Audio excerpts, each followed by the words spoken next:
Sup, my fellas. Don't forget to leave feedback, and enjoy the story.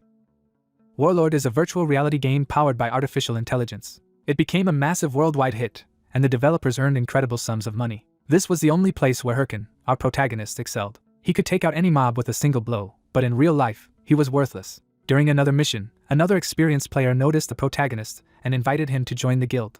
During one of the trials, the guild members went without MCs, and the Thunder Queen and her men caught them off guard. Without a second thought, she orders their execution, when Hirkin suddenly appears and decapitates the executioner with a single blow, saving his comrades from certain death. The teammates apologized for their carelessness, but the commander claimed it wasn't their fault. Suddenly, the maddened Thunder Queen ordered her subordinates to kill the guy. Hirkin simply laughed, having already destroyed most of her army, so she had no chance.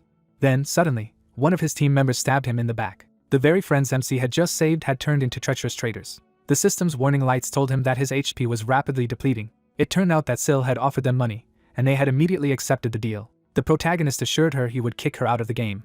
But his rival laughed, and said she would kill him every time he logged into the system. Suddenly, a system warning appeared, informing him that he had died in the game. At that moment, the protagonist woke up inside the VR machine. The guy was angry, realizing he had made a mistake, losing all the progress he had worked so hard to achieve. The gamer decides to go in search of these people and take revenge on them in the real world. While trying to reach someone, Hirkin failed to notice a passing garbage truck and was hit by it. Pained, the boy remembered his comrade's betrayal and swore he would take revenge on everyone. Suddenly, the gamer found himself in an unknown space. He was given the chance to return to Warlord's tutorial mode, where the system tasks him with dealing with the monster at all costs. He realizes he is facing a tutorial quest that should no longer exist. Other players yell at him to stop spacing out and help them fight the monster. The Minotaur charges, slaughtering the beginners around them. The surviving players conclude the boss cannot be beaten alone and try to organize a three-man strategy. Hirkin is stunned because that tutorial boss was removed years ago for being too difficult. When another player says Warlord only launched 10 months ago, the contradiction confirms his suspicion. He repeats the date to himself, realizing the timeline has shifted. The others think he is losing his mind, but he now understands he has gone back in time. While they keep explaining their plan, he stops listening. Instead of following them, he starts walking straight toward the boss. His sudden move leaves the others baffled. They shout that he is insane for charging alone. The Minotaur notices him and turns to kill him. The monster lunges with overwhelming force, and the others are sure he is dead. But Hirkin meets the attack with calm confidence born from years of experience. He unleashes a precise cross-slash that tears through the Minotaur instantly. Without wasting motion, he follows through with complete control, as if cutting down a trivial enemy. The boss collapses in a spray of blood, dead in a single exchange. The surviving players can barely process that a supposed beginner just erased the impossible tutorial boss alone. Their fear turns into awe as they realize they are looking at a monster in human form. One of them calls out to him, trying to understand who he is. Another immediately tries to recruit him, dazzled by the talent he just displayed. That offer mirrors the memory of the first guild invitation that once trapped him. The memory hardens his expression instead of moving him. He says he already made a decision. Before they can ask what he means, he acts. He cuts them down without hesitation, refusing to leave any future betrayal alive. As blood splashes across him, he vows never to trust people again in this life. The system recognizes the change in him and declares that the hero's slaughterer Hirkin has regressed. He jolts back to the present moment in the real world, ripping himself out of shock. Now fully aware of where and when he is, he recognizes the place around him. He realizes he is in a V-Gear store, exactly where he used to play for free when he was broke. That memory confirms the truth. He really has returned to 5 years earlier. He asks himself outright whether he has truly regressed. The answer comes with urgency, and he knows he cannot waste this second chance. He bolts through the store, ignoring the stares around him. He reminds himself that he now possesses 5 years of future knowledge and hard-earned experience. If he uses that advantage properly, he can rewrite everything. He decides that this time he will absolutely get his revenge. He rushes to the counter and demands the cheapest V-Gear model available. His mind is already racing through plans for leveling and rebuilding from the start. Then reality hits when the clerk tells him he does not have enough money. The problem is so basic that it leaves him momentarily blank. He starts to curse, then catches himself. He realizes that if he had money, he would never have been stuck playing on showroom devices in the first place. That means even with a second chance, he is still trapped by poverty and running out of time. As he freezes, a promotional message pushes him to act instead of hesitating. The game's own slogan about strength and decisive action seems to challenge him directly. Sir's image appears in the ad as the top-ranked model, reminding him of the enemy waiting at the end of this road. The message urges him to begin now, and he takes it as a command to stop wavering. He falls silent and thinks through the one path left open to him. Sir's insult about him being trash resurfaces, but this time it steals him instead of breaking him. He decides there is no time to wait for a clean or respectable solution. The scene shifts to his shabby home, where a newly installed V-Gear now sits ready. The machine itself becomes proof that he has already chosen a dangerous shortcut. After the installer leaves, he is alone with the equipment and the consequences of what he has done. He looks at the object in his hand and thinks about the fastest way he could raise money. That shortcut was a private loan from a predatory lender who targets warlord players. He confirms the amount is 10 million won and accepts the deal. The lender's friendly tone hides the threat underneath. The contract is forced into place, locking him into debt. The lender makes the terms plain. If Herkin cannot repay, his life will become hell. Herkin accepts the risk in silence because he no longer cares how far he has to fall. He crushes his hesitation and commits himself completely. Even if the path leads straight into hell, he is willing to take it. With that resolve, he lies down in the V-gear and reconnects to Warlord, ready to begin his revenge from the very start. He enters the game already carrying a ruthless resolve, willing to do anything if it lets him crush the enemies he hates. He forces the system to recognize him and begin the connection process. His identity is confirmed as Herkin, and he is officially welcomed into Warlord. Remembering that a guide should arrive after the tutorial, he waits for the woman whose name he can barely recall as the system congratulates him for clearing the opening stage. A radiant guide descends before him exactly as expected. She introduces herself as Ariadne, the assistant who will help shape his future in the game, and he recognizes her at once. Ariadne moves straight to character creation and invites him to begin. She explains that his first major decision is choosing one of the basic classes. She clarifies that there are only 3 starting paths, and that the skills he develops from here will determine his eventual specialization. The first option is Warrior, a frontline melee class meant for players who want direct action. He briefly considers it, knowing he could level it quickly from past experience, but rejects it because it becomes difficult to handle alone. The next option is Cleric, a support class focused on healing and strengthening others, and he dismisses that immediately as well. Since he refuses both teamwork-dependent paths, only one class remains. Ariadne politely sends him onward to the last choice, wishing him an enjoyable adventure. Her magic transfers him into the final selection process. The class choice settles over him, and he braces for the path he truly wants. The system confirms that he has chosen a basic class and begins transporting him to the appropriate class tower. He arrives in the Mage Tower, where an elderly guide welcomes him as a seeker of knowledge. The old NPC introduces himself as Golko, the one who leads players along the path of magic. Before Golko can finish asking what kind of magic he wants, Herkin immediately demands dark magic. The request catches the old guide completely off guard. Golko first mishears him and assumes he means earth magic, but Herkin firmly repeats that he wants dark magic. The guide panics and demands to know how Herkin even learned of it, warning that dark magic is powerful but destroys the user's soul. Herkin calmly insists that he knows the danger and still wants to be taught, because dark magic is the only power that fits his goal. Golko is shaken by how impossible this choice should be. A hidden presence takes over the moment, pleased that events are no longer proceeding normally. That dark force reveals itself with amusement, intrigued that another reckless child has chosen this forbidden road. It tests Herkin's resolve by ordering him to place his hand on the skill book if he is truly prepared. It warns him one last time that this choice must be made carefully, but he remains silent and unwavering. Before the warning can finish, he commits and places his hand on the book anyway. He pushes the process forward himself, declaring that he is not some weak fool who will back down. The sinister presence responds with delighted laughter. It celebrates the appearance of such an unusual candidate after a very long time. Herkin is startled by how intense the reaction becomes. He remembers why he chose this path. In his previous life he once saw a famous video of a lone necromancer player.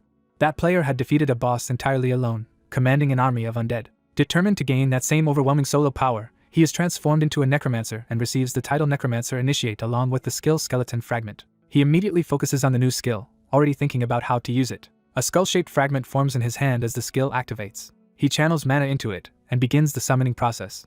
The system explains that a skeleton warrior will take shape by consuming mana. Watching the summon form, he decides that this life will belong to necromancy. He commits himself fully to becoming a necromancer. Satisfied with the class choice, he asks to be sent to the training dungeon so he can start leveling immediately. His first summoned skeleton appears, but it is so badly assembled that parts of it wobble and fall off. He stares at the pathetic result in disbelief. A portal opens to the training area before he can dwell on it. He steps through without hesitation. He arrives inside the beginner training dungeon, already preparing to test his new class. The moment he sees his summon beside him, he realizes this skeleton is nothing like the harmless ones he knew from his previous life and hurriedly opens the skill window. The skill description reveals that Skeleton Fragment is only proficiency F and can currently summon just one skeleton warrior. He suspects the miserable quality of the summon comes from his low proficiency, and decides he needs to raise it fast. His attention snaps forward as something approaches. A pack of coal wolves appears, and he recognizes them as the dungeon's training monsters. Knowing they are weak but fast, he decides they are perfect targets for testing and orders Skeleton Fragment to activate again. He sends his skeleton forward to engage the wolves. The summon surges into battle. The skeleton rushes in with its crude weapon raised. The system notes that the skeleton has detected enemies and entered combat stance. The wolves lower themselves and prepare to pounce. Confident for the moment, Herkin simply orders the skeleton to kill them. The skeleton acknowledges the command and charges. It meets the wolves head-on instead of fighting intelligently. At first Herkin is impressed that it performs better than expected and starts imagining rapid progress. That optimism vanishes when the wolves overwhelm the skeleton almost instantly. Its body is smashed apart, and scattered across the ground while Herkin can only watch. He is left speechless as the summon collapses in complete failure. Then he notices the detached skull still moving. The skull lies on the ground with tears in its glowing eyes, looking pitifully alive. Herkin is horrified that something about this summon is completely wrong. He frantically calls up the skill window again, convinced he has missed a critical detail. Reading further, he discovers that the summoned creature has a deep learning system, can learn from combat, and can be assigned default modes such as defense, attack, or special action. Realizing he never set a mode, he hurriedly switches the skeleton to defense mode and feels a brief wave of relief. The skeleton's eyes sharpen as the new command takes effect. Instead of attacking recklessly, it starts blocking and redirecting the wolves, buying time. Herkin is still panicking, so in desperation he tries the special action mode next. The system announces that the skeleton has begun dancing wildly, turning the situation into absurd chaos. Herkin realizes he may have trapped himself in a disastrous class choice. He nearly loses his mind trying to process how badly this is going. When he considers starting over, the system crushes that hope by informing him that new accounts cannot delete characters for 3 months. With loans due soon and no way to reroll or change classes, he sinks into despair and bitterly jokes that getting hit by a car again might be easier. He curses his luck, feeling that everything has gone wrong just when things seem to improve. Even while he complains that the skeleton is useless, the summon keeps moving in the background. He snaps at it to stay still, then wonders how the necromancer from his previous life ever controlled creatures like this. A sudden realization begins to form. He focuses on the line explaining that the summon learns from combat, and finally understands what that means. The skeleton had been watching him fight the wolves earlier and studying his movements. He realizes the summon is not just acting randomly, but actively learning from him. That discovery changes his whole attitude at once. He addresses the skeleton directly for the first time, trying to establish himself as its teacher. He boasts that the skeleton is fortunate to have him, because in his previous life he was known as a genius who trained guildmates into top rankers. He tells the skeleton there is one rule in combat it must never forget. He drills the lesson into it: if you do not dodge, you die. To make the point stick, he demonstrates with explosive movement. He orders the skeleton to try again after being knocked down. When it fails, he forces it to repeat the attempt. He keeps demanding another try until the skeleton steadies itself and focuses. Then he physically demonstrates the motion, showing the skeleton how to evade and counter. The skeleton imitates him, planting itself and preparing to move with purpose. Herkin coaches it through the logic of fighting. After taking pressure, do not freeze, dodge first, then look for the opening to strike back. The skeleton signals that it understands the lesson. It settles into a disciplined stance, no longer flailing mindlessly. When the wolves charge again, the skeleton meets them with calm focus. It slips past a lunge instead of absorbing it. Using the opening Herkin taught it to seek, it lands a clean counterattack. The skeleton follows through with another sharp strike, showing that it has truly learned. Now it holds off the wolves on its own while Herkin watches with growing satisfaction. He notices the skeleton glowing with a strange, almost proud aura and realizes it is responding to his approval. He praises its last move, and the skeleton seems to take that to heart. As the battle continues, both Herkin and the skill begin leveling rapidly, with repeated notices that skeleton fragment proficiency is rising. The training ends in success, his player level increases, and he passes the beginner stage. He returns to the beginner village of Figus Castle. Walking through the crowded square, he reflects that the skeleton was worth teaching and decides that with a few more days of grinding he should be able to solo the entire training dungeon. He sets his next goal clearly. The Real challenge begins now, and he must reach level 10 first. Before he can continue, someone calls out and stops him. A group of street thugs picks a fight over a shoulder bump, and Herkin immediately judges them as worthless trouble. Pressed for time, he briefly considers simply killing them and moving on. One thug lunges first, offended by Herkin's indifference. The attack is intercepted by a tall blonde man in a loud shirt who casually catches the thug's fist before it reaches Herkin. The stranger lightly scolds the thug for throwing punches so casually. When the thug demands to know whether he is with Herkin, the blonde man answers that he is not exactly on anyone's side. The moment Herkin sees him clearly, he is struck by recognition. The man's build is unmistakable to him. Even the bizarre outfit confirms what Herkin is starting to suspect. He realizes the stranger is Mathador Shev, the top-ranked warrior from his previous life. That revelation leaves Herkin stunned and wondering why such a legendary figure is here at all. Shev casually crushes the thug's confidence with a dismissive gesture. The thug tries to keep control of the situation by insisting the outsider should stay out of it because Herkin struck first. Shev plays along for a moment, joking that equal retaliation sounds fair. Then he releases a terrifying aura that makes it clear he is the one who will decide what happens next. The thug is instantly overwhelmed by fear. Even Herkin feels the pressure of Shev's power and has to brace himself. Shev smiles and twists the thug's own logic back at him. He suggests that if the thug hit with a fist, then he should be ready to receive the same in return. One of the thug's companions blurts out Shev's identity in panic. The crowd recognizes him as Mathador Shev, guild master of the Red Bulls, one of the top 30 guilds, and a man infamous for loving violence. The thug can barely process how badly he has misjudged the situation. Shev drapes an arm over him and cheerfully asks what his answer is now. Terrified out of his mind, the thug freezes. He and his friends immediately beg for forgiveness and retreat. Shev laughs and calls it a peaceful resolution, even though everyone knows it was fear that settled the matter. He turns to Herkin with easy friendliness and asks if he is alright, telling him not to worry about people like that. When Shev reaches out casually, Herkin recoils from the contact. He coldly tells Shev that he does not need any help from him. Shev is left staring after him as Herkin walks away without another word. Shev can only laugh awkwardly at how distant the younger man is. Herkin keeps moving, irritated with himself for having been shaken. In that moment, he admits that Shev's power intimidated him. He clenches his fist and vows that the next time they meet, things will be different. He swears that by then he will have become someone completely different from the weak man who just walked away. A torch flares to life, opening another stretch of his grim training. Alone in the dungeon, Herkin reflects on how painfully obvious the gap in power has become. He judges Shiru and Shev to be roughly equal, and decides that revenge will require him to grow far stronger. That resolve is interrupted when a cold tiger suddenly lunges at him. Instead of panicking, he lets his summoned skeleton intercept the beast with a crushing counterattack. The skeleton drives the assault through and smashes the monster down. With the cold tiger killed, the system confirms the hunt and grants Herkin another level. 3 days of grinding finally push him to level 10, though it took longer than he expected. Even his skeleton seems worn out by the endless training, and Herkin notices the strain. The system announces that he has cleared the beginner dungeon, removed his beginner mark, and begun transferring rewards, leaving him relieved at last. His war watch remains the center of everything, giving him access to stats, quests, maps, inventory, and messaging like a full game interface. Enjoying the familiar feeling of control again, he immediately calls up his status. His renewed sheet confirms level 10, the Necromancer class, and freshly reset base stats. The system prompts him to spend his newly available stat points. Because this is his first real allocation, he slows down and thinks carefully about the long-term build.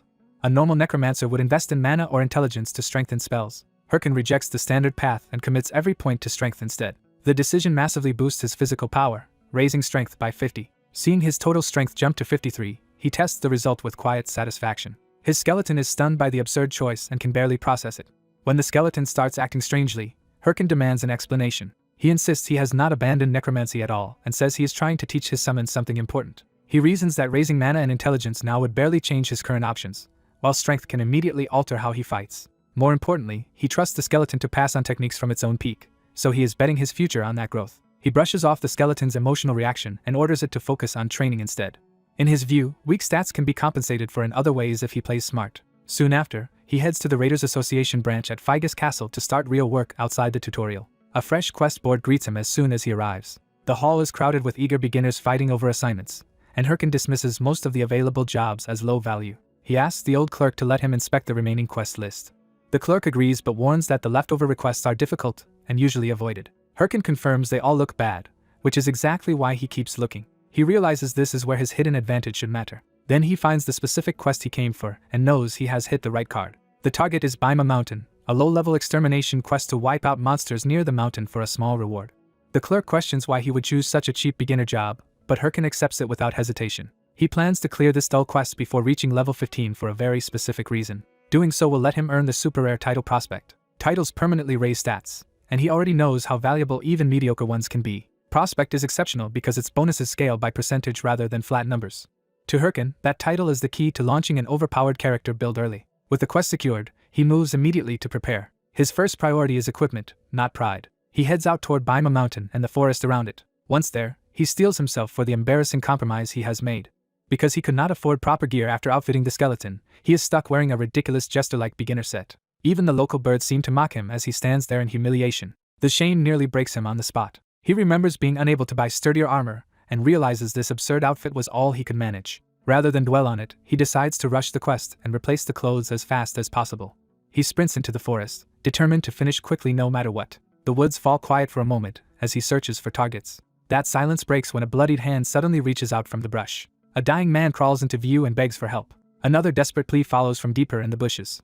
The scene triggers Herkin's memory of the people who once betrayed him, and he immediately grows suspicious. Still, he hears a triumphant voice nearby and turns toward it. A heavily armored player named Multi grandly announces the start of his adventure at Baima Mountain. Multi is busy admiring himself and fantasizing about becoming a top-ranked player when cries for help interrupt him. He rushes toward the voices after hearing that someone is badly injured.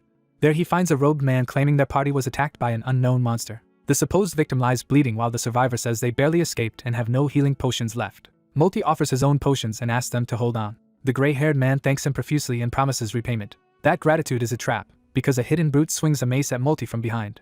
Multi collapses in shock, only then realizing he has been played. The three frauds drop the act and smugly reveal they intend to use every item they can steal from him. As Multi accuses them of tricking him, they mock him for being foolish enough to trust strangers. The gray-haired leader coldly declares that the victim is to blame for falling for such an obvious scam. The system confirms Multi's death as his body begins to dissolve. His war watch drops to the ground, just as the killers expected. The abandoned watch lands among the blood and dirt as loot. The murderers laugh about how entertaining it is to torment clueless beginners. They identify themselves as the Rao family, a villain PK guild that hunts players for profit. Before they can leave, Herkin's skeleton steps into the path of the surrounding wolves and blocks the guild's escape route. The wolves charge, but the skeleton meets them head-on without flinching. Herkin calmly switches into attack mode. At his command, the skeleton surges forward in a burst of blue power. Its sword tears through the wolves in a single sweeping exchange. System messages pile up as multiple ancient tree wolves die, proving the skeleton can now erase whole packs by itself. Watching that display, Herkin knows he made the right choice by prioritizing his summon's gear over his own comfort. He even consoles himself that a real gamer values utility over appearance. The skeleton, however, seems more concerned with Herkin's humiliating outfit than the battle. Herkin cuts off the distraction and orders it to keep moving because they need levels fast. The skeleton snaps back to attention and raises its sword again. A sudden glint from above warns that something else is entering the fight. An arrow slams into the skeleton's skull, cracking it and stopping it cold. Herkin instantly realizes someone else is targeting them from range. A new group appears and casually apologizes, pretending they mistook the skeleton for a monster. The same gray-haired trickster and his accomplices emerge, acting harmless and embarrassed. They offer fake apologies, but Herkin immediately notices the bloodied watches and potion vial they stole from Multi. The sight of those looted watches confirms exactly who they are. The blood on their supplies exposes the lie they are trying to sell. Herkin silently recognizes them for what they are and stops pretending to believe them. He smiles and asks for compensation in the form of a mana potion if they want forgiveness. The trio claims they have no potions either, and instead suggests helping him level up so his mana will refill naturally. They press the offer with exaggerated politeness, hoping he will lower his guard again. At the same time, wolves begin closing in around them, giving the killers a convenient cover story for their next move. The leader quietly orders his partners to weaken the monsters and let them finish Herkin off. He confirms the plan, and the others signal that they know their roles. The brute charges first to seize the monster's attention and set the trap in motion. The hooded caster prepares an attack buff to strengthen the wolves. Then one enraged wolf is deliberately redirected toward Herkin under the guise of a mistake. The guild expects the frightened beginner to die instantly under the sudden rush. They are already celebrating his death before the attack even lands. That confidence vanishes when Herkin does not react like prey at all. Instead, he calmly remarks that things almost got dangerous and scolds his skeleton for being too slow. He even encourages the killers to keep going, which leaves them rattled by how absurdly strong his summon is. The trio starts to suspect his true level is far above what he appears to be. Desperate to overwhelm him, they decide to send several monsters at once. While Herkin is surrounded, the brute slips in from behind to land the real killing blow. The guild commits fully, convinced that this combined strike will finally bring him down. But Herkin reads the ambush and moves before the mace can connect. The brute is stunned when he realizes the supposed beginner dodged the attack completely. Herkin's expression hardens as he turns the opening against them. In one blue flash, he cuts the brute across the body with overwhelming force. The surviving two can only stare as their strongest fighter is dropped instantly. Without wasting a breath, Herkin orders his skeleton to finish the rest. The damaged skeleton answers with renewed killing intent despite the crack in its skull. Master and Summon rush the remaining pair together in a coordinated charge. The two killers panic and try to beg for negotiation, but they are already too late. The skeleton's blade tears into the gray-haired schemer before he can finish pleading. The hooded accomplice is cut down just as brutally in the same assault. Herkin and his skeleton complete the execution in one flowing combination, launching both bodies aside. Standing over the aftermath, Herkin says he knows people like them all too well. He condemns them as the kind who betray trust and strip victims of everything they own. He admits their trick would have worked on the person he used to be. Even as the gray-haired man begs with promises of loot and apologies, Herkin refuses to be moved. He ends the matter himself, declaring that he no longer trusts people. The final strike lands, silencing the last of the guild. The system confirms Ralph's death and announces that 8 ownerless watches have dropped, making Herkin realize just how many victims they had already claimed. Seeing the pile of loot, he decides to put their stolen gains to better use, starting with replacing his humiliating clothes. The skeleton even stomps the brute's corpse as if venting its own anger. Noticing how battered his summon is, Herkin gently asks whether it wants anything for itself. He channels restorative energy into the skeleton and begins repairing the damage. The cracks close as the healing takes hold. With the repair complete, the skeleton proudly raises its sword again. It is visibly delighted with the attention, and Herkin teases it for enjoying the treatment so much. Now dressed in proper dark gear, he reminds himself that looks never mattered as much as function. Still, he admits that what matters inside can include a much better outfit and identity. He tells the skeleton that the stolen watches are an even bigger prize than the clothes. Selling another player's war watch guarantees a random item from that player's inventory will drop. That means the watches can yield anything from optioned rare gear to valuable equipment like rare mana and intelligence pants. They can also produce powerful weapons, such as a rare sword infused with ancient tree essence. Even skill books are possible, including dangerous finds like Demon's Curse. And on top of all that, the watches can simply turn into money, which thrills him. Thanks to that windfall, he has already assembled a much stronger loadout than he expected this early. One more reward appears in his hand, and he notes how quickly his fortunes have changed. He decides that from now on he will record his gameplay, which means building a memorable identity matters after all. With that thought, he looks ahead in silence, already planning the next stage of his rise. While planning a new guild identity, he jokingly argues that making everyone wear haho masks would attract instant attention. He impulsively pushes the idea further and decides the guild itself should be named Haho Mask. Even though he had considered a completely different persona, he settles on the mask because it can hide what is his. He activates the mask, drawing out its eerie power. The mask transforms into a more menacing form, and he resolves to use it to stop others from taking his finds. With that disguise, he decides to prove his judgment was right. He puts the mask on, calls his skeleton companion to follow, and heads out under his new identity. Their destination is a remote ruin where a dungeon entrance waits. He and the skeleton enter the Baima Mountain Cave dungeon. Inside, he recalls that blue werewolves are supposed to appear here. The cave is difficult, but with his upgraded gear he believes he can clear it quickly, aiming for a 10-minute run. Confident, he charges in with the skeleton at his side. Hours pass as they keep pushing deeper. By the time they reach the end, his confidence turns into irritation. He realizes the cave is completely empty and blurts out disbelief that there are no monsters at all. Puzzled, he suspects a bug or an already cleared dungeon, then notices the skeleton acting strangely behind him. A sudden intuition tells him something is wrong. He kneels to inspect the ground and finds a strange purple disturbance forming beneath them. The anomaly erupts into a massive swirling portal. A system message explains the truth. He has discovered an instant dungeon called the Stage, which is why the cave had gone inactive. He remembers that instant dungeons are rare one-time dungeons that randomly appear inside normal ones and shut the host dungeon down until cleared. They are far more dangerous than ordinary dungeons, but their rewards are correspondingly better. The real danger is absolute. Once inside, a player must clear it or die there. He knows the rational choice is to walk away, since dying would cost him time and safer quests remain available. But the temptation of what might be inside keeps him from retreating. He enters the stage anyway, deciding that the only way out now is to clear it. The moment he arrives, he senses the pressure of the place. He finds himself in a ruined coliseum built for a boss fight. The arena immediately unsettles him, and he braces for whatever is about to appear. He calls for the enemy to come out. A gigantic werewolf answers the summons and towers over both him and the skeleton. The system identifies it as a corrupted werewolf with a level too high to read. The word corrupted shocks him, because that term belongs to the main questline, not a random side dungeon. Before he can think further, the werewolf attacks with overwhelming speed. He is blasted away by the opening strike. The skeleton watches the dust cloud, trying to locate him. Instead of panicking, the skeleton prepares to engage. From the rubble, he laughs off the hit rather than breaking under it. He realizes this is no ordinary boss at all but a corrupted monster tied directly to the main quest, which makes the encounter even more valuable. Recovering, he tells the skeleton that if they fail to kill it, they become its prey. He answers that threat with a grin and a promise that the monster will not be feeding today. He rushes back into the fight instead of giving the boss room to dominate. The skeleton joins him, sword ready. He slips past the skeleton's swing line to reposition for a better angle. Then he launches himself high above the werewolf, setting up a counterattack. As the beast roars, he decides to open with a curse. He channels dark power into his weapon. He activates Demon's Curse, a debuff that can reduce a target's stats. The werewolf senses the hostile effect closing in. The curse lands on the monster. He follows through with the strike, trying to capitalize immediately. The system confirms Demon's Curse activates and lowers the target's stats by 10%. Seeing it work on his first use, he judges the skill promising. The werewolf responds by entering a furious, red-lit state. He notices the shift at once and understands the fight has changed. The system announces that the corrupted werewolf is enraged and has nullified all status effects, wiping away his curse. He accepts that an instant dungeon boss was never going to stay manageable for long. So he finally decides to use the trump card he had been saving, Slot On. Blue-black energy erupts around him as the ability activates. Power condenses into a core around his body. The transformation continues building toward a new combat form. Armor begins materializing over him. He emerges in a boosted state and steels himself for the real battle. He recalls that Slot On is one of Warlord's unique class features. When used, it temporarily draws power from the world itself and empowers the player. That power manifests as a special boosted form. The exact form differs greatly depending on the player. His own version reflects the darkness and predatory style he has cultivated. Blue flames and armor gather around him as the transformation completes. He embraces the so-called ultimate mode and invites the boss to come at him. The werewolf answers with another savage roar. It lunges straight at him, refusing to be intimidated. The enraged beast sweeps out with red energy-charged claws. Its assault becomes a barrage, forcing both him and the skeleton to evade multiple lethal arcs. He lands low and regains balance in the middle of the chaos.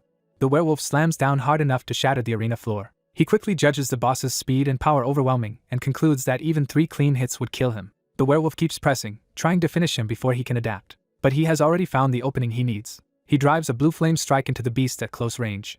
The hit tears through the werewolf and finally draws real blood. He enjoys the danger, treating the fight itself as the reason the game is worth playing. That thrill nearly distracts him until he remembers he is not fighting alone. The werewolf's next rush sends him skidding back through broken stone. He realizes too late that he had forgotten the boss's enraged pattern. The werewolf looms behind him, ready to punish that mistake. Before it can, he reminds the monster that it has overlooked his partner as well. The skeleton descends from above to join the trap. A blue barrier-like slash intercepts the werewolf's movement and pins its attention. He shouts for the skeleton to use the combo they practiced. The skeleton immediately understands and commits. The werewolf senses the coordinated attack too late. He and the skeleton split around the boss in perfect formation. Their crossing blue strikes carve through the werewolf from both sides. The boss collapses under the finishing blow, and the system confirms the hunt is complete. As Slotan deactivates, he judges the performance a success. A golden reward screen begins to appear. He receives progress on the Cave of Baima Mountain objective for subjugating the monsters there. The skeleton is also rewarded, its skeleton fragment skill rising to rank E after helping defeat such a powerful enemy. The loot pours in with a huge gold payout and valuable werewolf materials, leaving him delighted by how rich the instance rewards are.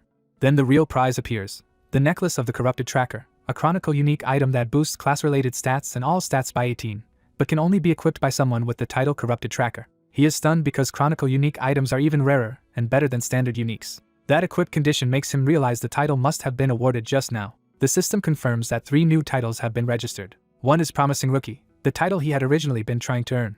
Another is Challenger of Heroes, which he accepts as fitting for clearing the instance alone. The third title appears, and it is the one that truly shocks him, Corrupted Tracker. He immediately recognizes it as the introductory title for Count Corruption, the first chapter of Warlord's main quest. He remembers that the main quest is the central storyline of the entire game world. Because its rewards are extraordinary, every player chases a chance to get involved in it.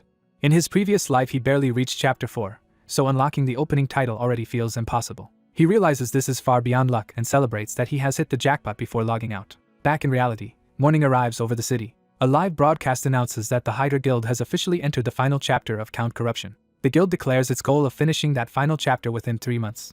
Watching the news from his desk, he falls silent. His excitement collapses into frustration as he realizes his supposed jackpot may already be worthless. If someone else is already at the final chapter, then jumping into the main quest now might leave him with nothing to gain. He wonders whether he should abandon this round and wait for the next cycle instead. Then a new thought stops him.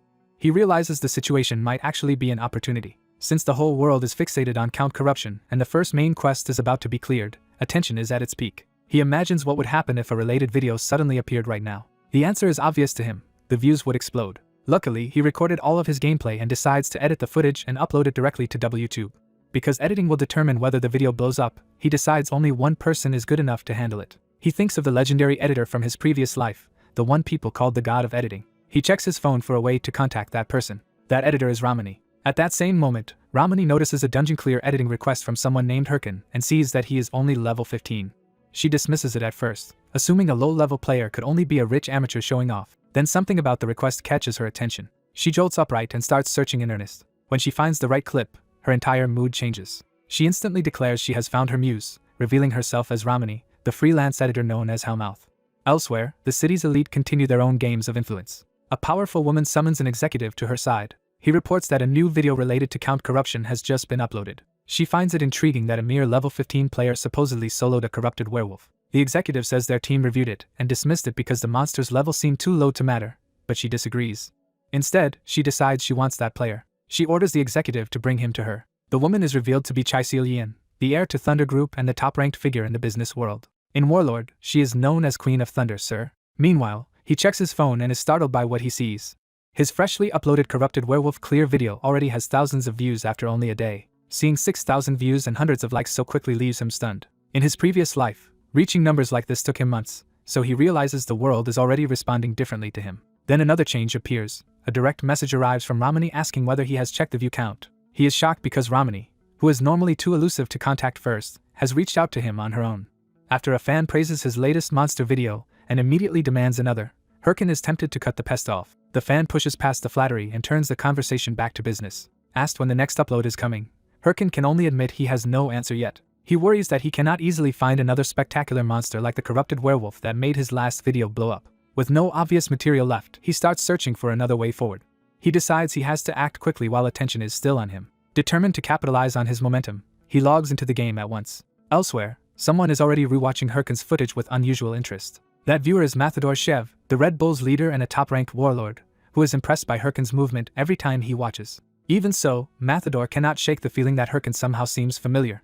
His companion Yell arrives, interrupting his train of thought. When Mathador brings up Hirkin again, Yell points out that of course he feels familiar after obsessively watching him. Mathador accepts that explanation, but his suspicion still lingers. He argues that Herkin's fearless control in a hyperreal game and his advanced handling of summons are far beyond what a newcomer should manage. Matador gets carried away imagining a duel with Herkin, and Yell shuts that down immediately.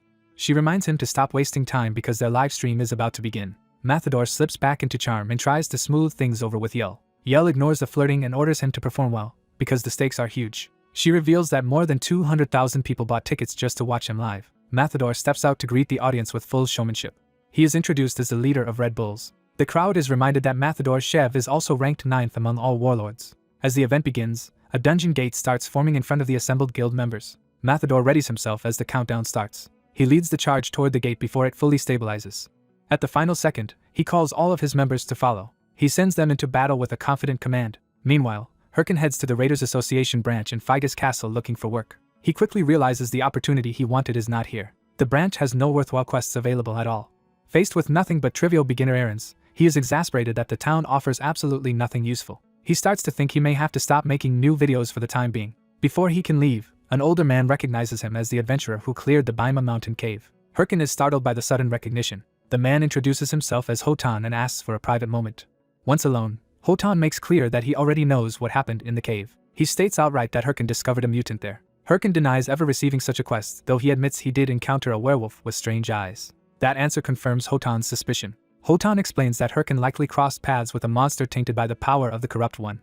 He says the source of that corruption is still unknown. What is certain is that this power is driving monsters berserk and killing many people. Hotan begins to explain that the Raiders Association has placed a bounty on the culprit. Herkin instantly seizes the chance and eagerly volunteers to help capture the target, realizing he has triggered something special. Hotan tries to warn that Herkin is still too weak, but Herkin barrels past the warning and accepts before the offer can be withdrawn. Amused by his persistence, Hotan agrees to test him first and points him toward a man named Ahimbri in Bangsa Castle. The destination is east of Figus Castle, and Herkin immediately understands this is leading somewhere important. Hotan promises that Ahimbri can teach him and gives him a letter of recommendation. The hidden quest teachings of Ahimbri begins, with the promise of a skill book if he can find Ahimbri and present Hotan's letter. Herkin can barely contain his excitement. He bursts out of the building in triumph. The reality sinks in that he has just received a quest to become Ahimbri's student. He remembers that Ahimbri is one of the 7 disciples of the great mage Boken and a legendary source of rare skill books. That makes Ahimbri one of the most valuable NPCs a mage could ever meet. Herkin realizes this chance likely opened because his rising star status intersected with the corrupted Count storyline, and he sees endless future content in it. Then he abruptly stops himself before rushing off. He remembers there is one more thing he should handle first. He heads into the forest to prepare. There, he chooses a quiet clearing as his training ground. He starts by summoning a skeleton fragment. The fragment gathers into a full undead servant under his control. As the skeleton appears, Herkin remembers he still has unclaimed spoils from his last major fight. He decides to use the werewolf skull he kept instead of selling it. The system offers to use the werewolf skull to strengthen his skeleton warrior, and he accepts immediately. The upgrade succeeds, giving the skeleton werewolf traits and increasing its toughness. Next he equips the necklace of the corrupted tracker. The necklace boosts all of his stats by 18 and further enhances class-related attributes. With his preparations finished, he turns back to his summon. He calls up more skeleton fragments, intending to expand his force. The fragments fly out and begin assembling into additional skeletons. The summoning energy intensifies. More undead bodies take shape from the magic. When the light fades, Herkin is stunned to find that he can now maintain 3 skeletons at once. The new summons stare back blankly, waiting for direction. Herkin orders the 3 of them to fight as a unit and get along. The skeletons immediately make it clear that teamwork is not something they understand. Before he can sort that out, a level 25 forest bear appears and charges. One skeleton rushes in head-on and is instantly smashed aside. Herkin dodges the follow-up strike himself, forced into the front line. The bear rears up for another crushing attack. Herkin barely avoids being flattened. He shouts for his summons to hold the bear's attention now that he has drawn aggro. One skeleton leaps in with its sword to intercept. The attack lands, but only enough to annoy the bear. The bear swats the skeleton apart in a single blow. Furious, Herkin yells that a frontal attack was obviously the wrong move and that they should have used the blind spot. He sends the next skeleton in with the same instruction. That skeleton tries a more dramatic aerial strike from above. The bear still catches it and smashes it away. Herkin loses his temper completely. He screams that they are repeating the exact same mistake as the last one. The failure is so absurd that it becomes maddening. One surviving skeleton strikes a flashy pose as if it has mastered something important. Herkin suddenly realizes what is happening. The skeleton launches another overcommit attack with the same bad habit. Herkin understands that all of them are copying whatever he teaches individually. Because of that, one skeleton's mistake is spreading to the others instead of creating coordination. He curses the situation as the flaw becomes painfully obvious. The chaos even startles birds into the sky above the forest. His battered summons can only groan in confusion. After finally bringing the bear down, Herkin scolds the skeletons for lacking even the most basic sense. He explains that monsters naturally turn toward the direction of an attack. So the proper tactic is to attack from the blind spot, not from where the target is already watching. The skeletons still look clueless, which only irritates him more. He admits that the necklace let him raise his summon count to 3, but the increase is wasted if they cannot cooperate.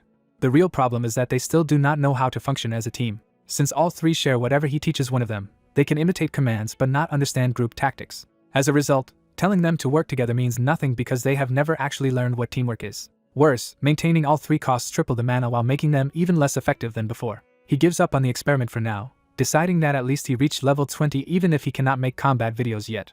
Still, he refuses to waste the trip and orders the skeletons back on their feet because they will keep training all the way to Bangsa Castle. He had hoped necromancy would let him relax behind the lines, but that fantasy is clearly over. Accepting reality, he decides he will have to fight on the front line himself for now. With that grim conclusion, he and his awkward undead entourage move on. They eventually arrive at the Raiders Association branch in Bangsa Castle.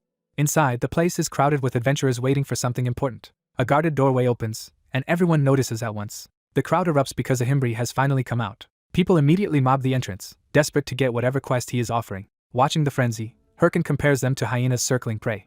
He reflects that greedy opportunists like this exist everywhere. To him, the worst part is that they do not even want to work for themselves and only try to leech off others. He decides to cut through the noise and act directly. When one of the scavengers tries to cozy up and ask for shared quests, Hirkin bluntly tells him off. He keeps his real objective hidden, determined not to let anyone learn he is on Ahimbri's quest line. Instead of joining the scramble, he presents Hotan's sealed recommendation letter. The guard verifies it and immediately grants Hirkin access to the 2nd floor, stunning everyone nearby. The mob tries to force its way in by claiming party ties to him, but Hirkin coldly denies them and leaves them behind. As he climbs, he starts wondering what kind of reward Ahimbri will give for a hidden quest. He hopes it will be something exceptional precisely because it was so hard to reach. He enters Ahimbri's room already planning to build a long-term connection with such a valuable NPC. That plan falters the moment he sees the room. Ahimbri's study is a disaster, buried under mountains of books and magical clutter. From somewhere inside the mess, Ahimbri demands to know who has entered. The man reveals himself and says he does not remember scheduling anyone today. Hirkin is thrown off by how unlike a dignified master Ahimbri seems, but he introduces himself and presents Hotan's recommendation. Ahimbri glances him over, remarks that he still looks like a black mage trainee, and implies his skill is unusual for his level. Without ceremony, Ahimbri accepts the recommendation and produces the promised reward. Hirkin receives not 1 but 2 rare skill books, Bone Armor and Madness Helm. He is thrilled by the unexpected bonus, but Ahimbri immediately declares their business finished. The teachings of Ahimbri quest ends on the spot, and Ahimbri dismisses him as if nothing more remains. Hirkin panics, realizing the chain is ending far too soon, and begs for the next quest instead of letting the opportunity die. He refuses to accept that all his effort was only worth 2 skills and chases after Ahimbri through the cluttered room. In desperation, he blurts out that he will do anything if Ahimbri will just give him another task. That declaration finally makes Ahimbri stop and take hold of him. Ahimbri quietly repeats Hirkin's promise, testing whether he truly means it. Then his entire demeanor changes, and he thanks Hirkin with unsettling intensity. A new quest appears, Egg of the Nest, which requires bringing back an egg and offers no listed reward at all. Hirkin instantly realizes he has been trapped into something dangerous and screams that Ahimbri played him. Outside, an ominous armored figure arrives in the city as people begin to notice the disturbance. A crowd notices an unusually well-equipped armored figure and immediately reads him as someone far above the local level. The stranger heads toward a church-like building on the edge of town with clear purpose. He confirms that this is the place he was searching for. His target is tied to the identity known as Haho Mask. Inside, a door opens and draws the protagonist in. The white-haired player arrives in a shabby interior and realizes he has walked into something awkward. He bitterly admits that even an NPC has managed to trick him. Instead of a meaningful main story lead, he has been handed a bizarre egg fetch quest with no reward at all. He hesitates over whether this pointless task is really necessary. Before he can think further, someone nearby latches onto the word quest and zeroes in on him. The other players instantly recognize that he received a quest and swarm him in desperation. He remembers too late that quest-starved players in this place will mob anyone who gets one. For a moment he considers killing them, but a commanding voice cuts through the chaos and orders everyone aside. A powerful newcomer knocks the crowd away from him with effortless force. The armored man politely asks for a moment of his time. He insists they speak somewhere private, making it clear this is not a request he can easily refuse. The protagonist is alarmed by how overwhelming this stranger feels. He tries to reject the approach, but the man calmly presses for cooperation. Then the stranger addresses him directly as Haho Mask, exposing knowledge he should not have. The two withdraw into a deserted alley where the conversation can continue unseen. The armored man opens by apologizing for the rough interruption. He explains that he forced the move because they could not speak openly in public. To prove he is a player, he drops his disguise and reveals his real face beneath the armor. The protagonist judges from the gear and presence that this man must be at least a high-ranking player, yet he cannot place him from his prior knowledge. As the stranger repeats that he knows he is Haho Mask, The protagonist wonders who this man is and how he found him. He decides the safest response is to act ignorant, so he denies knowing anything about Haho Mask and pretends he only followed because the stranger wanted to talk. The armored player tests him by mentioning the quest he should have just received from the NPC Ahimbri. The protagonist refuses to share anything and pushes back, demanding to know who this man thinks he is. He even dares the stranger to kill him if he wants a fight, betting that the other player will not risk his account over this. Internally, he stays focused on maintaining the lie no matter what. The stranger pauses, weighing the bluff and deciding his next move. At last he relaxes his stance instead of escalating. He claims he made a mistake and offers a courteous apology. The protagonist remains suspicious rather than relieved. When the stranger reaches out, the protagonist flinches, expecting another trap. He dismisses the encounter as a pathetic attempt to pick a fight and starts to walk away. The armored player watches him leave in silence. A hidden female accomplice appears behind him and concludes that the protagonist is probably not the real target, though he is clearly inexperienced. The man begins explaining the flaw that gave the protagonist away. He points out that any seasoned warlord player would never expose the war watch so carelessly. As they regroup, the woman questions whether they still need to monitor Ahimbri now that their other operation is nearly complete. The man answers that the supposedly trivial egg of the nest quest is actually the main quest, so they cannot afford to ignore it. He decides to return to his position and keep watching, promising they will meet again. From above, a hidden observer reacts as a window suddenly opens. The protagonist, secretly watching from inside, realizes there are two of them working together. He concludes they belong to some organized group, but not an ordinary guild, because they never tried to bargain openly. Their careful probing convinces him they are dangerous specialists, not random players. He is left with only one clear thought. He cannot identify them, but he knows they are trouble. Later, while resting in the wilderness with his skeleton summons nearby, he keeps turning the encounter over in his head. He becomes convinced that the strange pursuit is tied directly to the egg quest. He reasons that they probably found him through the combat video he uploaded and predicted that Haho Mask would receive Ahimbri's quest. Because they let him go so easily, he realizes they were after the quest itself, not his personal identity. That means continuing the quest will keep drawing them in, and even hiding his videos for a while may not be enough to shake them.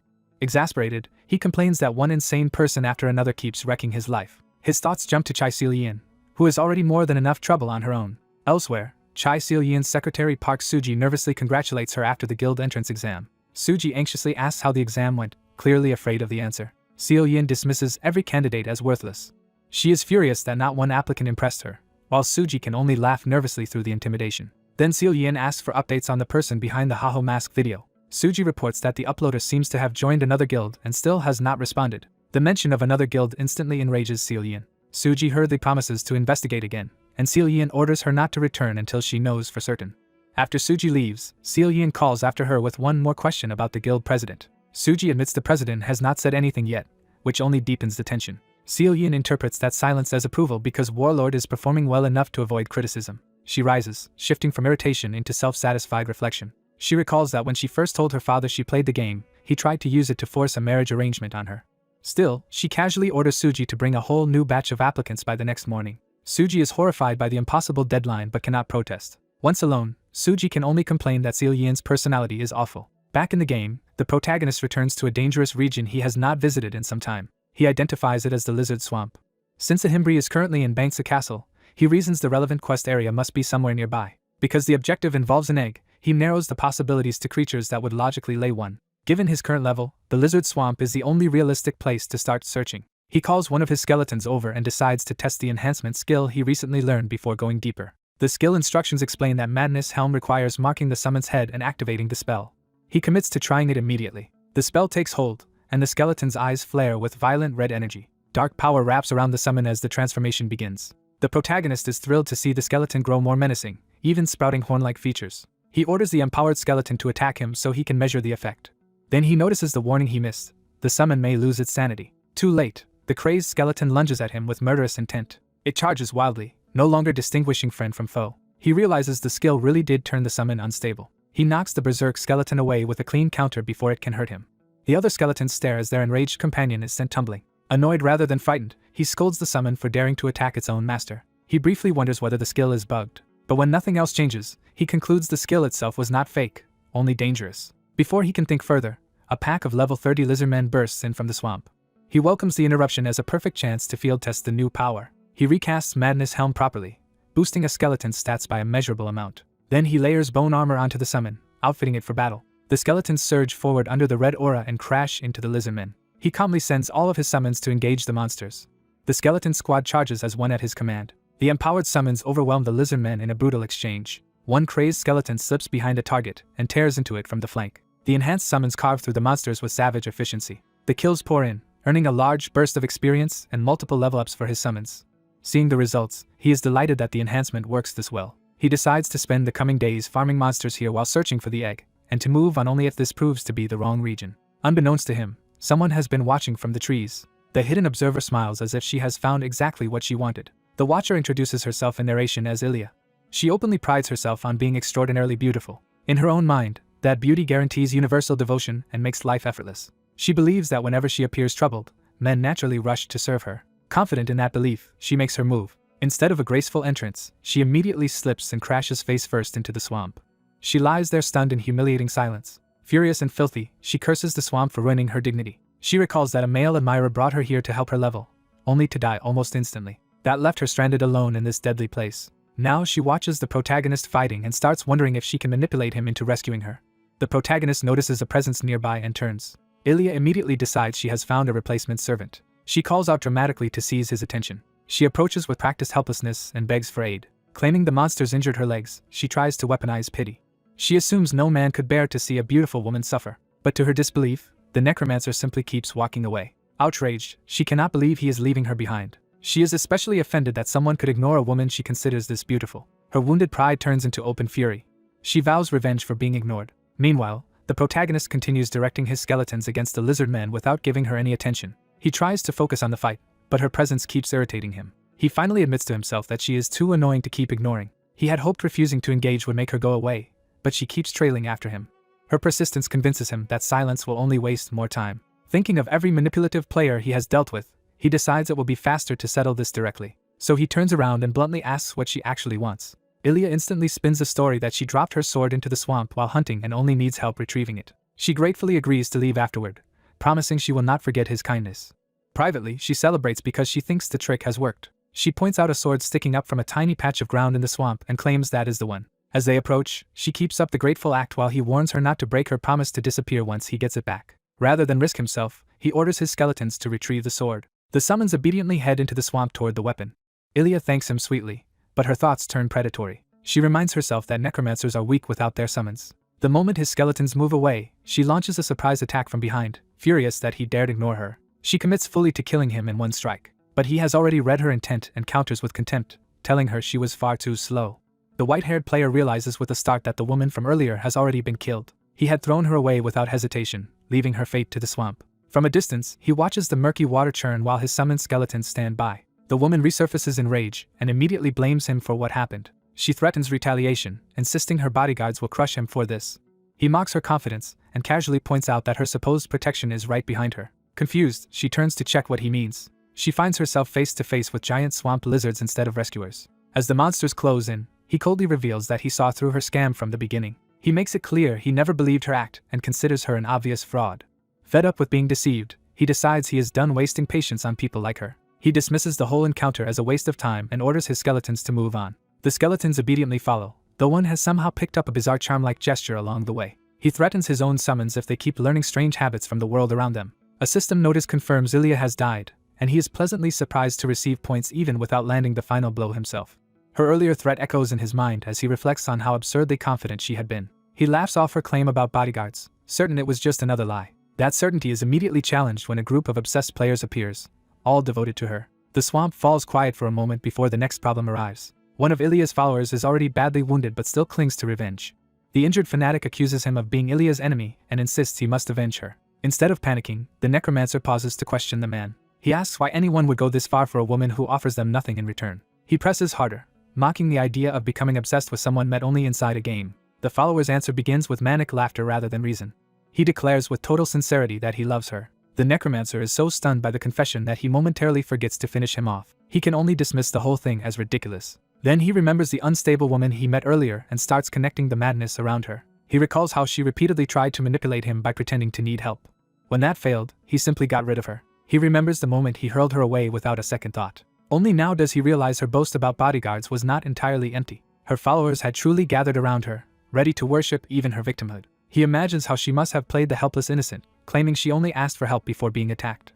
That kind of story would have enraged her admirers instantly. Since then, fanatics like these have been hunting him down one after another. He grows irritated that, On top of struggling to find quests, he now has a swarm of lunatics chasing him. He briefly considers killing Ilya again if she revives, but decides that would only create even bigger trouble. While looting, he gains money, gear, and a rare necklace from the chaos. The necklace's value shocks him, and he immediately reconsiders how useful this whole mess might be. He jokes that maybe love is not so bad after all if it keeps sending profit his way. His celebration is cut short when yet another follower spots him and announces Ilya's enemy has been found. Rather than deny it, he openly admits he is the one who killed Ilya and invites them to come at him. A whole crowd answers that invitation and surrounds him. Even he is rattled by just how many of them there are. The mob starts shouting for his death as they charge. He realizes the woman has inspired an absurd number of obsessed followers. Seeing no other option, he prepares to use his summons again. He calls his skeletons forward to intercept the attackers. The fanatics recognize his skeleton summons and decide to handle them first. One of them activates a special skill against the undead. The skill turns out to be a ludicrous love-themed attack that tears through the skeletons anyway. A system notice confirms one of his skeletons is destroyed, and he realizes these enemies outlevel him badly. Unable to win head-on, he abandons the fight and escapes while promising himself he will kill them later after leveling up. He keeps running through the swamp, cursing how persistent the pursuers are. He admits to himself that being underleveled makes it hard to shake them and decides survival comes first. Mid-flight, he suddenly notices something strange in the swamp around him. He finds himself in an unfamiliar part of the lizard swamp and immediately senses this place is different. The black water and terrain do not match anything he remembers from days of searching the area. He stops to think through what that could mean. Then the answer clicks, and he realizes he has finally found what he was looking for. Meanwhile, the pursuers keep searching for the necromancer's trail. One of Ilya's followers spots a remaining skeleton and takes it as proof they are close. Instead of leading them to him, the skeletons suddenly break into a bizarre dance under a disco-like effect. The followers are left completely dumbfounded by the spectacle. They interpret the mockery as another insult from the necromancer and grow even angrier. One enraged follower charges ahead, swearing he will never forgive him. That reckless advance triggers the awakening of a massive monster hidden in the area. The charging player freezes in terror as something enormous rises before him. The creature's sudden attack sends players flying like toys. The survivors can barely process what they are seeing. They recognize the monster as the dragon lizard, the level 40 boss of the lizard swamp. Hidden nearby, the necromancer realizes too late what nest he has stumbled into. The place he found is not just any hidden zone but the dragon lizard's nest itself. He recalls that this boss normally requires a full high-level raid to defeat because of its overwhelming stats. By all accounts, the dragon lizard should not even be present anymore after the raid was already cleared. He remembers the special rule: if someone carrying a related quest enters the field, the boss respawns. That means his own quest has secretly led him straight into a main story event. He realizes that Himbri sent a level 20 player into a quest zone built around a level 40 boss, and feels completely set up. He curses Himbri as a scammer for sending him into something this unreasonable. Still, he comforts himself that he has managed to gather some very useful, unwilling teammates. The fanatics quickly discover they are hopelessly outmatched and start calling for retreat. From hiding, he decides they are not getting away that easily. He empowers his skeletons with a sinister new force and sends them to block the escape route. The transformed skeletons corner the fleeing players and trap them between themselves and the boss. The panicked followers try to rally and force a path through. The dragon lizard attacks from behind, turning their retreat into a slaughter. While they are trapped, the necromancer slips away toward the nest. He thanks his accidental teammates for their sacrifice and leaves them to the boss. With the distraction working perfectly, he focuses on the real objective. He rushes into the nest, intent on stealing the quest item before anyone notices. He tears through the nest's interior at full speed, searching every corner. Convinced he has won, he reaches the center expecting to claim the egg. Then he stops cold when something feels wrong. The egg he came for is nowhere to be found. Refusing to believe it, he searches frantically until he finds the only suspicious object left behind. What he uncovers is not an egg but a cracked stone marked with a strange purple symbol. He studies it in confusion, unsure whether it is valuable or completely useless. With nothing else even remotely egg-like in the nest, he decides this stone is all he has. A system notice interrupts him by announcing another skeleton has been destroyed. He realizes the dragon lizard is returning after sensing him in the nest, and his time is up. The boss charges back toward him at terrifying speed. He barely escapes the attack and knows he cannot search the nest any further. Since the boss is back and the real egg is missing, he concludes he has no better option. He decides to take the strange stone with him even if it is not what the quest asked for. Elsewhere, a Himbri waits in silence, clearly expecting a specific result. The quest interface still presents the objective as retrieving the egg from the nest. Back in the swamp, the aftermath shows the fanatics broken and scattered by the disaster. One of Ilya's followers is still alive, barely able to cough and move. The necromancer approaches him with a casual greeting that feels more threatening than friendly. He remarks that the game's freedom creates all kinds of dangerous freaks, and he is done tolerating them. When the survivor tries to protest, the necromancer silences him with a sword through the throat. He makes it clear this is no longer a joke to him. He explains that he had been toying with them until now, but too much is at stake in this game for him to keep playing nice. He warns that if they come after him again, either they nor Ilya will be spared. He leaves the dying fanatic behind without another glance. On his way out, he cuts down more stragglers who try to stop him. He resolves that any future pursuit will be answered with total war. Once clear of the swamp, he shifts his focus from revenge to profit. He contacts a guild and offers to sell the exact location of the newly respawned dragon lizard for a huge sum. Later, he places the stone on Ahimbri's desk and presents it as the thing he found. Disguised and cautious, he asks Ahimbri to confirm whether this is what he wanted. Privately, he hopes desperately that this gamble will somehow count. Ahimbri examines the object with intense interest, relieved that he no longer has to search the map himself. The old mage immediately recognizes what the player has brought. He confirms without hesitation that it is exactly the right item. The player is stunned that his desperate guess was correct. Ahimbri praises him and reveals that this was the item he had truly been seeking all along. The player celebrates, thrilled that he managed to pass the test after all. Ahimbri admits he expected someone like him to take much longer, which only deepens the player's suspicion that he was manipulated. Still annoyed, the player asks for the next quest anyway because he has already committed too much to stop now. Ahimbri then asks whether he even understands what he has recovered. He explains that researchers kept finding this same object wherever mutated monsters appeared. He has named it the Corruption Stone. The player finally understands that this must be the true reason so many people were after him. He realizes the fanatics were not just avenging Ilya but trying to secure this stone for someone else. Ahimbri reveals that the Corruption Stone is a key item tied directly to the main quest. That means other forces were trying to control the future course of the story by claiming it first. The player is shocked that the quest he thought was a scam was actually part of the main storyline. Ahimbri apologizes for sending him into such danger. He admits he knew the quest was beyond the player's level, but says he needed to test his resolve against an unknown and powerful threat. Then he asks the real question, is the player ready to fight corruption itself? The player instantly agrees, because joining the main quest is exactly the chance he has been waiting for. He declares that being part of the main quest is a priceless opportunity, and eagerly throws himself at it. Ahimbri cuts off the outburst and reminds him that enthusiasm alone is not enough for what comes next. The player worries that his low level might disqualify him from continuing, but Ahimbri has another idea. With a ridiculous grin, Ahimbri offers to train him if he formally begs to become his disciple. The player is left frozen in disbelief by the absurd condition. Even as the quest completes and a new one begins, he can only stare at the title Ahimbri's disciple and the next training quest in speechless shock. The white-haired player fumes that the so-called helper who took money for boss raids is a complete scammer. Even so, the dragon lizard boss is overwhelmed and burned down. With the boss defeated, the raid is called off, the guild celebrates surviving without losses, and the wounded are gathered for treatment. The guild members proudly tell their captain they finally achieved something major, and he orders everyone to rest before regrouping. The captain personally thanks the hired helper, admitting his strength exceeded their expectations. He formally addresses the armored man as the helper they brought in. The helper downplays the praise and credits the guild's support instead. The captain refuses that modesty, saying the helper prevented multiple deaths and proved that paying for outside help on a boss raid was worth it. Wanting to show extra gratitude, the captain offers him an additional pouch of money. The helper refuses the gift because it falls outside the agreed rules, even when told it is separate from the promised payment.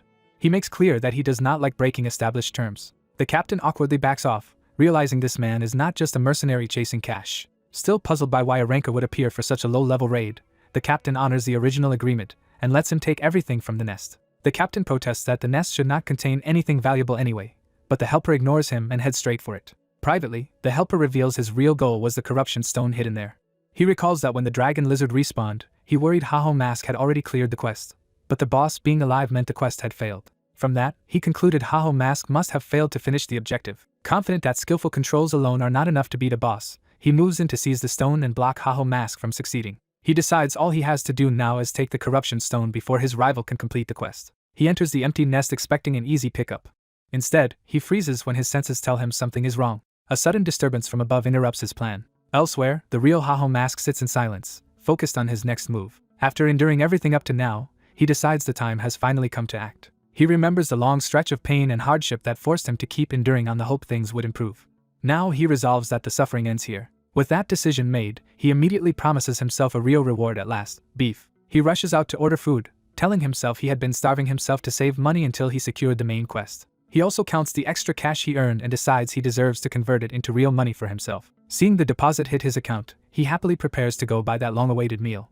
His joy dies instantly when automatic deductions for debt, bills, and rent wipe almost everything out. Left with almost nothing, he realizes the steak dinner is impossible and that he can barely afford food at all. Crushed, he wonders why he worked so hard only to stay broke. A message from Ramani breaks into his despair, asking if he is still alive and whether he has quit making tube videos. He remembers he never updated Ramani and thinks he can no longer make videos because dangerous people are after him. He grips his phone, caught between fear and frustration. Then hunger and resentment win out, and he questions why he should keep worrying about those people when he is about to starve. He decides to stop caring and just do things his own way. That choice leads him to a graveyard-like hunting field at night. The place is ominous enough that even the crows feel like part of the warning. He enters the forest of the dead, where skeletons rise to meet him. Haho Mask arrives with a grin, clearly treating the danger as opportunity. The system confirms he has entered the forest of the dead. He judges it the perfect place to grind experience, and also to make a more attention-grabbing video. He announces the hunt is starting, but first he has a new plan for his team. He introduces a new teammate, and says magic will now be part of their strategy. That teammate is a skeleton mage, a skill he got from the scammer Himbri, and it can learn stronger spells as his mastery rises. He notes the skill is powerful but mana-hungry, which is a problem because his mana is already limited. For today, he decides the target will simply be ordinary skeletons. The first skeletons begin clawing their way out of the ground. He spots that even the basic enemies here are level 33, higher than expected. His summoned skeletons are baffled by the stronger undead in front of them, but he quickly refocuses them. He demands to know why they are hesitating. The skeleton mage orders the team to hunt the enemies down, and they finally respond. As the battle starts, he explains that undead monsters differ from normal ones in one crucial way. His own skeletons still act timid and distracted, forcing him to babysit them. He snaps at them to stop wasting time because they have too much to do. He sends them forward and orders them to fight immediately. A clean strike lands, but it does not finish the enemy. The damaged skeleton simply keeps moving despite losing part of its body. Even the summoned skeletons are startled when the enemy refuses to go down. He explains that normal attacks are ineffective against undead, which is why he prepared a different solution. He equips a rare weapon, Mage's Hammer, built to crush undead with raw force. With the hammer in hand, he smashes through the first skeleton decisively. The blow sends bones flying and proves the weapon works exactly as intended. Pleased, he jokes that the hit was a perfect home run. He turns the moment into instruction, telling his skeletons they need to crush the head. His skeletons stare blankly, still not fully understanding. Ignoring their confusion, he declares the video's challenge: kill 100 skeletons in 100 minutes. He adds a threat to motivate them if they fail. With a vicious grin, he warns that he will abandon them there if they do not keep up. Terrified by that possibility, the summoned skeletons finally start taking the hunt seriously. As skulls start flying, the system confirms kills and even a level up. Watching his team adapt, he realizes the strategy is working better than expected. He is pleased that they are learning the unfamiliar hammer faster than he thought, and starts believing the video will succeed. That confidence vanishes when he senses a new threat approaching. Something heavy crashes down nearby and interrupts the hunt. A rare skeleton warrior appears, far more dangerous than the ordinary undead. He immediately recognizes it as a random rare spawn and understands the situation just got much worse. Then his hunger-addled brain translates the horned helmet into one thing: beef. Driven by that obsession, he orders his skeletons to seize what he now sees as his meal. While dodging, he keeps fantasizing about how he wants to cook the beef. Still thinking about bulgogi, he nearly gets caught by the warrior's sudden attack. The skeleton warrior slams down with overwhelming force, blasting the area apart. The shockwave tears up the ground and sends him and his summons scrambling back. He admits the monster nearly killed him before he could do anything. He realizes he survived only because he targeted the warrior's arm first and disrupted its attack. Now he understands the next step is to keep exploiting that opening. He and his skeletons rush the warrior together before it can reset. He follows up with a brutal hammer technique aimed at shattering its lower body. The attack lands hard enough to make the warrior howl and stagger. After the exchange, he checks on his skeletons as if they were a proper party. He starts to think the rare monster was easier than expected. That thought is cut off when another ominous presence gathers overhead. He mocks the enemy for being impatient, not yet realizing the real danger has only begun. The skeleton mage announces it has one more spell ready, but that warning points to a much bigger threat. A powerful undead caster begins forming a massive fire spell. The fireball swells into a blazing sphere that threatens to engulf the battlefield. Even the skeleton warrior charges through the flames, showing the attack is part of a larger coordinated threat. The system confirms the skeleton warrior's death and the experience gained, but the victory is immediately overshadowed. He still thinks about how many views this footage could get, even as the battlefield turns catastrophic. His hunger returns at once, and he jokes to himself that grilled beef still sounds best. Then the system warns that the field boss has noticed the death of its underling. More alerts follow. The field boss has found intruders and is now awakening. A huge golden summoning circle opens above the graveyard. From it, a skeletal figure begins descending with overwhelming magical pressure. The full form of the field boss emerges, crowned and radiant with deadly power. Haho Mask and his skeletons are left staring up at a monster far beyond what they expected. He can only gape in disbelief at what he has summoned onto himself. The boss reveals itself as the Golden Skeleton, a level 40 boss monster. Its title alone makes clear that this is the true ruler of the area. He remembers that the Golden Skeleton is the Forest of the Dead's boss and a notorious mage-type newbie killer. Only then does he realize the boss appears after too many skeletons are defeated, a condition he triggered without thinking. He admits he cannot be sure he can win, but the potential reward is so huge that he still sees it as a jackpot. He convinces himself there is still a path to victory if he fully buffs his skeletons and fights smart. But before he can finish the command, the situation changes again. The system announces that his summons are being undone because he has run out of mana. His skeletons vanish, leaving him alone just as he screams in panic. He realizes it was inevitable after summoning all four and having the mage cast so many spells. With no mana and no allies left, he accepts that he has no choice but to face the boss himself. Instead of breaking, he grins and decides to rely on his own body for the first time in a while. He activates his combat skill, Slot On. Dark blue power wraps around him, transforming his movement and weapon into something far more lethal. The golden skeleton recognizes the challenge, and he answers it by charging straight in. He launches himself at the boss in a direct assault before it can settle into ranged casting. The boss immediately begins layering more golden magic circles to counter him. It answers his rush with another barrage of high-level spells. Golden beams tear across the battlefield, forcing him into desperate evasive movement. He realizes one hit would kill him and understands exactly why this monster earned its reputation. He concludes he has no chance if he lets the boss keep casting freely. So he changes tactics and commits to closing the distance no matter what. His new plan is simple: stop the boss from using its spells at all. He breaks through the barrage and lands a strike on one of the boss's spell-forming hands. The hit damages the boss and proves its casting can be interrupted physically. A shattered magic circle confirms he found the right weakness. He reasons that the boss's hands are linked to its spells. From there, he decides the fight will be won by destroying every one of those hands. The golden skeleton falls silent for a beat, as if reassessing him. The system reports that the field boss is now staring directly at him. It then reveals the boss has seen through him and is actively measuring his skill level. The boss changes hand signs and begins a different kind of magic. Purple energy replaces the golden barrage, signaling a new and more dangerous phase. Thrown off by the sudden shift, he can only ask what is happening. A concentrated purple light forms, far denser and stranger than the earlier spells. The boss fires the new attack, blasting the ground apart and forcing him into a frantic retreat.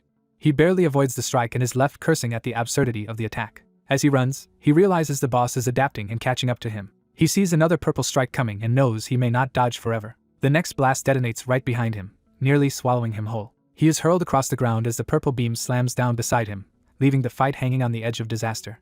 Herkin is thrown to the ground in a ruined graveyard, already under pressure from a powerful enemy. As he regains his bearings, he realizes the attack pattern in front of him feels wrong. The battlefield itself confirms his unease, because the golden skeleton is using a pattern he cannot clearly recall. He starts doubting his own memory and wonders whether he remembered the boss incorrectly. He considers whether the golden skeleton once had hidden patterns or some kind of balance adjustment like other bosses. In the end, he admits he cannot remember, partly because it has been years since he last hunted one. That uncertainty frustrates him even more because he currently has no skeleton summons and no reliable memory of the boss's moves. Facing the towering golden skeleton alone, he wonders how he is supposed to win at all. When the boss unleashes another barrage of purple magic, he decides that for now he will simply try everything he can. He commits himself to improvising rather than waiting for a perfect answer.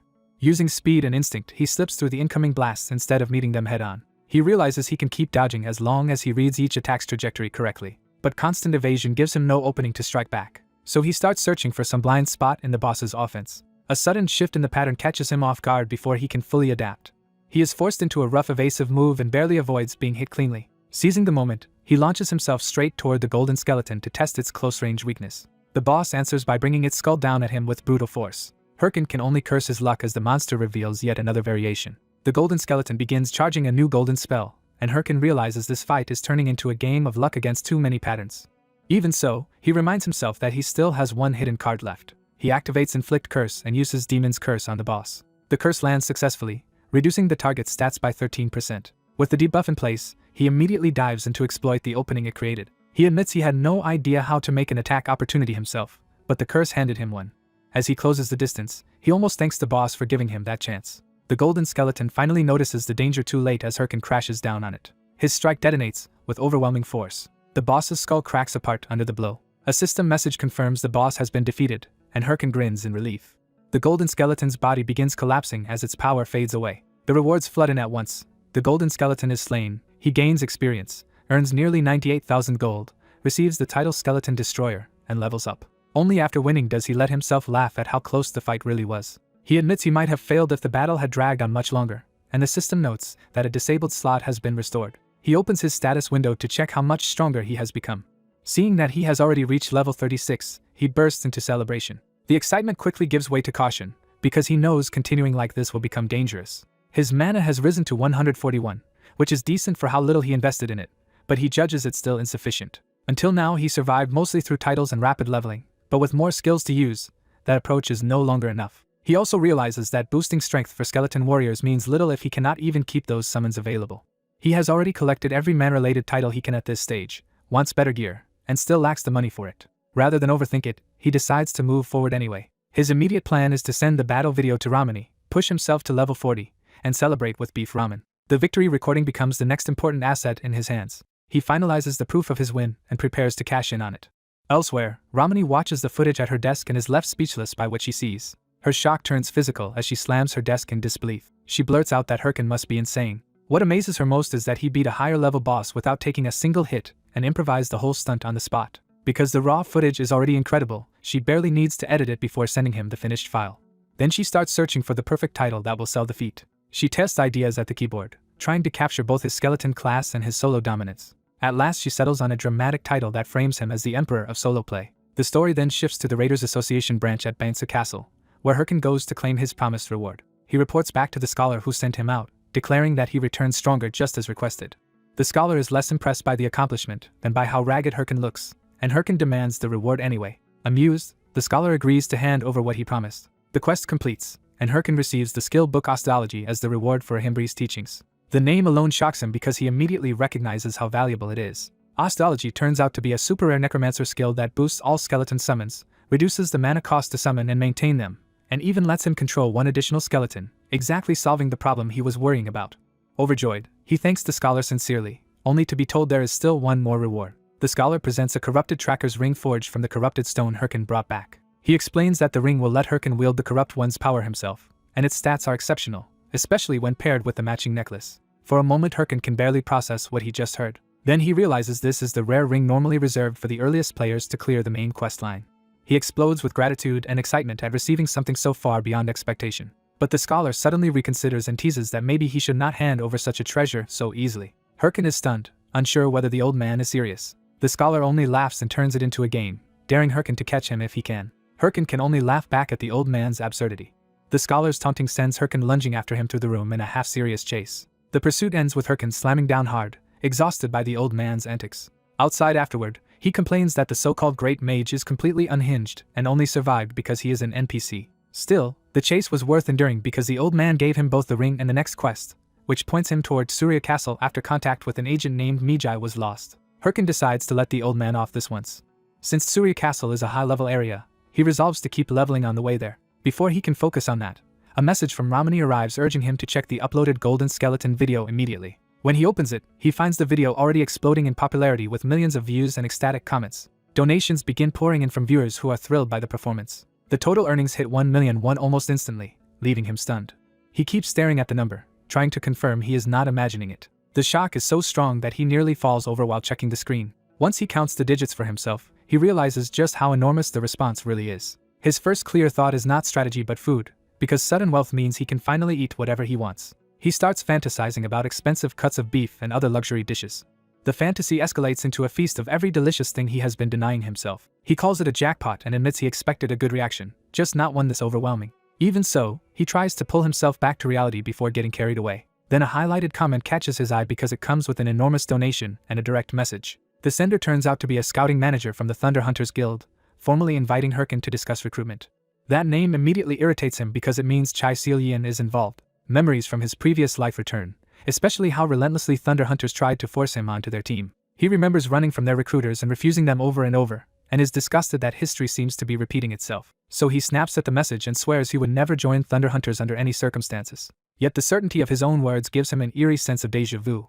The repetition only makes the whole situation more aggravating. Later by the campfire, he vents to his guildmates about how persistent Chai Seol-yin is despite all his refusals, especially since he already belongs to a guild. One of them points out that Thunder Hunters is still one of the best guilds in the game, making Hirkin look unusually fortunate. They add that the guild leader comes from a rich family, so joining would practically guarantee a huge salary. Another explains that the attention makes sense because Hirkin is so good that even their own guild raid videos end up with viewers talking mostly about him. They admit, almost apologetically, that Hirkin has become too good for their small guild. He cuts them off before the praise can turn into pressure. Hirkin flatly refuses the idea, arguing that money will come naturally once their own guild becomes the strongest. He insists he would rather keep playing with his current guild than sell out for comfort. His answer leaves the others quiet, though one of them smiles at his conviction. As he reflects on it, he realizes something has changed inside him since his previous life. Back then he might have been desperate enough to accept anything, but now he can finally laugh at how far he has come, even if the memory still hurts. One of his guildmates snaps him out of that brooding with a sharp smack. The blow reminds him that obsessing over money is pointless right now. He accepts that he still has too much work ahead to be satisfied already.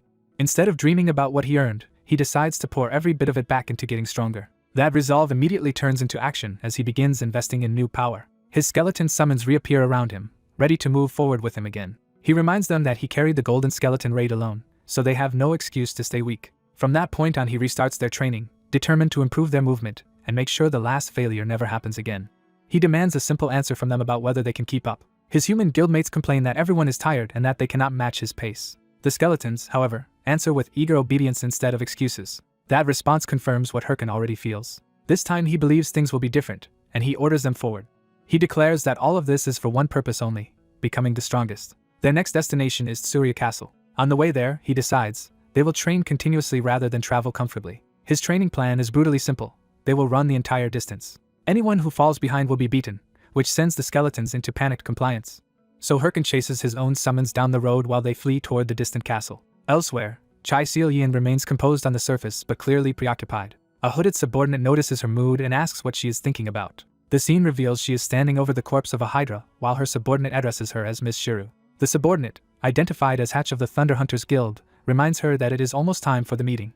Before leaving, she asks for an update on the corrupted count, but Hatch can only report that they still have no clue leading to the next main quest. That failure infuriates her because Hydra reached the main quest line before Thunder Hunters did, which she finds humiliating. Hatch tries to reassure her that they may solve it soon, especially with a meeting of the top 30 guild leaders approaching, but she dismisses the value of hearing from losers. Even while insulting everyone else, she warns Hatch to be careful. Then she heads off to meet the guild master.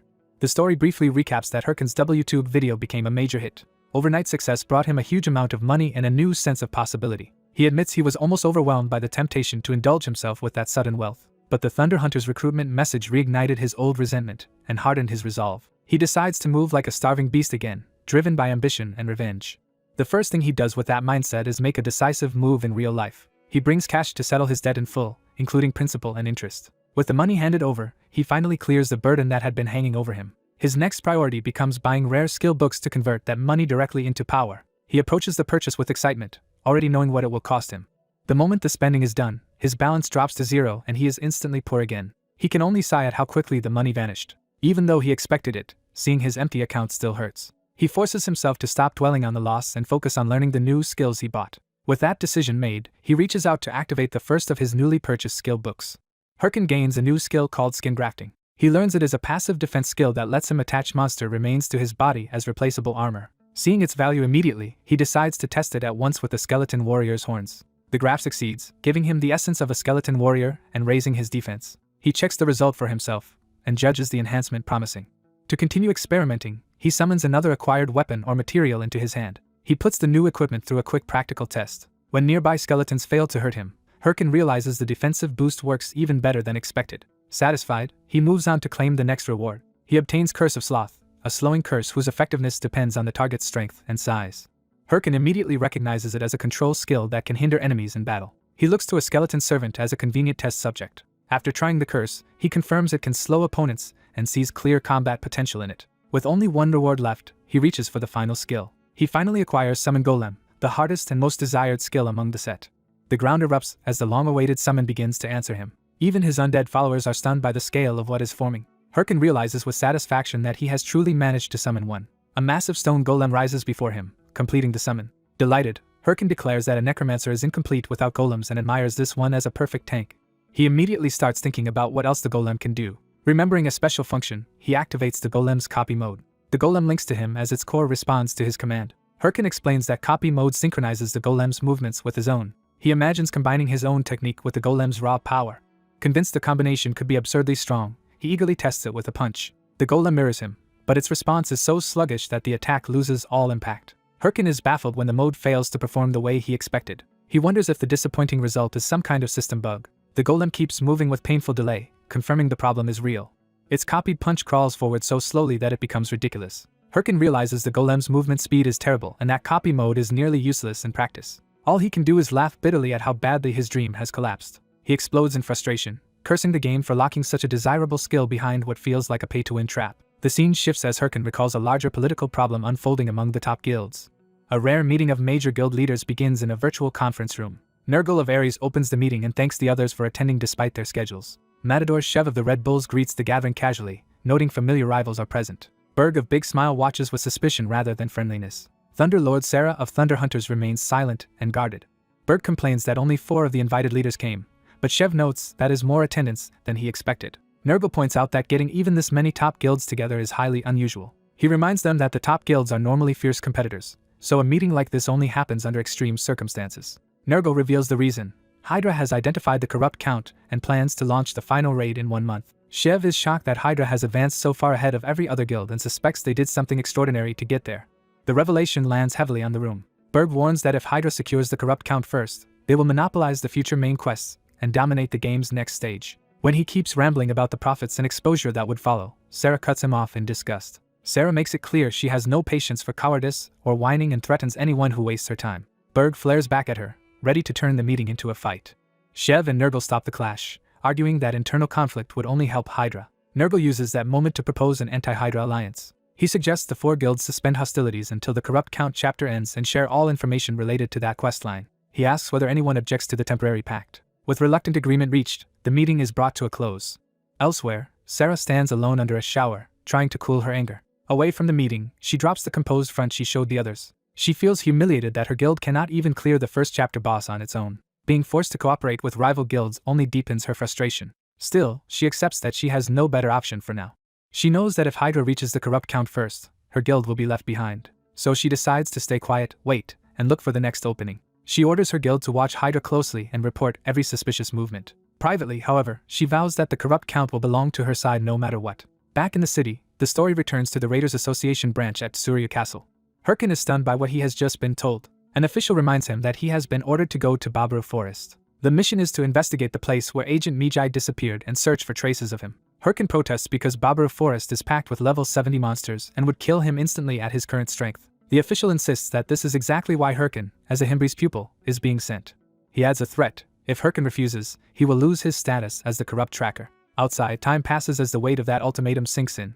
Herkin sits in the city square, crushed by the impossible demand. He can only mutter in disbelief at how badly the situation has turned against him. When he opens the quest window, he sees a timed mission to find the missing Agent Mijai, take over the investigation, and keep his corrupt tracker title. He realizes that failing this quest would throw him out of the main quest line entirely. Herkin bitterly concludes that taking so many quests above his level has finally backfired. He reflects that he only managed his earlier impossible quests through luck and momentum, but this new one is beyond even that. Now he has been handed a mission intended for players level 60 and above. He desperately searches for a way to keep the main quest line without actually going to Babaru Forest. Nearby players discuss how Hydra is on the verge of completing the main quest line, while the rest of the top guilds are still struggling to even begin it. That conversation makes Herkin pause and think harder. He suddenly wonders what happens to all other ongoing main quests once the corrupt count is defeated. A dangerous idea begins to take shape in his mind. He realizes he may not need to go to Babaru Forest at all. The story cuts to a distant castle under surveillance, where nothing unusual seems to be happening. Hydra operatives complain that their long watch over the castle is almost over and that the boredom has been unbearable. One of them is Nadal, Hydra's 8th in command. They speculate about the rewards Hydra will gain once the corrupt count falls and how high the guild will rise. Nadal reminds them that their real job is to keep secretly monitoring the corrupt count's castle. He stresses that professionals do not relax and risk leaking information. Their vigilance is shattered when someone suddenly calls Nadal out by name. The intruder is Kim's, the Red Bulls rank 3 player. Hydra is shocked that a Red Bulls member has found their hidden position. Kim's casually lies that he is just passing through to kill a high-level mountain boss and assumes they are here for the same reason. Nadal and his subordinate can only awkwardly play along. Kim's keeps needling Nadal with crude jokes, clearly provoking him on purpose. Then he leaves as if the encounter meant nothing, while Nadal fumes and his subordinate panics. Once Kim's is gone, Nadal vents his anger physically. He also sends an alert through his device. Nadal reports that Hydra's 8th in command has been exposed and that the anonymous tip about the castle was real. Back at Red Bull's headquarters, Shev is stunned that the information turned out to be genuine. His companion admits she had assumed the anonymous message about the corrupt count's location was a prank, though they sent Kim's just in case. They now wonder why someone would hand over such crucial information for free and in secret. Shev decides motive does not matter because they are too desperate to reject an advantage against Hydra. Kim's offers to start a fight and buy the guild time. Shev refuses, saying Kim should retreat because Red Bulls cannot afford to lose one of its main forces. Kim's takes the praise in stride, amused that he is being treated as indispensable. Before the conversation can continue, a new threat drops in from above. A violent impact announces another arrival at the castle. Shev and his companion recognize the newcomer with alarm as Kim's. Kim's reports that they were not the only ones who received the anonymous information. The second arrival is Thunder Princess Hahui of the Thunder Hunters, whom Kim's mockingly introduces. Hahui immediately demands every detail they know and threatens death if they refuse. At the same time, in Babaru Forest, a giant red-eyed bear charges into battle. Herkin's golem steps in to meet the beast head-on. The bear slams into the golem with overwhelming force, starting a brutal clash. The golem absorbs the assault and begins to answer with its own strength. Its core flares as it powers up for a counterattack. The golem drives a heavy blow back into the monster. Herkin watches from safety with his undead, letting the summon tank do the work. As the golem and bear trade savage hits, Herkin calmly spectates from a tree like it is entertainment. While the fight continues, he checks for responses to the information he spread and finds none, which makes the silence suspicious. He expected replies by now and starts wondering why no one is reacting. He explains his plan to himself. The only way to avoid Babura Forest was to end the quest by force.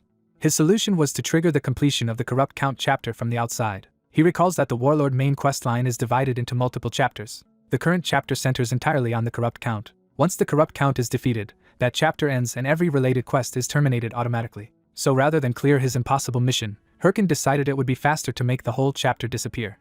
That is why he anonymously leaked the Corrupt Count's location to multiple guilds, and only needs someone else to kill the boss for him. A sudden realization interrupts his confidence. A system alert appears announcing that Hydra's official channel has started a live stream. Even as the golem keeps fighting, Herkin's attention snaps fully to the broadcast. He lets the golem continue handling the battle while he focuses on the stream.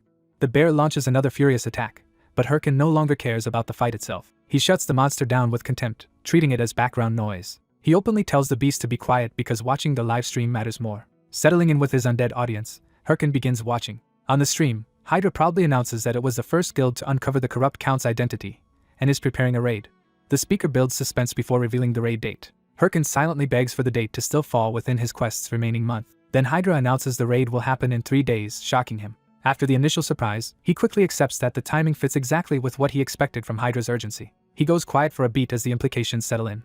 Then he breaks into delighted laughter, thrilled that the chapter may end far sooner than he hoped. The golem keeps pummeling the bear while Herkin revels in the news. He concludes that Hydra must have accelerated its schedule because his leaks made them anxious about rival guilds interfering. That outcome suits him perfectly, because Hydra is strong enough to finish the job and far ahead of everyone else in main quest progress. Herkin smiles at the thought that once the main quest ends in 3 days, the obstacle strangling his future will vanish and his real freedom can finally begin. The Hydra Guild's raid collapses in blood as one of its members is struck down. A system notice confirms the disaster. Hydra has been completely wiped out. Watching the result on his device, a young man is stunned that they failed so badly. He vents his disbelief by throwing the phone away in frustration. He angrily condemns Hydra for rushing in without a real plan and failing almost immediately. After collapsing back down, he wonders if he misjudged them and needs a different option. A new alert interrupts him with news that the Red Bulls Guild has started a live stream. He instantly realizes Matador Shev is with Red Bulls and fears what that means. As the battlefield restores itself, Shev concludes Hydra's failed raid has reset the field. Shev turns to his gathered forces and asks if they understand what just happened. He warns them that the enemy is strong enough to erase Hydra and that their own supplies make success unlikely. Even so, he refuses to back down. Shev publicly declares that Red Bulls will take on the challenge anyway. His guild answers with a roar of support. The young viewer grows uneasy, wondering if Red Bulls is really going in right away. His concern spikes when the stream announces a partner joining the raid. The introduction begins with the guild master of Thunder Hunters. The partner is revealed as Thunder Queen Shiru. The viewer is left staring in disbelief at the name. He recognizes her as Chai Seolian and is shocked to see her involved. Elsewhere, Red Bull's camp waits outside the castle as the alliance forms. Shev admits this development is not what he expected. He is especially surprised that the Thunder Queen herself asked to meet him first. When they sit down together, he tests her intentions by asking whether she is turning on Red Bulls, and she calmly denies it while reminding him they are allies for now. Shev brings up that one of his men was badly beaten, making it clear he has not forgotten the insult. She dismisses it as trivial and frames it as nothing more than a rough greeting. Without apologizing, she pushes the conversation toward business. Her real purpose is to ask what he knows about the Corrupt Count. Shev tries to dodge the subject and refuses to play along. She corners him by revealing that several top guilds have already received information about the Corrupt Count. She points out that once even someone as uninformed as Shev starts moving, the leak is obvious. Pressed from all sides, Shev admits the leak is real but says they still do not know who tipped them off. Seolian immediately shifts to the next issue and asks whether Hydra can clear the raid. Shev gives an uncertain answer, but she cuts through it and predicts Hydra will fail. She explains that Hydra rushed in to claim the first clear, even though the Corrupt Count is a major boss who should have been studied first. Shev realizes she is not interested in Hydra itself and asks what she is really after. She answers with a smile that hides a threat. In a flash, she draws her blade and attacks so suddenly that Shev is caught off guard. While holding him at sword point, she proposes that their guilds cooperate on the Corrupt Count raid. To force his answer, she promises him the first kill if he agrees. Shev remembers that he had assumed this promise was just a bluff. Now, seeing her in action, he admits she was exactly as dangerous as advertised. He watches her cut through monsters and acknowledges that she has the power to back up her words. Then the true enemy appears, mocking the raiders as weaklings. The Corrupt Count declares that he will crush their will completely, and unleashes a horde. The battlefield turns chaotic as monsters flood in, and the allied forces struggle to hold the line. Shev sees his troops nearing exhaustion and knows they cannot keep this up. Seal Yin also realizes the endless swarm will overwhelm them if nothing changes. Shev suddenly charges forward, drawing her attention. He decides to create an opening for her and tells the Thunder Queen to push through. He blasts the path open and orders her to go while he holds the monsters back. She takes the chance and rushes straight toward the corrupt Count. The Count lashes out in fury at her approach. She weaves through his attacks with precise, relentless movement. She rises above the battlefield, closing the final distance. Certain she has him, she prepares the finishing strike. At the last instant, she senses something is wrong. The corrupt Count reveals his trap and impales her in midair with his tendrils. Shev shouts for her as the attack lands. Blood spills from Seal Yin's mouth, making it seem the raid has failed. But instead of falling, she answers with a counterattack. Her expression hardens as she commits to the kill despite the wound. The corrupt Count finally realizes too late that she is still coming for him. She drives a decisive strike through him and crashes down as his body splits apart. Watching the finish, Shev laughs in disbelief at how terrifying she truly is. Standing over the fallen boss, Seal Yin is declared the victor as Red Bulls and Thunder Hunters clear the corrupt Count raid. Back in his room, the young man is shaken to learn that Seal Yin was the one who got the kill. He grits his teeth, swallowing the frustration. He forces himself to stay practical and decides the important thing is simply that the corrupt Count is dead. Still, he coldly vows that this will be the last easy victory anyone else gets. Clenching his fist, he declares that he will be the one who wins in the end. His thoughts turn back to Seal Yin as the rival he must eventually surpass. He reaffirms that the final winner will be himself. The story shifts to the Bulkas Mountains, where the next stage awaits. He introduces himself as Jaehyun, known in-game as Hirkin. He reveals that he is a warlord player who somehow reincarnated into the game world. His goal is simple and ruthless: become the strongest and take revenge on those who ruined him. Even with that resolve, he cannot help wondering why trouble keeps finding him. As he runs through the mountains with his summoned skeletons, he complains that disasters seem to happen to him every day. A flashback begins a few hours earlier, when he first arrived at the area. At the entrance, he identifies the barrier as a blocked field tied to a hidden condition. He explains to his summons that until the condition is met, entry is restricted. The field itself confirms that outsiders are barred from entering. But Hirkin already knows the trick. Because the Bulkas Mountains are the setting of Chapter 2's main questline, he understands how the lock works. Once Chapter 1's Corrupt Count quest is cleared, the barrier automatically opens, and he steps inside before anyone else. He immediately earns a first entry title and bonus stats, confirming that no one else has figured this out yet. Pleased with the advantage, he orders his skeletons to move out. From that point on, he believes the field belongs to him. He charges ahead, eager to capitalize on his head start. That confidence vanishes when a pack of level 60 wild boars appears. Hirkin freezes at the sight of enemies far above his own level. The boar's status confirms just how dangerous they are. He realizes he is only level 41 and badly outmatched. The boars attack before he can retreat. He curses his luck for running into them the moment he entered the zone. Knowing others may soon discover the opening, he decides he cannot afford to waste time and must somehow survive. He quickly forms a plan and orders his skeletons to equip their helms for battle. The boars bear down on him at full speed. His skeletons intercept, but the impact sends bodies flying. One skeleton warrior is destroyed in a single hit, proving how hopeless a direct fight would be. Hirkin smiles anyway, because that loss was intentional. He reveals the skeleton was bait and triggers Curse of Sloth on the boars. The curse takes hold, briefly freezing the pack in place for a few precious seconds. He immediately prepares a follow-up attack while the opening lasts. Hirkin lunges in, ready to punish them for destroying his summon. Then an armored monkey ruins everything by dropping a banana peel in his path. Hirkin slips and crashes face first in front of the immobilized boars. The banana lands squarely on his head, making the humiliation even worse. He stares in disbelief as the monkey cackles from a branch. The prankster is identified as an armor monkey, a monster that enjoys tormenting humans. Hirkin can only grind his teeth in rage. As the curse wears off, the boars close in again and he screams after the monkey for ruining him. The boars charge just as he realizes the paralysis window is ending. A sudden blue flash interrupts the attack. A powerful spear-like blast tears through a boar's head and saves Hirkin at the last moment. He is left staring, unable to process what just happened. Looking up, he sees more blue projectiles raining down from above. The barrage wipes out the entire pack in one overwhelming strike. Hirkin is stunned that someone killed all of those level 60 boars with a single shot. A man approaches and asks if he is hurt. Hirkin immediately suspects this newcomer might be the person he needs to meet. The scene shifts to Surya Castle, where another thread of the story is unfolding. Two players notice a heavily equipped man and call attention to him. They recognize the expensive full white Mamba armor set and realize he must be important. One wonders if he is a ranker, since no one seems to know him. The armored man ignores the gossip and instead asks his subordinate whether the source of the leaked report has been identified. The subordinate, Michel, reports that none of the guilds know who sent them the corrupt Count information. The man concludes that this is exactly what one would expect from someone who knew the Count's identity and gave it away for free. He asks whether there are any traces connected to Haho Mask, another possible lead.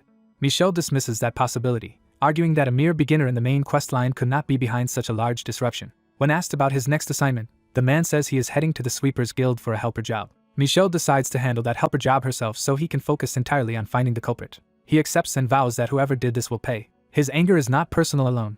He sees the leak as an attack on the world's balance itself.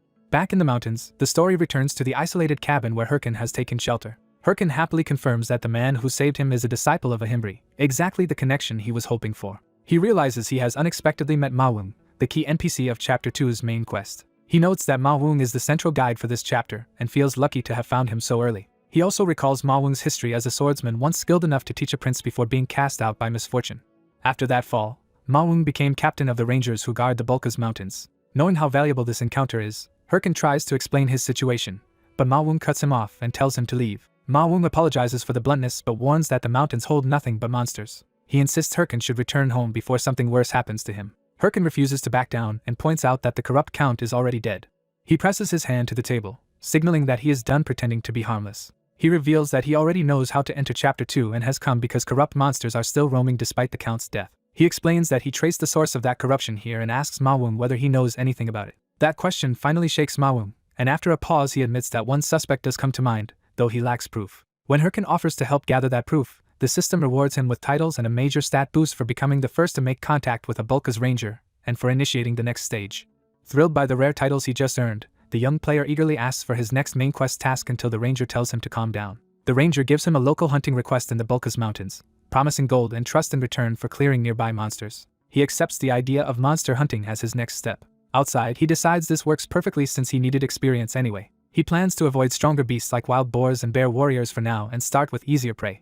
That leaves him considering one particular target. He settles on the armor monkeys, partly because he wants a way to get revenge on the bastard who wronged him. He heads into the mountain forest to begin the hunt. His first encounter goes badly when an armor monkey's prank sends him stumbling. The monkey keeps toying with him, knocking him around the trees instead of fighting directly.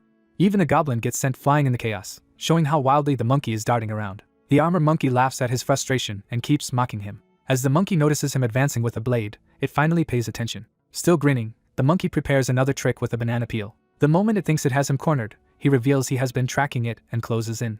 The monkey's confidence falters when he addresses it directly. He drops the pretense and promises to kill it. He launches his sword with murderous intent, using a burst of speed and power. The attack splits into multiple blue arcs that cut off the monkey's escape routes. The blast tears through the forest and overwhelms the monkey's frantic dodging.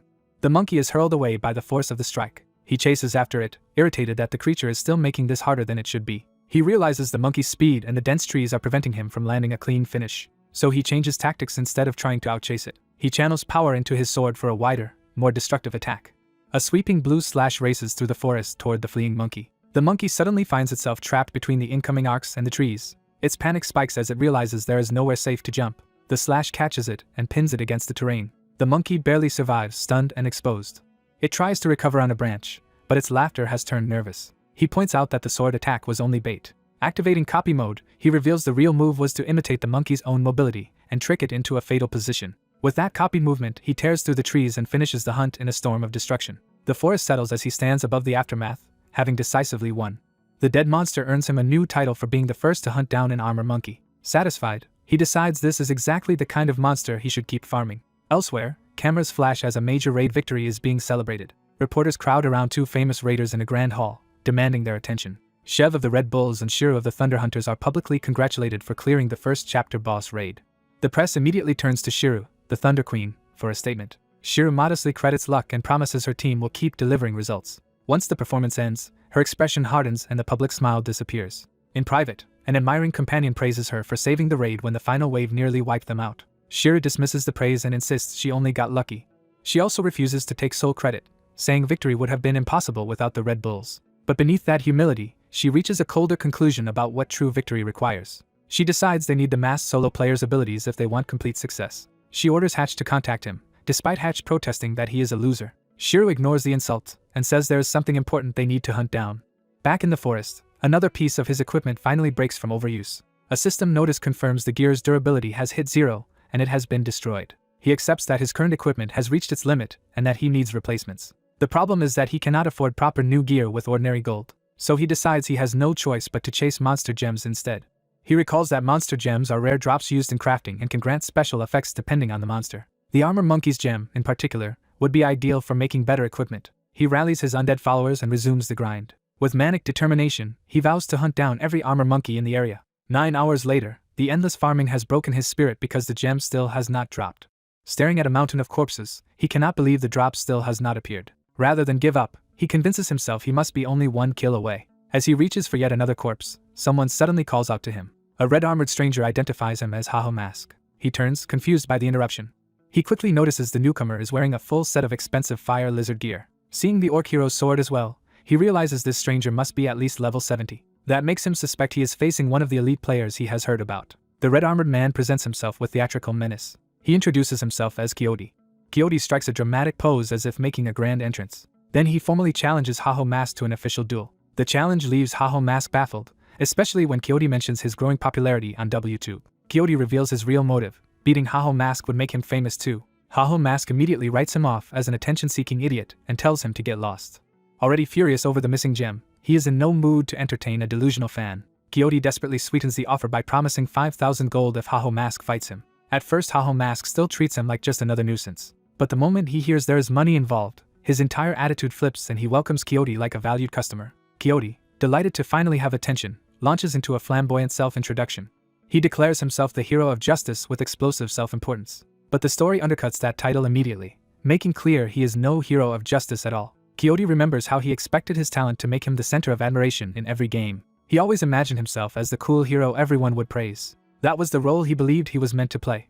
Yet in Warlord, nobody paid much attention to him. Whenever he tried to introduce himself, people ignored him and talked instead about how entertaining ManhwaCapped was. Even in public, strangers got excited over ManhwaCapped's latest upload, while Quixote stood unnoticed. His frustration finally boiled over into a physical outburst. He became obsessed with ManhwaCapped, convinced they started at the same time, and that he was being unfairly overshadowed. Unable to accept it, he fixated on the fact that ManhwaCapped was lower level and worse geared, yet still more beloved. After running off in bitterness, he accidentally wandered into this forest while stewing over the humiliation. Then he spotted ManhwaCapped in person and recognized his chance. The sight of his rival instantly sharpened his obsession. He is shocked that ManhwaCapped is hunting in what should be a blocked field, but greedily sees opportunity instead of asking why. A new idea suddenly clicks in his mind. If he records himself defeating ManhwaCapped, he imagines the video will explode. In his fantasy, that victory would let him steal all of ManhwaCapped's fame. That fantasy becomes the reason he presses the duel so hard. To make the fight look fair and undeniable, he even strips off his gear and offers the same 5,000 gold wager again. ManhwaCapped is appalled that Quixote is undressing instead of fighting, while Quixote insists this is the only fair way. Quixote points out that ManhwaCapped's own weapon has broken too, so either of them should rely on equipment. He claims he wants a pure one-on-one so no one can say he only won because of gear. Then he grandly tells ManhwaCapped to come at him with everything he has, which only makes ManhwaCapped take him even less seriously. Tired of talking, Quixote finally charges barehanded. His first strike is fast and heavy enough to force ManhwaCapped to evade instead of mocking him. Quixote follows with a relentless flurry that proves he is not just a clown. He grows irritated that ManhwaCapped keeps defending and demands a real fight. ManhwaCapped tells him to earn that seriousness first and at least put his pants back on. The taunt annoys Quixote, but he answers with action instead of words. He activates a warrior skill, gathering red energy into his fist. Using Booster, he launches a sudden accelerated attack. ManhwaCapped barely registers the punch before it is already in his face. The impact sends both of them flying through the air from the sheer force. Quixote crashes down hard, but the exchange proves his raw power is deadly. Recovering amid the dust, ManhwaCapped identifies Booster as a warrior skill that grants an instant burst of movement. He admits that beneath the idiocy, Quixote is probably a higher level player than he is. That means a direct contest of strength would get him killed, so he immediately starts thinking for another way to win. When he rises again, Quixote mistakes that calculation for a willingness to finally fight seriously. Quixote welcomes the challenge, convinced he is about to prove himself superior. He charges once more, shouting that he will show everyone he is stronger. He chains Booster into another rushing punch. At the last second, ManhwaCapped throws dirt into his face and ruins the attack. Blinded and outraged, Quixote stumbles as ManhwaCapped slips away. The dirty trick sends Quixote sprawling while ManhwaCapped keeps his distance. ManhwaCapped calmly concludes that if he cannot win in stats, he has to win through technique and tactics. He counters with a precise strike that finally lands cleanly on Quixote. The blow snaps Quixote's head back and breaks his momentum. Quixote crashes into the ground from the sudden reversal. He calls ManhwaCapped a coward for fighting this way, but ManhwaCapped dismisses the complaint because survival matters more than style. He tells Quixote the real reason he is losing is that he cares more about playing a role than actually winning. Then ManhwaCapped activates skin stitching, a grotesque skill that reshapes his body. He follows it by using the item armor monkey's hide as material for the transformation. The hide fuses into him, and the system confirms Herkin has been enhanced with the attributes of an armor monkey. Quixote immediately realizes the danger of what he is seeing. ManhwaCapped prepares a lethal purple attack, deciding that if Quixote forced this fight, he can face the consequences. At last Quixote's bravado collapses and he desperately begs him to stop. He openly surrenders, terrified of dying. ManhwaCapped fires anyway, blasting him with overwhelming force and ending the duel on his own terms. The attack leaves Quixote gasping and utterly broken. A towering vortex of power churns behind Haho Mask as he stands over the defeated man. Shaking, Quixote realizes the fight was so frightening that he forgot this was supposed to be a game. Haho Mask cuts through the panic with a simple demand for the promised 5,000 gold. He adds that paying up is better than being forcibly logged out for 2 days, making the threat unmistakable. Instead of resenting that pressure, Quixote suddenly becomes dazzled by how cool Haho Mask seems. He starts praising Haho Mask's strength with embarrassing sincerity, leaving Haho Mask completely thrown off. Quixote formally admits total defeat and hands over the promised 5,000 gold. Then he offers something even more valuable, his orc hero's sword. Stunned, Haho Mask realizes the weapon Quixote is surrendering is truly an orc hero's sword. The masked necromancer learns the sword he received is a rare weapon worth a fortune, making the gift far more valuable than he expected. Embarrassed by the generosity, he asks why such a rare item was given to him, and the blonde man offers it as thanks. The blonde man admits his recent fame made him neglect real growth, and he credits the necromancer for forcing that realization. He insists the gift be accepted and begins to frame their bond in absurdly grand terms. He declares the necromancer worthy of becoming his brother, turning gratitude into melodramatic devotion. For a split second, the necromancer almost mistakes the gesture for sincerity. He nearly gives the fool some credit before the speech keeps going. Fed up, he cuts the nonsense short with a kick and rejects the whole brother act outright. He orders his skeletons to seize the blonde idiot before he can say anything else. The man is dragged off still shouting his name to the heavens. Even while tied up, he vows to return only after becoming worthy of that ridiculous brotherhood. As the necromancer walks away with his undead, the captive keeps promising a reunion, leaving only irritation behind. Still, the necromancer can't help finding the lunatic's enthusiasm a little amusing. One of the skeletons notes that at least the man seems to be enjoying the game, which the necromancer quietly agrees with. With a powerful new sword in hand, he decides he no longer needs to keep farming armor monkeys. He judges the weapon strong enough to let him challenge the next main quest. Then greed immediately creeps back in. He starts convincing himself that just a few hundred more armor monkeys might finally drop the item he wants. His skeletons physically drag him away from that spiral, as if staging an intervention for a loot addict. The sword's details confirm it grants major boosts to strength, stamina, and armor piercing against monsters.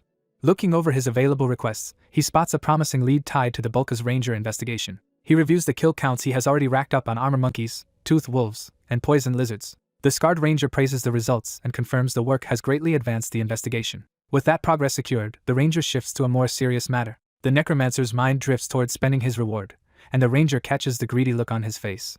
He apologizes and admits he was already planning how to use the money, earning a reminder to focus. The ranger warns that the next mission is especially dangerous and lays out the map. Near the mountain peak, a bear warrior has appeared. The ranger explains these monsters are enormous, heavily armored, and armed like human fighters. If the necromancer can trace where they got those weapons, it may expose the corrupt insider behind the case.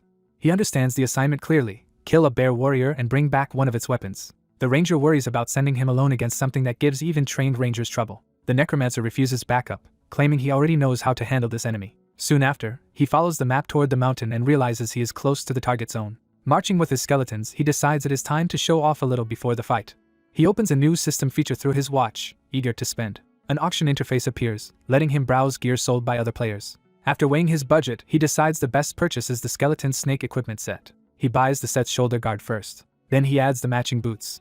He completes the full set, gaining solid stat boosts and a mana efficiency bonus at the cost of most of his gold. The moment the spending spree ends, he pauses to savor what wealth feels like. Drunk on purchasing power, he immediately blows the rest on every useful skill book he can afford, including Corrosion Spirit, Blind, Muscle Modification, Fake Heart, Bone Bomb, and Hardening. Armed with new gear and skills, he convinces himself he should now be able to challenge the bear warrior. His skeletons remind him they exist too and clearly expect some investment of their own.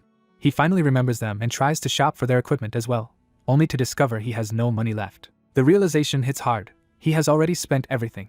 Awkwardly, he admits to his undead companions that he is broke. Their mood instantly turns cold, and he realizes he may have pushed their patience too far. Before he can finish apologizing, a pair of wild boars appears behind him.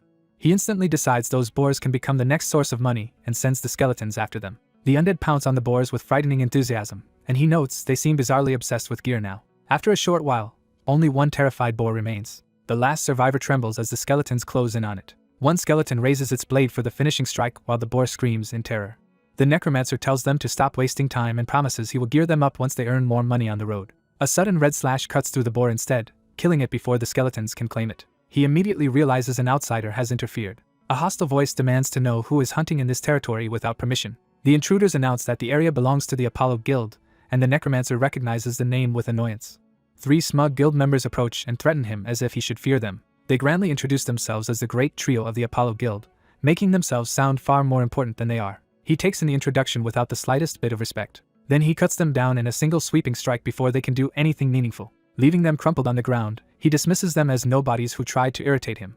As he walks off, he wonders why so many pests keep finding him lately. Deciding the encounter was a waste of time, he resumes his march with the skeletons. One of the beaten men crawls to his device and swears the guild will make the necromancer regret this insult. Far away, a tiger-headed guild master hears the report and is stunned that someone ignored his name. He cannot believe a stranger attacked his subordinates even after learning who he was. The report reaches him in a formal audience, confirming the humiliation in front of his people. Enraged, he orders his men to bring the offender to him no matter the cost. He vows personal revenge for the slight against his reputation. Meanwhile, the necromancer reaches the mountain approach and realizes he has finally arrived at the real battlefield. The system confirms he has entered the bear warrior's appearance area. He turns to brief his skeletons before the fight begins. Instead of listening, the skeletons proudly show off the cheap trinkets they looted for themselves. He snaps at them to stop fooling around and focus. He explains that today's target is a level 70 bear warrior with 3 phases, so they need discipline. He reminds them that killing it will push them ahead in the main quest race. He demands no mistakes and tries to impose military seriousness on the undead. He tells them the plan is simple: do exactly what they practiced. Then the enemy arrives before the lecture is even finished. The bear warrior appears in full armor, towering over the necromancer's party. Rather than hesitate, he activates his combat setup. His slot-based transformation turns on, cloaking him in dark power as the bear charges. He declares that he will take this main quest alone. Elsewhere in the mountains, a blue-robed mage named Ballista Hatch approaches the region, hoping to find the mysterious Haho mask. He hurries onward, convinced the masked figure should still be nearby. When he stops, he senses something off in the forest. He complains bitterly about being sent into the wilderness to chase some rookie despite his status. His whining is interrupted when a king wild boar suddenly lunges at him. He panics for an instant. Then he casually blocks the charge with magic and incinerates the beast in one effortless counter. As the boar burns behind him, he barely treats it as worth noticing.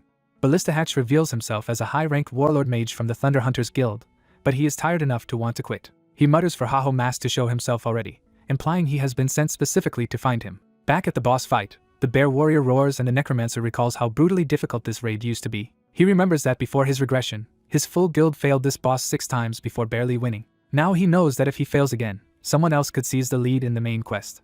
He focuses on the key tactic.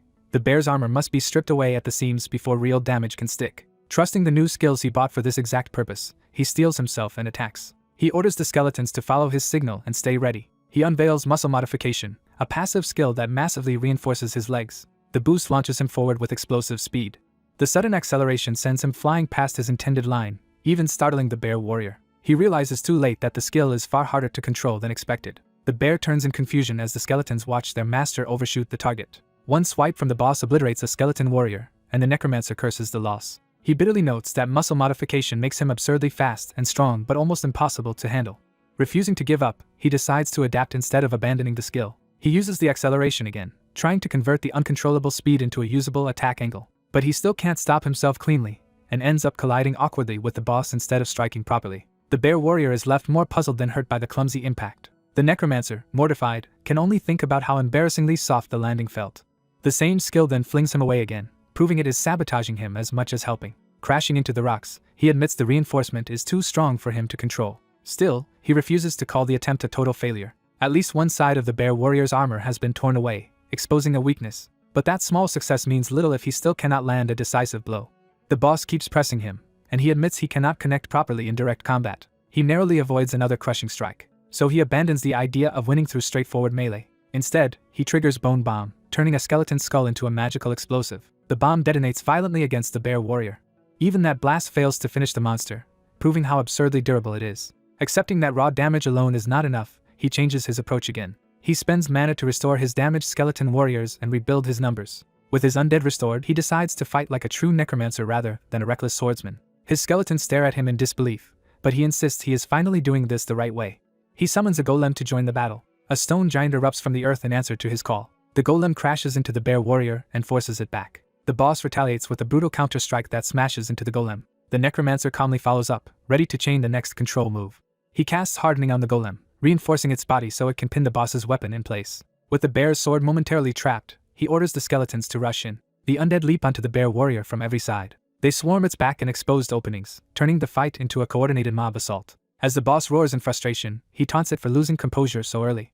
He reveals he has been saving one final major play for the right moment. The bear warrior erupts in flames as it enters the next phase of the battle. For a brief beat, both sides size each other up in the transformed state. He tells the hooded skeleton to fire the moment he dodges, trusting the undead to cover him despite his complaints. The bear warrior answers with battle cry, restoring half its health and dragging the fight back uphill. Now empowered and enraged, the boss bears down on him again. He throws away any pretense of elegant tactics. Deciding that numbers beat strategy, he gathers a mass of skull-shaped projectiles around himself. He unleashes the swarm in a barrage of explosive necromantic fire. The skeletons can only stare as the battlefield disappears into the blast, and their master commits fully to overwhelming the boss by sheer force.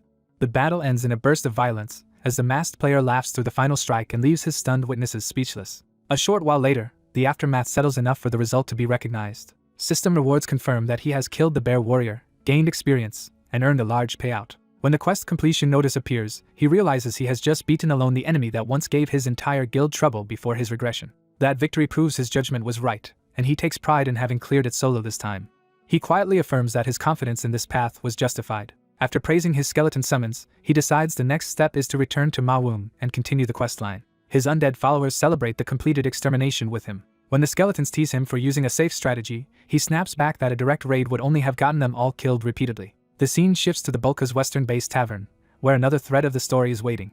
Inside, Hatch sits alone while the rest of the tavern carries on around him. He lets out a weary sigh, already overwhelmed. Hatch panics because he still has not found Haho Mask. He has searched the mountains for days, but the viral spread of Haho Mask's video has filled Bulkas with people and made the target even harder to track, leaving Hatch terrified of returning to Shiru empty-handed. Collapsed over the table, he bitterly complains that being sent to search an entire mountain alone is absurd.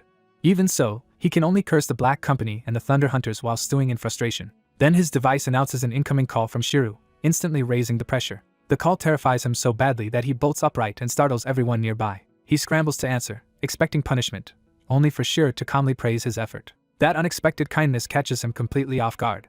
Shiru admits she may have burdened him too much by making him search the whole mountain alone. She adds that it must have been hard, and Hatch is so moved by the sympathy that he nearly breaks down. When he timidly asks if he can return, Shiru instead tells him she will send Hahi to help. Before he can process that, something crashes violently into the tavern. The wall explodes open, turning Shiru's promise into immediate reality. Over the call, Shiru orders Hatch and Hahi to work together and find Haho Mask properly. Hahi arrives already furious with Hatch for dragging her all the way out there. The newcomer is revealed as Hahi, the Thunder Hunter's rank 2 fighter known as the Thunder Princess. Hatch knows her reputation all too well and remembers that her nickname, Mad Dog, fits her perfectly. Left with no escape from this assignment, he can only curse the world for turning on him. Elsewhere, the masked protagonist notices that Bulkas has grown crowded enough to become a real settlement. He understands why, since this is where the next major questline begins and other players have finally caught on. Still, he decides he needs to hurry back to Mawum before the crowd interferes with his plans. He races through the forest at full speed to stay ahead of everyone else. That rush is interrupted when 3 men suddenly charge after him. Their appearance immediately puts him on alert. Recognizing them as the same type of thugs he dealt with before, he assumes they are here for revenge. Annoyed, he prepares to deal with them quickly and tells himself not to waste time. But instead of attacking, the men panic and beg for help, confusing him on the spot. He turns just in time to see a blue magical attack streaking toward them all. The blast tears through the pursuers and grazes him as well, leaving him shocked that he was hit in the crossfire. From behind the attack, a cold voice mocks the men for begging an enemy to spare them. The source appears as Hahi and Hatch, who have arrived together. The protagonist immediately realizes these two belong to the Thunder Hunters. He tries to address them cautiously, sword ready but uncertain. Hahi cuts straight to the point and asks whether he is Haho Mask. Her identity is formally underscored as Thunder Hunter's rank 2, Hahi, the Mad Dog. Her loyalty to Shiru is absolute, making her even more dangerous. Beside her stands Hatch, Thunder Hunter's rank 3, a mage nicknamed Ballista. He is known as a genius caster who never lets a target escape. Seeing them together, the protagonist remembers how troublesome this pair was even in his previous life. He guesses they are trying to recruit Haho Mask, but knows he is in no position to fight both of them yet. So he tests a safer route by feigning ignorance when they mention Haho Mask. He plays dumb and asks who that even is. Internally, he decides to deny everything and force them to prove it if they can. Hahi instantly brands him a liar. She points out that anyone in the Bulkas region should know Haho Mask by now because the videos have already exploded in popularity. Then she presses harder, saying his hood looks just like Haho Mask's, and openly accusing him of being the man himself. As the accusation lands, Hatch tries to redirect the conversation away from identity. He explodes at Hahi because, to him, the real disaster is the damage she already caused. Hatch reminds her that she destroyed an inn and killed people merely on suspicion, creating a mess their guild cannot hide. He warns that their guild's fame makes the incident impossible to cover up. Desperate to protect that reputation, he orders Hahi to apologize immediately. She gives a curt, irritated apology only because he forces the issue. Hatch smooths things over with exaggerated politeness, asking the masked player to excuse them as fellow users. The protagonist thinks he has finally escaped the worst of it. Then he notices another attack coming straight at him. Hahi suddenly punches him with explosive force, blasting him away. The impact erupts across the clearing and proves her apology meant nothing. When Hatch screams at her for attacking again, she casually says she assumed he would dodge. Hatch is horrified that she has just struck an unsuspecting innocent player with his guard down. Both of them are left staring at the consequences of her impulse. The protagonist responds by putting on glasses and threatening to file a formal complaint against the Thunder Hunters Guild. He escalates the threat by saying he will make a public post portraying them as a major guild that bullies newbies for fun, which sends Hatch into full panic. To stop the scandal, Hatch hurriedly offers compensation. The protagonist accepts the bribe of 1,000 gold and agrees to let the matter go for now. With the payment made, Hatch drags Hahi away before she can create another disaster. The protagonist hates letting them off, but decides provoking them further right now would be reckless. He resolves to endure the humiliation a little longer until he is strong enough. As they leave, Hatch lectures Hahi again about how her behavior keeps endangering the guild's reputation.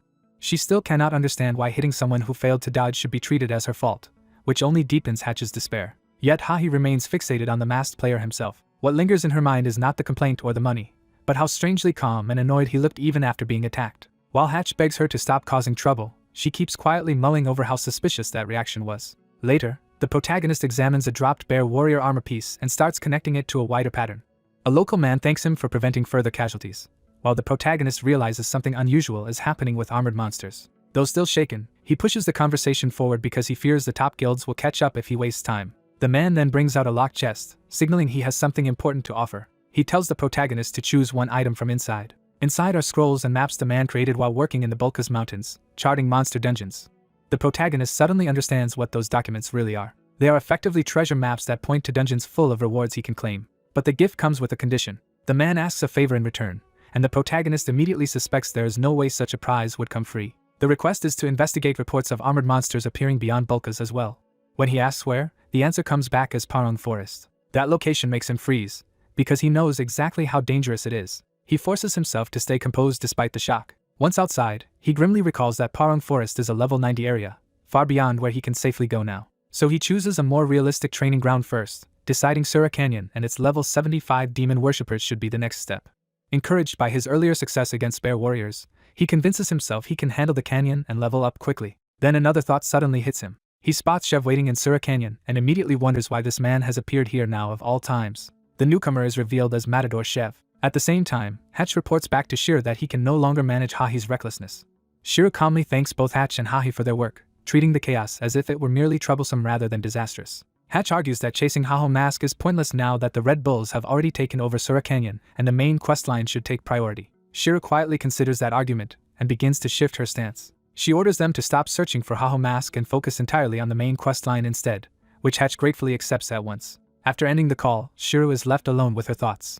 She leans back, already imagining the inevitable clash ahead. To her, the strongest are destined to cross paths sooner or later. She decides she will eventually corner Haho Mask and see how long he can keep running from her. Meanwhile in Asura Canyon, the protagonist begins farming demon goats, level 75 monsters. He cuts one down cleanly with a single decisive strike. His skeletons finish the kill and stand over the corpse with him. The system rewards him with 2 level ups, bringing him to level 62 and confirming that his grinding plan is working. He decides to keep pushing until he is strong enough to head toward Parong Forest, while dumping his stat gains into strength. But his growing fame catches up again when a group of players spots him and starts wondering if he might be Haho Mask. Recognition turns into a frenzy as they swarm him with adoration and beg for his attention. Their suffocating affection only irritates him further. He flees with his skeletons in tow, shouting for the crowd to leave him alone. As he runs, he bitterly reflects on how his own viral fame created this nightmare. The source of the problem is clear. His Bear Warrior solo raid video became a massive hit online. At first, he had only been excited to see how much money the successful video might bring in. Instead, the fame made him instantly recognizable wherever he went. Soon he was being mobbed so constantly that he could barely hunt anymore. Realizing the crowd will only get worse, he orders his skeletons to change course and head for Asura Canyon immediately. He reasons that the high-level monsters there should keep ordinary players away, until he notices Shev waiting in the canyon after all. He arrives with his undead escort, and Shev greets the sight with interest. Shev cheerfully greets him like an old acquaintance. The protagonist can only despair at this terrible timing. Shev recognizes him as the player from the beginner's village and jokes about how awkward it was when the protagonist vanished without a word. He is impressed by how quickly the protagonist has leveled, noting the jump from the beginner's village to Asura Canyon in just a few months. Trying to stay cautious, the protagonist asks what a high-ranked player like Shev is doing in a place like this. Shev explains that the Red Bulls took control of Asura Canyon the day before. They established a base here because the canyon lies close to the main quest line, making it strategically valuable. Chev also admits he came partly because he hoped Haho Mask might show up here. Then he casually reveals he has already watched the Bear Warrior raid video and has been lingering in the area because he is a fan, leaving the protagonist and even his skeletons dumbfounded. Chev enthusiastically asks whether the protagonist is curious too about who Haho Mask really is. When Chev starts inviting him to help search for Haho Mask, the protagonist loudly insists he has no idea who that is and keeps running. He sprints through the canyon, exhausted and exasperated. At this point, he can only ask why everyone in the world seems determined to hunt him down. He realizes the pressure is getting absurd, with both Shiru and Chev representing top guilds now circling around him and threatening to derail his progress. Unable to level properly under that pressure, he wonders if he should move somewhere else, even though this is still the best training ground nearby. Then he suddenly remembers the map Ma Wung gave him. Checking it again, he recalls that there should be a rare dungeon hidden somewhere around this region. That realization gives him a new direction at last. Following the clue leads him to a secluded waterfall basin, exactly the kind of hard-to-reach place where rare dungeons are usually hidden. Standing before the hidden site, he decides the danger will be worth it if the reward is as great as he expects. A silver-haired player dives into an underwater cavern while his summoned skeletons follow behind him. With only 20 seconds of air left, he trusts an old map and pushes deeper in search of a hidden dungeon. As the timer drops fast, he races toward a glowing opening and hopes he can reach it before he drowns. He finally spots the entrance and realizes he was right about the dungeon's location. Even with only seconds remaining, he forces himself onward despite how far the entrance still is. At the last possible moment, he commits to one final desperate push. He bursts through the waterline and survives by a hair. The system confirms he has entered the hidden dungeon and rewards him with titles for uncovering it. Relieved and vindicated, he decides this secret place is perfect for hiding from the people chasing him. As he explores the crystal-filled cave, he expects the monsters here to be unusually strong because the dungeon is hidden. A strange presence ahead makes him stop and pay attention. A small red warning light reveals that something has noticed him first. He immediately recognizes that this is not an ordinary encounter. The first enemy turns out to be a harmless-looking slime, which catches him completely off guard. For a moment he can only stare, baffled that such a weak monster appeared in a hidden dungeon. The slime and his party size each other up in awkward silence. Annoyed, he complains that he did not risk his life to find a secret dungeon full of trash mobs. Then the slime suddenly ignites, and his contempt turns into caution. He quickly realizes the fire means this dungeon may contain spirit-type monsters. He recalls that spirit monsters are rare and valuable because they drop materials used for elemental items. That revelation instantly changes his mood, and he sees a fortune waiting to be harvested. Greedy now, he orders his skeletons to wipe out every spirit slime they can find. The slime panics as the undead rush it. His summons close in, expecting an easy kill, but he senses a much more dangerous presence entering the fight. A level 70 salamander suddenly appears to protect the slime, revealing that the dungeon's real threat is far above what he expected. He is stunned to see a mid-rank flame spirit monster appear so early. The salamander immediately prepares a fire attack. It launches a massive fireball, forcing him and his summons to dive for cover. After barely avoiding the blast, he realizes the monster's firepower is absurd for this stage. Knowing the situation will spiral if he hesitates, he decides to use a trump card. He activates a special enhancement item he had been saving.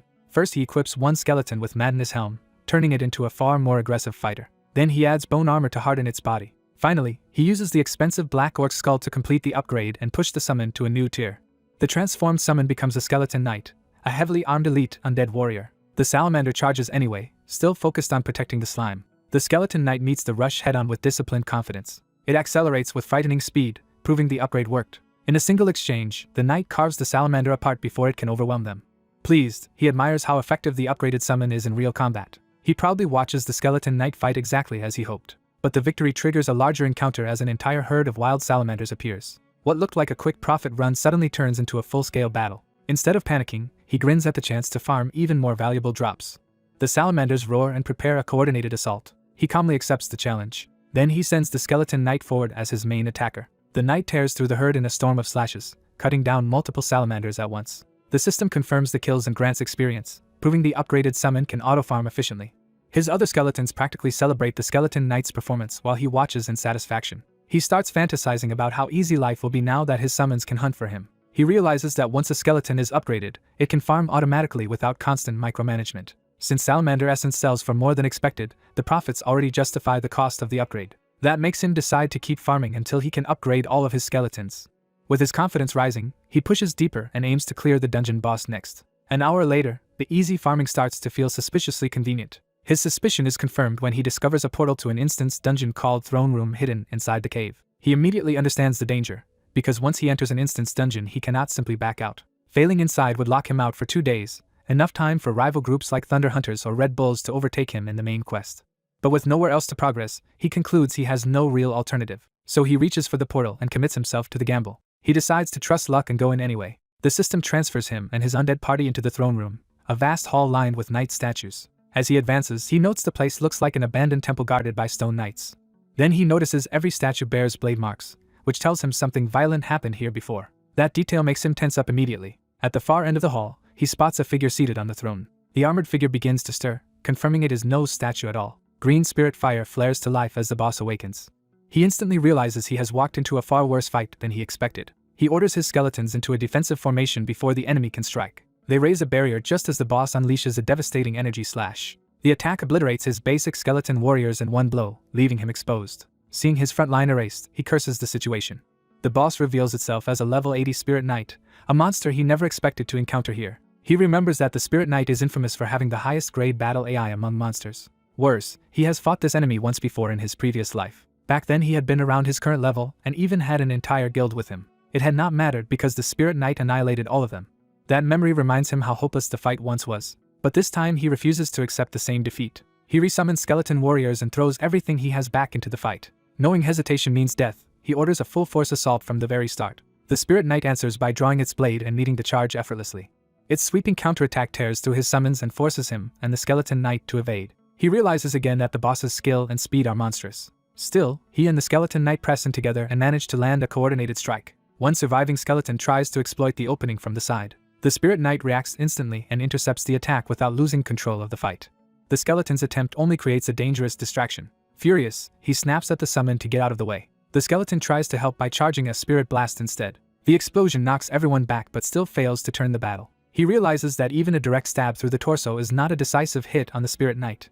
The boss simply reconstitutes itself and keeps advancing. Under pressure, he admits his normal skeletons and even the golem are useless here, and he starts running out of options. In the middle of that desperation, a memory interrupts him with a harsh rebuke. He remembers someone once asking why he would recklessly charge a monster far bigger than himself. His own answer had been that he never really had a rational reason. He had only known that if he did not beat the enemy, he would not survive. The memory leaves a bitter laugh behind. That reminder snaps him out of overthinking, and he decides to fight the way he always has. If critical hits are impossible, he resolves to win by piling up relentless damage instead. When repeated strikes begin to connect, he sees that the plan is actually working. But the Spirit Knight adapts in real time and starts accelerating even further. It slams him with a brutal counter, drawing blood and nearly breaking his momentum. He spits out pain but refuses to fall. Then he notices something important about the boss's behavior. He realizes the opening it showed was bait, and he curses the boss for trying to trick him. The Skeleton Knight immediately moves to capitalize on that realization. Together they force the Spirit Knight to retreat up the wall and reposition. Seeing the shift, he steadies himself and prepares to press the advantage. He hardens his resolve with the same simple rule as before. If he loses here, he gets nothing. With that mindset, he and the Skeleton Knight attack as a synchronized pair. Elsewhere, the story briefly shifts to Sura Canyon Village, where other players are discussing the region. A group notices the village is thriving more than expected under current control. A red-haired woman explains that the Red Bulls secured the area and stabilized its supply route. Her blonde companion jokes that this success might finally lure Haho Mask into their territory. She complains that he has become strangely obsessed with that player even though Haho Mask has only been hunting weak monsters. He argues that those monsters are only weak from their perspective, and that in a game where pain feels real, few people would dare challenge stronger enemies. He concludes that anyone who does is either insane or born for battle, and in his eyes, Haho Mask is both. Back in the throne room, the Spirit Knight suddenly ignites one arm with fire, changing the nature of the fight again. It follows with a flaming sword technique that tears through the battlefield. He is horrified to learn that even losing an arm barely slows the boss down. He tries to steady his breathing and keep control. For a brief moment, he forces himself calm enough to think clearly again. Then he and the Skeleton Knight launch another coordinated charge. The Spirit Knight meets them with a fusion of spirit and flame power. Its next strike detonates the floor and sends fire erupting everywhere. The blast throws him and his ally back and nearly buries them under debris. As he scrambles through the rubble, he realizes the boss is actively trying to trap and crush him. He calls to the Skeleton Knight and has it repositioned with him in midair. They answer with another fast slash that finally lands cleanly. The Skeleton Knight follows up immediately, adding a second hit before the boss can recover. Their combined assault starts to break through the Spirit Knight's defense. Seeing the damage accumulate, he believes victory is finally within reach. He convinces himself that a little more pressure will end the fight. But the boss's course suddenly darkens and shifts, signaling yet another escalation. It erupts into a far more violent flame state and unleashes a devastating area attack. The entire chamber floods with fire as the Spirit Knight's power spikes again. He realizes in shock that the boss has grown even stronger in the middle of the battle. A burning projectile or blade fragment whips past, showing the attack is still continuing. He barely blocks the next flaming strike, but the impact drives him back hard. Now he understands the boss has completely changed patterns and entered a new phase unlike the earlier fight. Frustrated and cornered, he decides he cannot keep reacting forever. So he lunges in close and commits to a direct body-level strike instead of another cautious exchange. He starts to call for the Skeleton Knight to follow up, trying to chain the attack into a finishing sequence. Before he can complete the command, a blazing cross-shaped counterattack crashes into him and cuts the moment short. A blazing Spirit Knight crashes down with explosive force, immediately seizing control of the battlefield. The white-haired necromancer realizes too late that he focused on directing his skeletons and left himself exposed. As the Spirit Knight surges upward in flames, he understands the situation has turned dangerous. Something cuts across the chaos fast enough to interrupt the knight's momentum. His horned skeleton warrior throws itself into the attack and intercepts the Spirit Knight before it can finish him. The necromancer is stunned to hear that his skeleton warrior has been destroyed, even as he sees it still moving. The battered skeleton warrior tries to address him, proving it has not truly fallen yet. He learns the truth. After taking too much damage, the skeleton warrior has shifted into a spirit state instead of dying outright. In that form, the warrior manifests spectral weapons and re-enters the fight to protect its master. The necromancer curses the skeleton for forcing him to keep fighting instead of giving up. Using the opening, he launches Bone Bomb and sends skull-shaped explosives swarming toward the Spirit Knight. The Spirit Knight endures the magical blast far better than expected, confirming brute force alone will not finish it. So he closes the distance himself and follows up with a direct flaming strike. He pushes through the clash, determined to hold out just a little longer. He triggers Bone Bomb again, this time with a different purpose. The second detonation tears up the ground and forces the Spirit Knight to weather another violent blast. Even then, he judges the damage insufficient and prepares to press the trick one more time. He drives in again while the knight is still reeling from the chained explosions. As he advances, he reveals that he knew spirit-type monsters resist ordinary magic. He mocks the obvious weakness, making it clear the bombs were never meant to rely on magic damage alone. He explains that he mixed fragments from his own skeleton summons into the bombs. With that setup complete, he activates another skill to capitalize on the embedded remains. Skeleton Fragments Max Summon erupts around the Spirit Knight, surrounding it with a mass resurrection of skeletal bodies. Declaring the fight over, he commits to the finishing blow while the enemy is pinned. The newly summoned skeletons latch onto the Spirit Knight and hold it in place for him. He sweeps through with a decisive blue-tinged slash. The system confirms the Spirit Knight's defeat and showers him with gold, experience, a title, and an armor fragment. He levels up from the victory, gaining another surge of strength. For a moment he quietly absorbs the result, recognizing how improbable the win was. He remembers that in his previous life no ordinary party could have beaten a Spirit Knight, and that many died trying. Now, instead of corpses and failure, his skeletons are still with him, proof that this timeline is already diverging. His skeleton warrior, restored and alert, waits for his reaction. He reflects that things are different now than they were before his regression. He praises his skeletons for carrying him through the impossible fight. The skeletons beam with pride at the compliment, utterly devoted to him. Just as he expects to leave, the dungeon opens deeper instead, making him fear another boss encounter. Then he realizes the new chamber is something else entirely. A rare reward room appears, offering a special treasure instead of another battle. Relieved beyond measure, he rushes toward it with sincere gratitude. He starts fantasizing about valuable loot, convinced the reward room will finally pay off. But when he opens the chest, he finds only an old book and is instantly disappointed. He recognizes it as research notes tied to the main quest, something he already memorized in his previous life. Furious, he complains that a reward room has handed him what looks like useless junk instead of money or weapons. Then the book's significance suddenly clicks in his mind. The story shifts to Parung Forest, where he resumes his next objective. Outside the dungeon, he decides he has leveled enough for now and should return to the main quest line. He calls his skeletons to follow him into the forest. Now equipped in matching red gear, the skeletons show off their upgraded appearances with obvious pride. Watching them strut around, he notes how excited they are by the change. He admits their excitement makes sense, because the reward room item turned out to be far more valuable than it first seemed. The book grants armament, an overpowered skill that lets him equip his own gear onto his summons. He realizes this means he can strengthen his skeletons far beyond his level, though outfitting them will cost a fortune. He warns the skeletons they had better justify the expense, even if he says it half-jokingly. Before he can move on, a group of players steps out and addresses him by his famous alias, Haho Mask. They approach with admiration, confirming that his reputation has already spread. Their leader begins a theatrical introduction, clearly enjoying the moment. One of them grandly declares that they live by romance. Another completes the slogan by saying they die by romance. Together they present themselves as the romantic outlaws, the R2 family, with absurd self-importance. He immediately concludes that only weirdos would keep playing a game full of people like this. Still, he keeps walking, hoping to ignore them and move on. The trio keeps pace beside him, flattering his skill and refusing to take the hint. Their persistence quickly wears down his patience. They keep acting friendly and impressed, even while failing to notice how much they are irritating him. He finally snaps and tells them to leave him alone, but they insist he still has not answered them. Their leader openly asks him to join their group, framing it as a plea to protect their romance. They formally explain that they are the R2 family, and that they are training in Parung Forest to reach level 100. They admit the monsters in this area are too strong for them to handle. Because they cannot hunt here safely, they have been searching for stronger party members. They add that nobody has wanted to join them, which he finds entirely unsurprising. Even after his obvious refusal, they keep begging him to reconsider. Their captain even grabs his hand and pleads face to face for him to join and protect their ideals. After enduring the nonsense for a while, the scene skips ahead to the aftermath of his response. He makes it absolutely clear that he wants nothing to do with their romantic delusions or any party at all. To end the matter, he threatens to kill them if they follow him again. Bruised in pride and body, the R2 family watches him leave with his skeletons. They lament that he was their last hope and wonder if they should abandon the forest altogether. Then one of them remembers another group they encountered before, the Toon family. A message arrives from that group asking for help, abruptly changing their mood. Before they can decide what to do, something massive slams into the ground nearby. A black ogre charges at the necromancer's group, forcing him back into combat. He orders all of his skeletons to attack at once without holding anything back. He launches himself into the fight to meet the threat head-on. His strike cuts the black ogre down in a single clean motion. The system confirms the kill and grants him more experience. Counting the corpses around him, he notes that he has already killed 55 of them. Compared to the Spirit Knight, these monsters now feel simple and predictable to him. He checks his progress and is satisfied that the easy kills are helping him level quickly. His current quest still demands traces of armored monsters in Parang Forest, but he has found nothing yet. That lack of progress frustrates him, because he still has not advanced the main quest at all.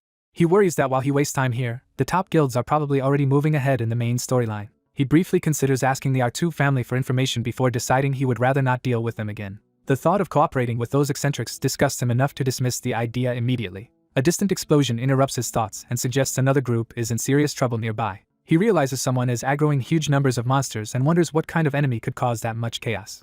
Then a flash of insight makes him connect the disturbance to the armored monsters he has been searching for. He instantly recognizes this as the clue he needed and rushes toward it. At the same time, the Toon family captain struggles desperately against the crushing assault. He finally understands that the enemy before them is far beyond what they expected. An army of armored ogres pours through the forest under the command of a hidden leader.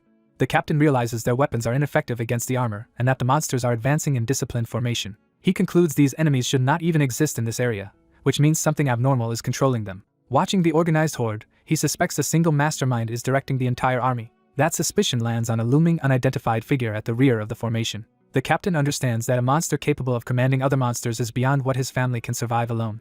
Trying to buy time, one of his allies throws up a wall of fire to block the advance. The flames slow the armored ogres, but only briefly. The captain checks on his men, realizing they are all near their limit. He sees that the Toon family is nearly wiped out and that even their current line will not hold much longer. One ally panics and suggests they flee before they are all killed. The captain agrees their odds are terrible, but reaches a different conclusion. Instead of retreating, he decides to beg for outside help if that is what it takes to save his people. He calls out desperately, only to be shoved away by someone who wants no burden from him. Even as he tries to ask again, he is met with open rejection and contempt. The Toon family huddles together in despair, bracing for the end.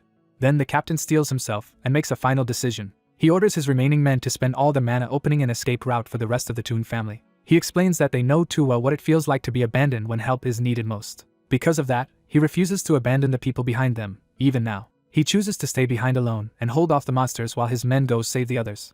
Charging forward, he vows that the monsters will not pass him. He throws himself into the horde with everything he has left, trying to carve out one last stand. For a moment he thinks his effort is working and that he can keep the line together. Then a heavier armored ogre smashes through and sends him flying. He crashes to the ground, badly hurt and barely able to rise.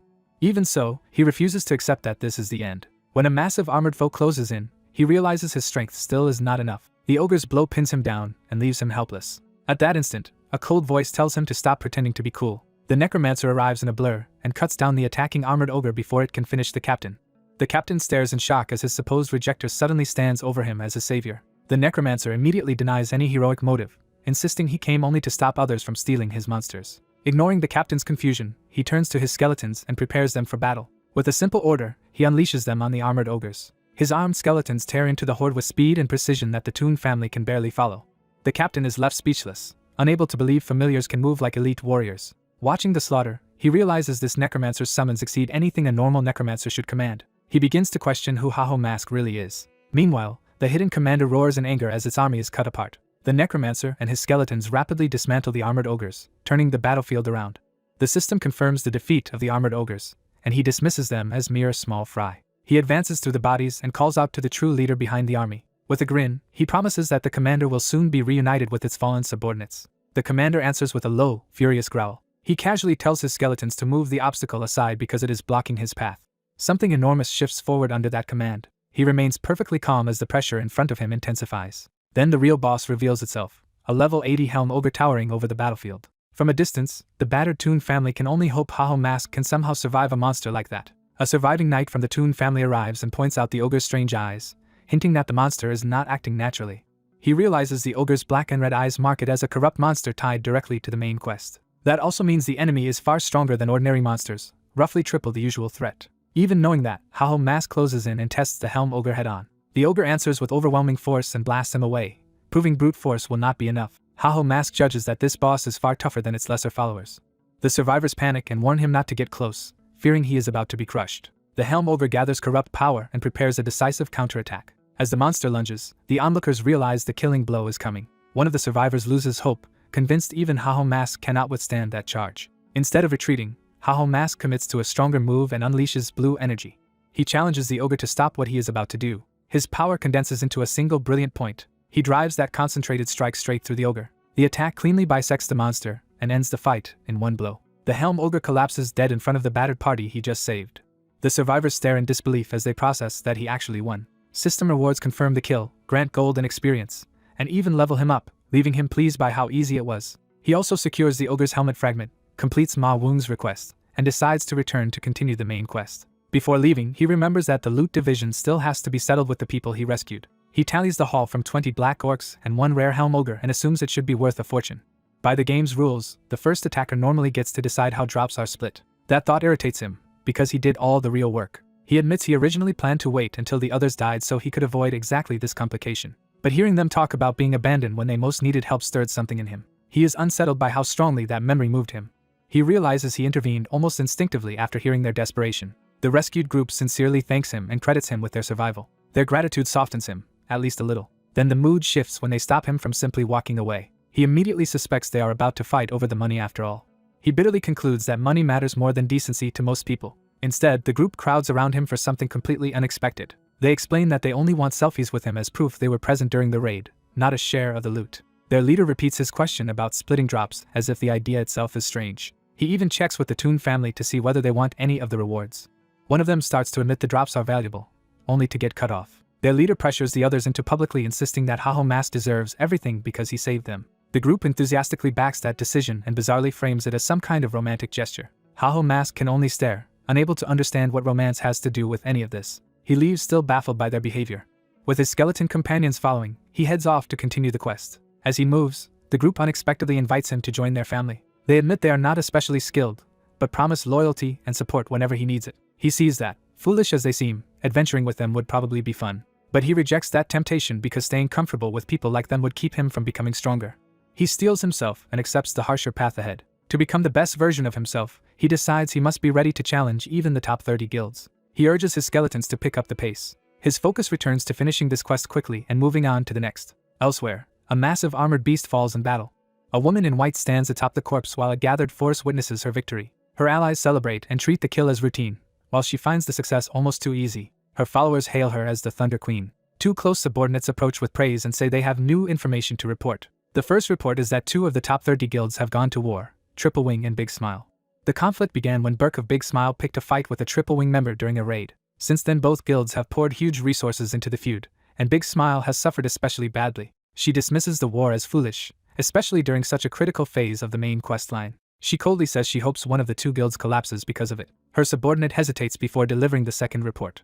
The second report is that Mask appears to have defeated the Helm Ogre, and is somehow always ahead of them in the main quest. Instead of anger, that news draws a faint smile from her. Her subordinate is shocked that she seems pleased rather than offended, and she decides they need to accelerate as well. She orders them to get the next quest from Ma Wung because the Thunder Hunters must take over Chapter 2 of the main quest line. The story shifts to Bansa Castle. There, Mask is greeted by his infuriating teacher with exaggerated warmth. He immediately regrets having to deal with this man again. The teacher says Ma Wung praised his performance, and that he now qualifies for something new. That reward is the Secret Order's ring, a unique item that greatly boosts all stats, recovery, and job-related attributes. Seeing such a powerful reward, Mask realizes this teacher has been manipulating him from the start. He remembers how eagerly he agreed earlier when he first heard he could join the Secret Order. At the time, he was warned that joining meant risking his life, and he accepted without hesitation. He had dressed that greed up as noble resolve, but his real motive was simply wanting the ring's stat bonuses. Now the teacher reveals the catch and tells him to seek out his old master again for the Order's emblem. That instantly ruins his excitement. When he demands an explanation, he learns his teacher is also in the secret order and controls the next step.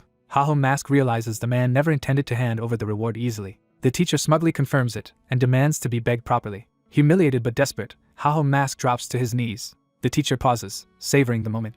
ManhwaCapped bitterly admits that this trick works on him every time. He finally bows and asks for the ring, deciding the reward is too valuable to refuse. After forcing himself through the humiliation, he receives the ring and seethes while the teacher casually moves on. Now accepted into the secret order, he is told his next mission is meant to make him stronger. That mission sends him to the war zone. He is shown a battlefield outside a castle where monsters and fighters are locked in chaos. He recognizes the place at once. It is the battlefield, a special combat zone beyond the castle walls. The area is defined by an endless stream of monsters pouring in from outside the castle. Because the swarm continues for a limited time without stopping, it is far more dangerous than a normal raid. But the danger is balanced by rewards that scale with how many monsters a player kills, making it a potential gold mine. His mission is formally set: defeat the monsters beyond Turb Castle's walls, with reward rank based on kill count. He is thrilled because he had wanted to come here even before reincarnating, but his old guildmates never agreed. He heads out excitedly, already thinking about preparations. Unseen by him, a hidden observer watches from the street. That spy reports that she has found ManhwaCapped and wonders whether potions and recovery clay will be enough for what is coming. The scene cuts to a bald man lying bloodied on the floor. Another fighter is shown badly mauled as well, evidence of a brutal defeat. A tiger-like beast snarls over the survivors while one of them trembles in terror. The terrified man begs for mercy. A powerful figure mocks them for failing to handle even a single rookie. Apollo, guild master of Apollo Guild, condemns them for returning empty-handed after that humiliation. His anger visibly swells. He taunts the cowering subordinate as prey while the man scrambles to explain himself. The excuse is that the Thunder Hunters interfered, making it impossible to act. Apollo learns that the Thunder Hunters are trying to recruit ManhwaCapped and immediately resents the move. He decides ManhwaCapped must be getting arrogant because top guilds are backing him, and resolves to exploit that. At the same time, Heavybean of Big Smile contacts Apollo during a meal. Apollo is annoyed to hear from him at all. Heavybean asks Apollo to teach ManhwaCapped a lesson, identifying him as the rookie who has been rising fast. Apollo's irritation deepens as he remembers the insult. Heavybean explains that ManhwaCapped attacked his guild members and never apologized. To Heavybean, the real offense is that ManhwaCapped made him look ridiculous. Apollo repeats that phrase and immediately understands the emotional leverage. He pretends the matter is too petty for a major guild to get involved in. Heavybean instantly threatens to cut off Big Smile's sponsorship if Apollo refuses. He reminds Apollo that his money helped make Big Smile a top 30 guild in the first place. The threat becomes explicit. If Apollo will not grant even this small favor, the funding ends. Apollo's patience snaps. But after venting, he decides to accept and promises to punish ManhwaCapped immediately. He ends the call, outwardly cooperative. The moment the connection closes, he explodes in frustration. He rages that refusing would cost too much, while openly attacking ManhwaCapped would damage the guild's reputation.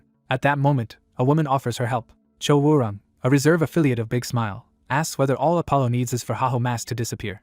Apollo realizes that using someone not yet officially tied to the guild would protect Big Smile's image and asks if she can do it. She accepts at once, saying she owes him her life and wants to repay that debt. With murderous intent, she vows to eliminate ManhwaCapped.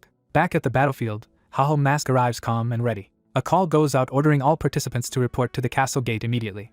Players gather before the gate as the event is about to begin. The gate guards demand everyone's attention. Bagel, captain of Turb Castle Wall Management, announces that the gate will now open and warns everyone to be prepared. ManhwaCapped recognizes Bagel as a main NPC and immediately understands the area's importance. The rules are explained. Beyond the walls is a lawless monster zone. The gates will stay shut for 144 hours, and rewards depend on how many monsters each player kills. Bagel stresses that no one will be allowed back in before the time limit ends. Then another announcement reveals that all participants are also receiving a special mission. Each player checks the new assignment in surprise. The special target is the Blue Giant, a battlefield mutant whose defeat grants a unique skill book. That reward makes ManhwaCapped freeze. He realizes the prize is not ordinary loot but a unique skill book. Because such books grant unique rank skills and are extraordinarily rare even by his past life standards, he is stunned they are offering one here. He immediately senses the reward may be too generous to be safe. Around him, other players reach the same conclusion and become visibly greedy. ManhwaCapped decides he must claim the book, which means eliminating any serious competition. He quietly marks the strongest rivals near the gate. For him, the real question is no longer whether he can beat the Blue Giant. It is whether he can get to the prize before anyone else does, so he tells everyone to brace themselves. The gate opens, and he launches forward the instant the path clears, determined to beat the others to the hunt. He surges out ahead of the crowd, leaving the rest scrambling after him as the race for the Blue Giant begins. Two pursuers realize ManhwaCapped has uncovered something and prepare to chase him, but a newcomer stops them with another idea. A masked green-haired woman proposes an alliance, catching the gathered hunters off guard. Instead of listening, one veteran dismisses her as an inexperienced nobody and insists they will handle ManhwaCapped themselves. He escalates from contempt to outright insult, trying to put her in her place. She answers by instantly cutting him down, proving she is far more dangerous than he assumed.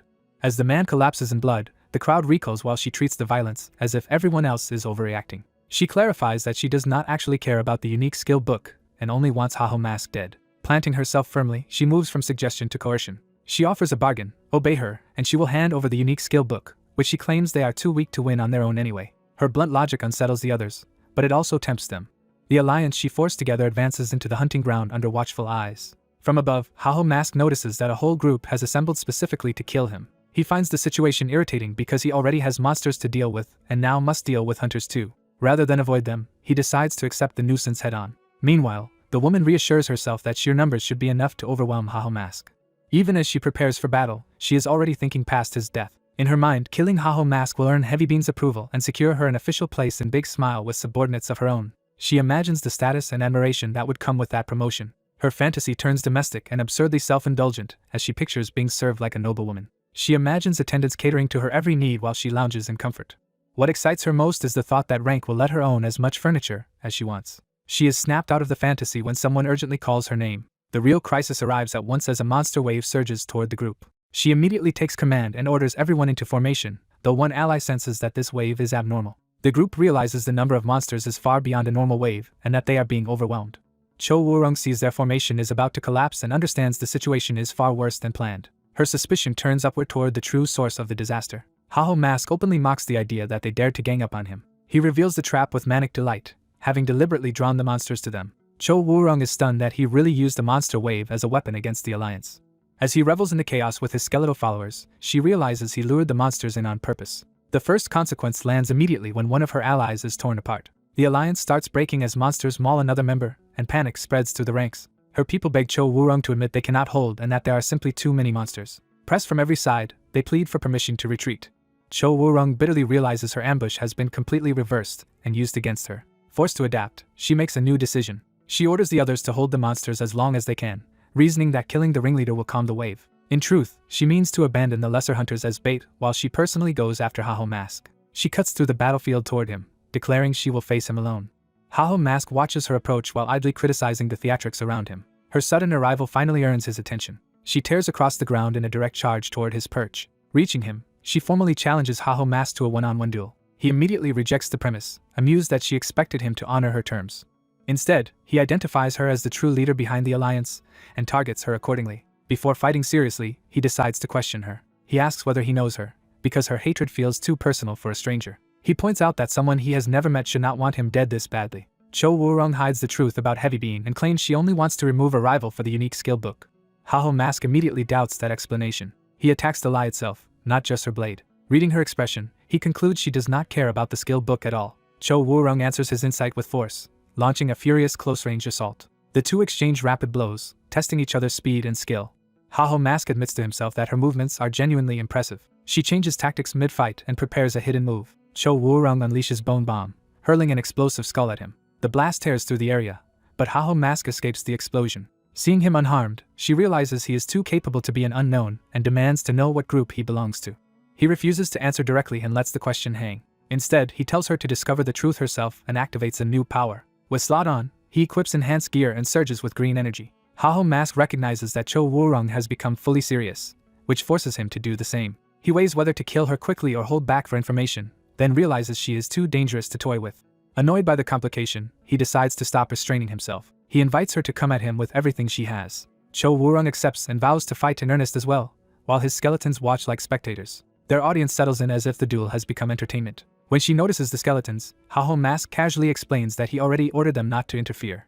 That only confuses her more, because it means he truly intends to honor the duel in his own way. He reminds her that she was the one who demanded a one-on-one fight. Then he points out that summoned creatures would have no place in a true duel, exposing her assumption. Cho Woo-rung realizes she misjudged him as merely reckless when he is actually straightforward in a dangerous way. She decides that this very naivete will be what kills him and launches her finishing attempt. She rushes in with lethal intent, convinced this strike will end ManhwaCapped.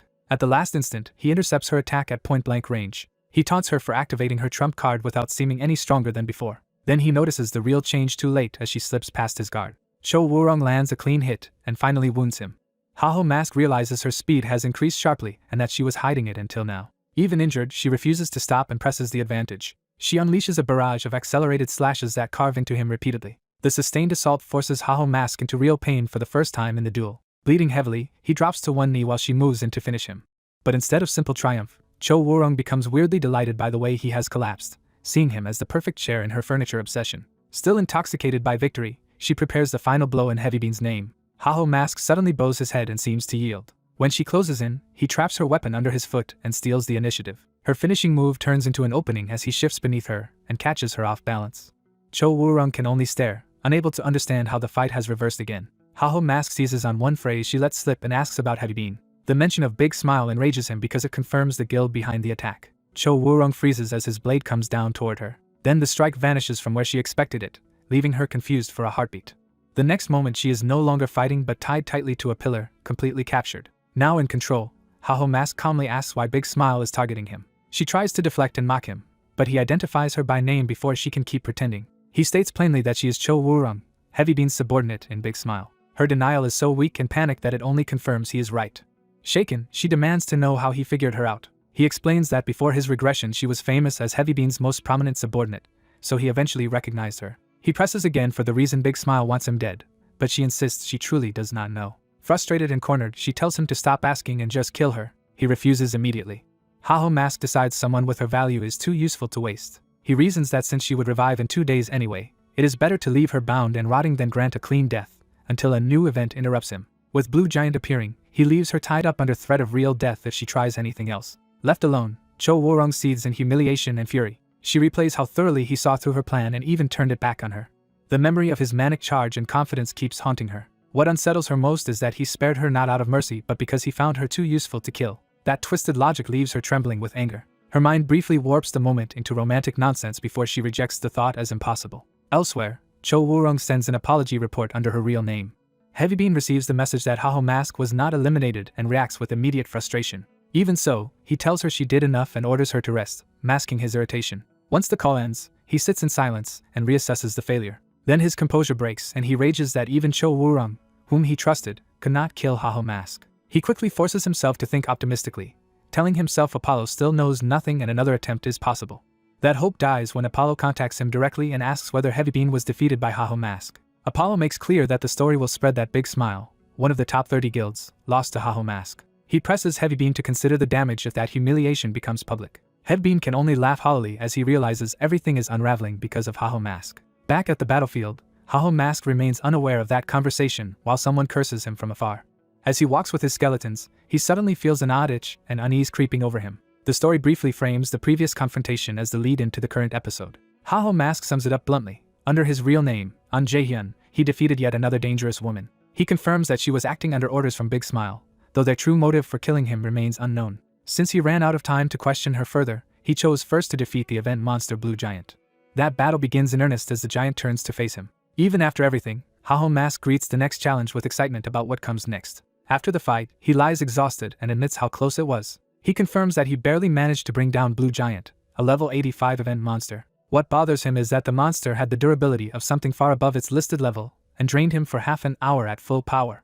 He realizes the Alliance's interference accidentally saved the reward from being stolen, though he still resents them for it. So instead of gratitude, he decides anyone who attacks him will simply die. His thoughts return to Cho Woo-rung and the revelation that Big Smile sent a killer after him. He cannot understand why Big Smile is targeting him now when he never crossed paths with them in this timeline. Remembering his previous life, he recalls that his guild's sudden rise once made the top guilds feel threatened.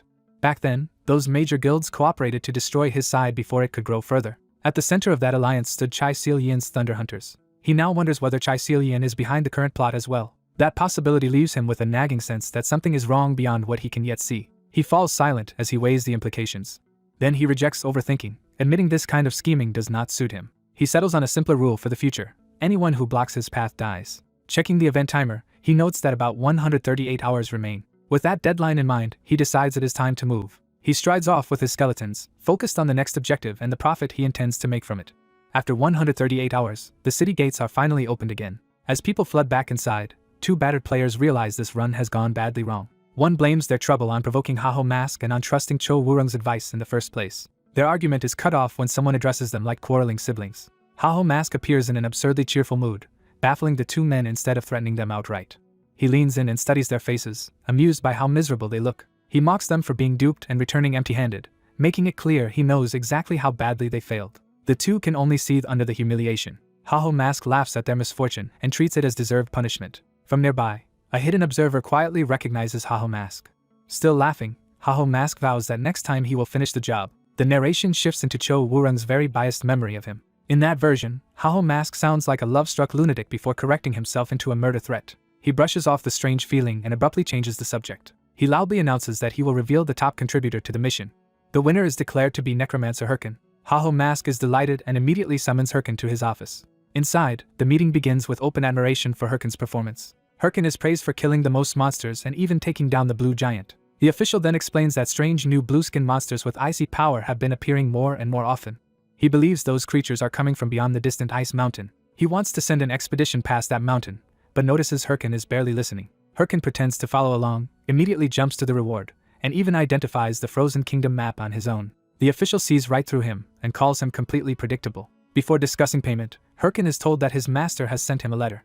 The message orders him to head to the Urgel Mountains, meet blacksmith Ulf, and learn about the next mission. Hirkin recognizes the Urgel Mountains as a brutal high-level area and suspects he was sent there either because he was useful or because someone wanted to torment him. Even so, he presses the official to hand over the promised reward first. He receives a unique no-name skill book as compensation. The official warns him to treasure it, but Hirkin's immediate devotion to the item makes that warning unnecessary.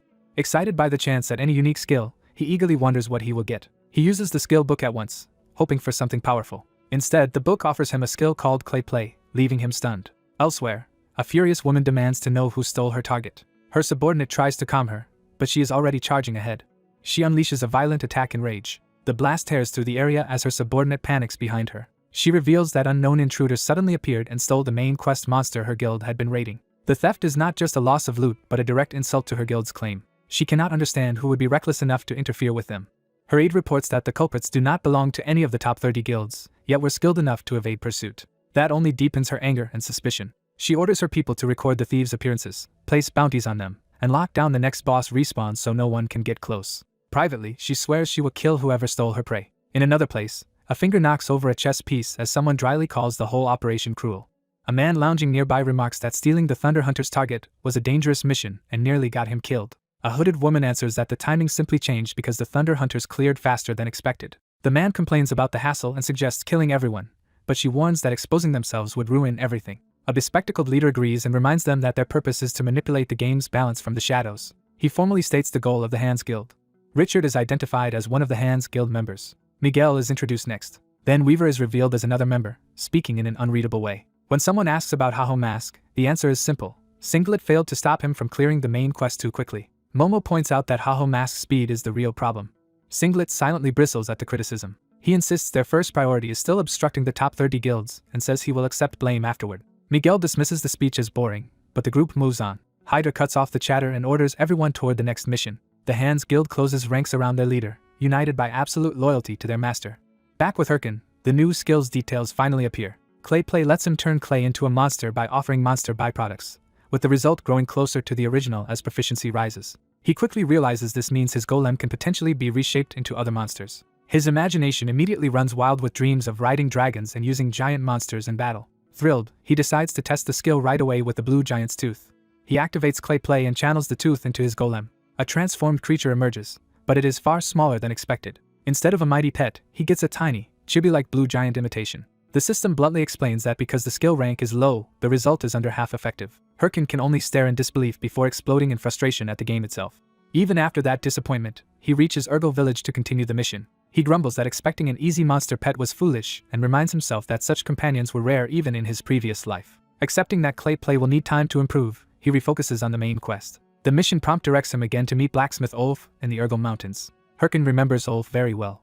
Ulf is not just a blacksmith but a member of the Secret Order and the most famous smith NPC in the game. Many epic weapons were forged by Ulf, and Hirkin has never met him before because he only appears through the main storyline. That makes the meeting exciting, since this time he might finally get access to exceptional gear. He enters the forge expecting a proper audience. Instead, the workshop is empty except for a looming presence. Before Hirkin can understand what is happening, Ulf ambushes him from behind. The sudden strike blasts him across the room and shaves off his health. Hirkin is furious that someone is attacking him inside an NPC area. Ulf appears in the doorway and mocks him as a weak modern rookie. The old smith finally identifies himself as blacksmith NPC Ulf. After an awkward silence, Hirkin confirms Ulf's identity and demands to know why he was attacked. Ulf casually explains that the secret order tests its rookies by force. Herkin is outraged that a surprise beating is being called a test. The system suddenly rewards him anyway with 2 titles for being the first to speak with Ulf and the first to survive against him. The rewards are so good that Herkin's anger instantly turns into shameless devotion. He starts fawning over Ulf and offers himself for any task, which only horrifies the old man. Ulf realizes he may be dealing with a lunatic and tells him to get lost. Then he kicks Herkin out of the forge and orders him to deliver a pouch to Behemoth Forest. Herkin tumbles into the street but treats the abuse as worthwhile now that he knows Ulf hands out valuable titles. A new quest is registered. Deliver Ulf's pouch to those living in Behemoth Forest in exchange for Ulf's acknowledgement. Herkin immediately thinks of the forest's hidden residents. He knows the people there are elves. He also knows elves hate humans, hide themselves deep in the forest, and constantly relocate, making them hard to find. In his previous life, players eventually used maps to locate them, but he doubts such tools exist yet. With no map available, he decides he has only one practical option. He goes to the town square and starts loudly buying information about Behemoth Forest. To draw out anyone who knows something, he offers up to 100,000 gold. Nearby players recognize Haho Mask and are confused by what he is doing. Herkin knows the spectacle is embarrassing, but he would rather suffer that than wander the mountains blindly. The crowd's attention is suddenly broken by a brutal impact elsewhere. People turn to see a blood-soaked fighter standing over a slain beast. The wounded man identifies Herkin as Haho Mask. Herkin realizes with alarm that the newcomer is Pitbull Singh. Pitbull Singh is one of the top 100 rankers, and his presence here shocks everyone. Onlookers wonder why someone like him would come to a place like this. Herkin immediately suspects Pitbull Singh may be hunting Haho Mask. He remembers fighting Pitbull Singh in his previous life and winning, but only after a brutal struggle. Even with that memory, he admits Pitbull Singh is an absurdly strong fighter. In his current state, Herkin cannot be sure of victory at all. The surrounding players, unaware that Haho Mask is right beside them, confidently say Pitbull Singh would crush Haho Mask with one hand. Herkin snaps at them for talking as if he cannot hear, but the interruption is cut short. Pitbull Singh steps directly up to him and offers a deal instead of a fight. He says he will tell Herkin everything he knows about Behemoth Forest. The sudden offer leaves Herkin stunned as the confrontation takes an unexpected turn. With valuable information now within reach, Herkin's next move will decide whether this meeting becomes a trap, an alliance, or both. The path to Behemoth Forest, the elves, and the next stage of the main quest has finally opened through a far more dangerous guide than he expected. What began as a humiliating search for directions has turned into a tense encounter with a top-ranked predator who may know exactly where Herkin needs to go. Herkin is forced to weigh his pride, his caution, and his need for progress all at once. The village scene that started with mockery and embarrassment now hangs on a single conversation with one of the strongest players present. If Pitbull Singh truly knows the forest, then Herkin may have just found the fastest route forward. But if the offer hides another motive, then the next quest may begin with a fight he is not ready to win. For now, Herkin can only stare back at the bloodied rancor and recognize that the balance of danger around him has changed again. The Secret Order's mission, Ulf's erratic test, the elves in hiding, and Pitbull Singh's arrival all converge into a single new problem. Herkin wanted information, and now information has come to him wearing the face of a future threat. That makes the next step more promising than before, but far less safe. The village crowd senses the tension even if they do not understand its full meaning. Herkin's attempt to stay ahead of the main quest has once again pulled him into the orbit of dangerous people. And just as before, progress in this world comes only by surviving those encounters. The mission to reach the elves is no longer just a search through the forest, but a negotiation with power. Herkin's frustration over clay play and his humiliation in town are instantly overshadowed by the chance to gain what he actually needs. Still, he knows better than to trust a top ranker's kindness at face value. The memory of their past life battle keeps him alert even as the offer tempts him. Pitbull Singh's presence proves that the strongest players are already moving around the same quest line. That means Herkin's lead is fragile, and every decision from here on could expose him. Even so, he cannot afford to ignore a shortcut to Behemoth Forest. So the story leaves him at a crossroads between secrecy and speed. One path is caution and delay, while the other is trusting a dangerous man who may know the way. Either choice will drag him deeper into the main quest and closer to the forces gathering around Haho Mask. The city's reopened gates led to failure, mockery, reward, and revelation in rapid succession. Now the next chapter begins with Herkin holding a pouch for the elves, a disappointing new skill, 2 rare titles, and a dangerous new opportunity. He has gained momentum, but not control. He has gained tools, but not certainty. And most importantly, he has gained attention from people strong enough to change his fate. As Pitbull Singh stands before him, the road to Behemoth Forest stops being a simple errand and becomes a test of judgment. Herkin's next advance will depend on whether he can turn this unexpected encounter into an advantage before it turns on him. The masked player grows wary that the mention of Behemoth Forest may hide a trap, and he presses for the real cost of this deal. His companion hesitates over the answer, making the tension worse instead of clarifying it. The masked player braces himself for something ominous. The others watch nervously, expecting the worst. Instead, the burly man abruptly declares that the price is a confession of love. The masked player is left completely stunned by how absurdly off-course the situation has become. The whole group realizes in disbelief that Pitbull Singh has apparently fallen for the Haho Mask. The story behind the chaos is revealed as a public misunderstanding in which Pitbull confessed to the masked player. Back in the present, the masked player demands an explanation. Pitbull, exhausted from fleeing, struggles to explain what happened after the town erupted. When the masked player blames him, Pitbull tries to calm him down, only to be accused of causing the entire mess. The masked player spells it out. Pitbull confessed in the middle of the plaza and threw the whole town into chaos. To escape the crowd that formed around them, they had no choice but to run into the forest. Pitbull awkwardly tries to respond, but the masked player cuts him off. Thinking the confession was genuine, Pitbull politely rejects him by saying he is not interested in men. That rejection leaves everyone in a painfully awkward silence. Pitbull finally snaps and insists the masked player is being ridiculous because he never confessed to him at all. The masked player is thrown by that denial and realizes he misunderstood everything. Pitbull begins explaining that this misunderstanding traces back several months. He says that while hunting in this area as usual, something unexpected happened. After killing a beast, he sensed another presence nearby. He found not a threat, but a strange rabbit-like creature, and that sight confused him. A woman's voice warned that such a creature should not be left alone. That chance encounter immediately caught his attention. It was then that he first met the elf woman who changed everything for him. To Pitbull, she seemed more beautiful than anything he had ever seen. But just as he tried to speak to her, the moment slipped away. Without warning, she fled as if escaping some unseen danger. She never returned, leaving him alone with the memory. From then on, he became fixated on finding her again.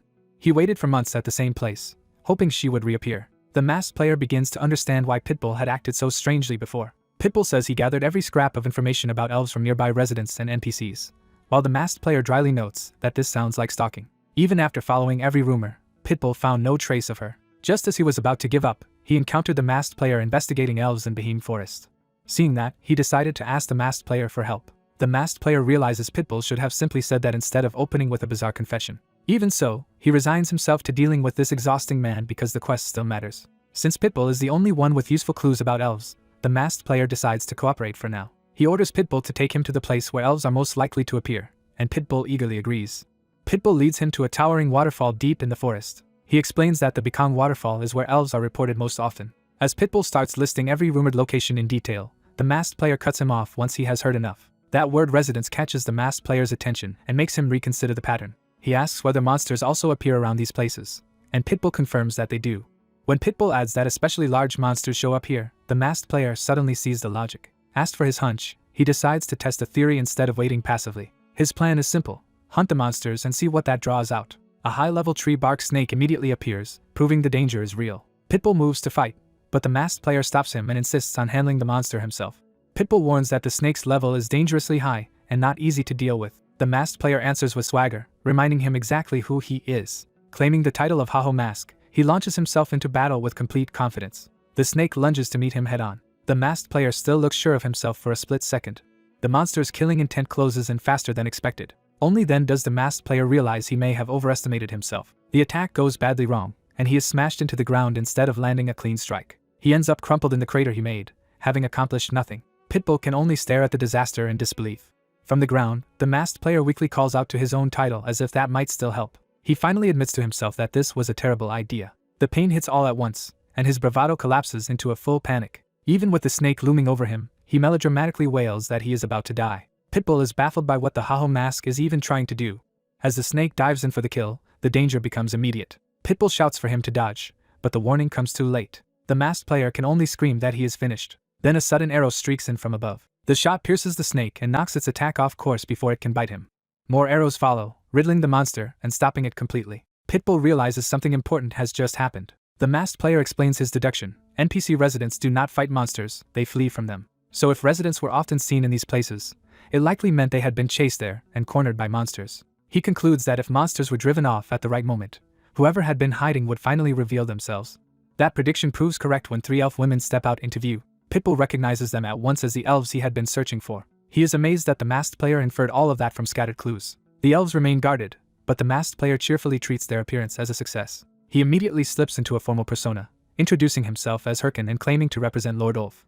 He adds that he carries an important mission and asks to be invited into their village. The elves see through the act at once and accuse him of deceiving them. One of them angrily insists she warned the others never to trust humans. Their hostility spills out in open contempt for humanity. The masked player protests that Lord Ulf would never send a liar, but his complaint only sounds weak against their suspicion. He briefly considers forcing his way through, then rejects the idea because it could ruin the quest. While the elves keep their bows trained on them, Pitbull suddenly kneels. The masked player is confused as Pitbull apologizes for deceiving them and insists he needed to meet them. He turns to the central elf and reveals that they have met once before in this forest. Then he confesses that he fell for her the moment he saw her. He reaches out to her with complete sincerity. Pitbull begs for a chance to know her better. The masked player is horrified that Pitbull chose this moment to make things even worse. But the elf leader's reaction is not what he expected. Instead of growing angrier, the elves soften, and the others tease their leader Celine as if she has charmed another human. With the tension suddenly gone, they invite the two men to follow them to the village. The masked player can only laugh bitterly at how absurdly this turned out. He curses the game for resolving the encounter through romance after all. Left behind for a moment, he can only stare in disbelief at the outcome. A system notice confirms that Herkin, the Haho mask, has completed the quest to encounter the elves.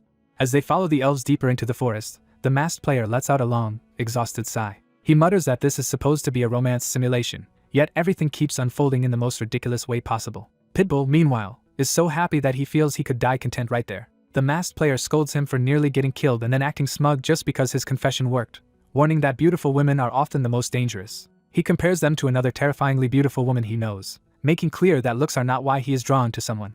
Pitbull is puzzled, so he clarifies that his fascination with elves is not just about beauty. To him, elves represent the very idea of fantasy itself. The masked player does not immediately understand what he means by that. He briefly misreads it as simple lust and recoils at the thought. Pitbull explains that since childhood, the fantasy stories and games he loved always treated elves as central icons of wonder. Especially dark elves, in his mind, embodied the heart of fantasy worlds. He dreamed of traveling through such worlds for real, and of sharing those journeys with companions like the elves now guiding them. That dream, he says, has stayed with him his entire life. The masked player still cannot see how that connects to confessing to an elf. Pitbull asks whether the masked player is not also playing this game to fulfill some dream of his own. The masked player denies having any sentimental dream like that. He says his only dream is to become the strongest in the game and crush everyone who ever looked down on him. Just imagining that revenge is enough to thrill him. Pitbull hears that bitterness and realizes there is more behind it. He quietly asks whether that goal would not turn the masked player into the same kind of person who once despised him. The question lands harder than expected, but the masked player only laughs it off. He answers with a brutal worldview, claiming the strong naturally consume the weak. Pitbull presses back, asking whether that logic does not also justify the suffering the masked player himself endured. The masked player starts to reject the idea that happiness built on trampling others could mean anything. Before he can finish, his emotions erupt and the ground around him explodes with force. He grabs Pitbull and demands what he could possibly know about any of this. To him, dreams and happiness are luxuries reserved for people who already have something. He asks whether Pitbull has ever known what it means to struggle every day just to survive. He goes further, asking whether Pitbull has ever lost the little he had in a single instant. Pitbull understands that the masked player is speaking from real pain, not just anger. He decides that hearing that much is enough and drops the joking tone entirely. The masked player is startled by the sudden seriousness. Before the confrontation can escalate, the elves call out for the humans to stop bickering. One of them announces that they have arrived. They reveal Behem, the hidden elven village built around a colossal ancient tree. Celine explains that the elder waits at the tallest tree and tells the masked player to follow. As he goes ahead with Celine, she notices the tension and asks Pitbull whether he fought with his companion. Pitbull chooses not to answer directly. At the elder's dwelling, the elves announce that they have brought a human before Elder Diare. Celine formally reports that this man claims to have come on Lord Ulf's behalf. The masked player quickly downplays the earlier conflict, deciding to focus only on clearing the main quest. He reminds himself that Lord Ulf's errand is what matters now. That mention draws the attention of the elder, who steps forward. Elder Diare immediately identifies the masked player as someone from the secret order. The masked player confirms it by presenting Ulf's package. When Diare accepts the delivery, the system confirms that Ulf's errand has been completed. As the elder opens the package, his calm demeanor breaks. He suddenly realizes what is inside and reacts with alarm. The package contains the Purification Circlet, an epic item capable of removing all status ailments and debuffs. When he finally sees the sealed delivery, he realizes Ulf made him carry a far more valuable item than he was allowed to inspect. He suddenly stops himself as the item's significance clicks into place. The system reveals the next objective: purify a corrupted elf and expose whoever is orchestrating the second main quest. It also promises a reward once that objective is cleared. The reward turns out to be the Purification Circlet, and he is immediately thrilled by how useful it could be. Instead of offering anything more, the elf dismisses him at once, leaving him confused. Desperate, he tries to push for another task, hoping to use the circlet sooner to save someone important, but the answer is a flat refusal. The elf makes it clear there is nothing else he can do for him right now. He is bluntly told he is still too weak, and he realizes the quest is locked behind a level requirement. The setback reminds him of his earlier failure, and he concludes he still cannot advance the main quest because his level is too low for Bobber Forest. After stewing in frustration, he forces himself to accept the situation. He vows to return after training enough to qualify, even as the delay infuriates him. Feeling like everything is going wrong, he throws himself back into grinding monsters. He keeps fighting in the battlefield, pushing through exhaustion. While training, he remembers that the Thunder Hunters are currently leading the race on the main quest. Since they already cleared the Helm Ogre and likely moved on to the Urgle Mountains, he realizes they no longer need to farm this battlefield. He blames himself for getting complacent and regrets not forcing himself to reach level 100 much earlier. Even as he keeps fighting, he worries he may already be too late to catch up. The enemies around him sense an opening as his focus slips. At his lowest point, he recalls a bitter voice suggesting that what happened to him was only natural. That memory drags out the question he still cannot let go of: why? He lashes out at the thought and swings harder, refusing to accept that judgment. His fatigue nearly gets him killed as his weapon flies from his hand in the middle of the swarm. Unarmed and exhausted, he is left hanging in immediate danger. He admits to himself that he is simply worn out. The monsters close in from every side while he has almost nothing left. He braces for the worst, too drained to respond properly. Elsewhere, a small rabbit-like creature sits innocently in someone's arms. An elf woman finishes hearing the story of what happened between a beast man and his former companion and admits she may have meddled too much. Even so, she still thinks the situation can be repaired.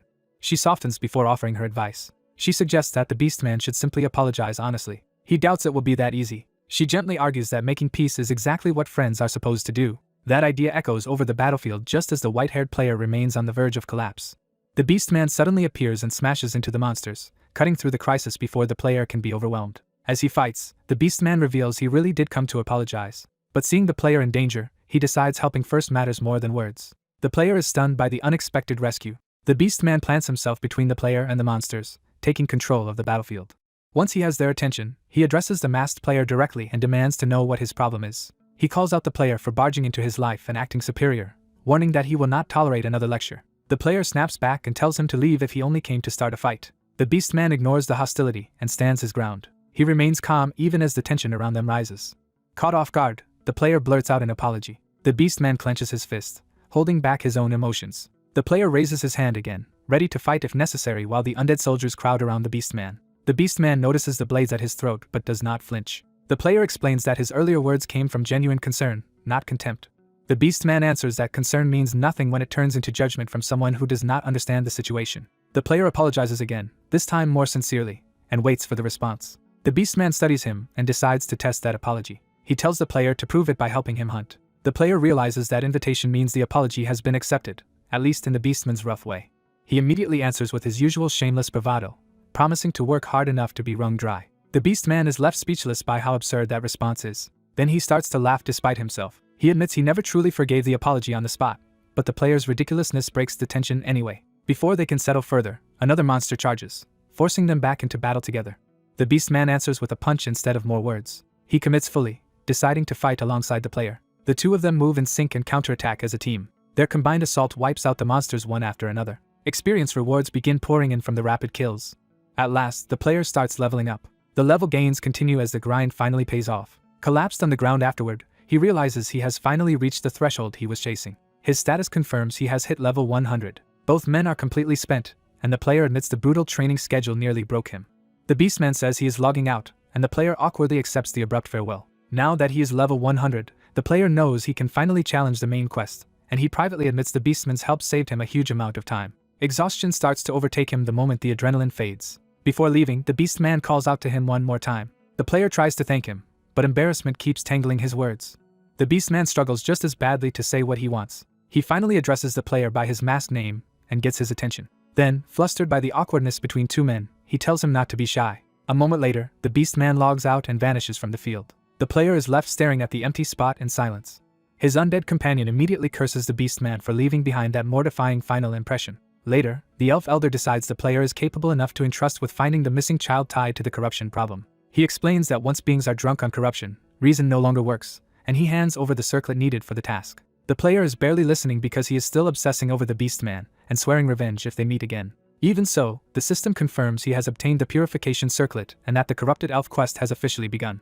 His mood flips instantly as he celebrates getting the quest item, while the elder dryly notes the circlet's effect should be reliable. The elder formally leaves the mission in his hands, and he eagerly accepts. He promises to clear the quest quickly and claim the circlet's benefits, then immediately asks where he is supposed to go. The elder admits he does not know. When the player protests, the elder points out that if he knew the location already, he would have taken him there himself. With that, the elder simply tells him to handle it and walks away, ignoring his plea for more guidance. Left alone again, he begs for at least a hint and gets nothing. He fumes at the game for giving him another impossible objective with no direction. Trying to think it through, he considers the scale of the world he has to search. He realizes the real problem is locating a randomly spawning corrupted elf in such a massive map. Since solving the level requirement only led to a new obstacle, he decides he has no choice but to return to information trading. He puts his mask back on and starts planning seriously. This time, however, he refuses to repeat the chaos of his last public trade. He reasons that openly advertising the words corrupted elf and main quest would draw a feeding frenzy of players. So he resolves to work indirectly and manipulate the market instead. Based on what he has learned, he concludes the corrupted elf's role is probably to raise armies of monsters. That means places with sudden clusters of newly spawned monsters are likely to reveal where a corrupted elf has appeared. His new plan is to pay for reports of recently spawned monsters without mentioning the real target. He expects ordinary players to bring in scraps of useless information, but enough scraps should still form a pattern. By gathering all those reports, he believes he can pinpoint the corrupted elf's location. Pleased with himself, he celebrates what he thinks is a brilliant strategy. But before he can enjoy it, someone approaches asking if he is the one buying monster information. The question instantly puts him on alert. He turns and recognizes the newcomer with alarm. It is Chev.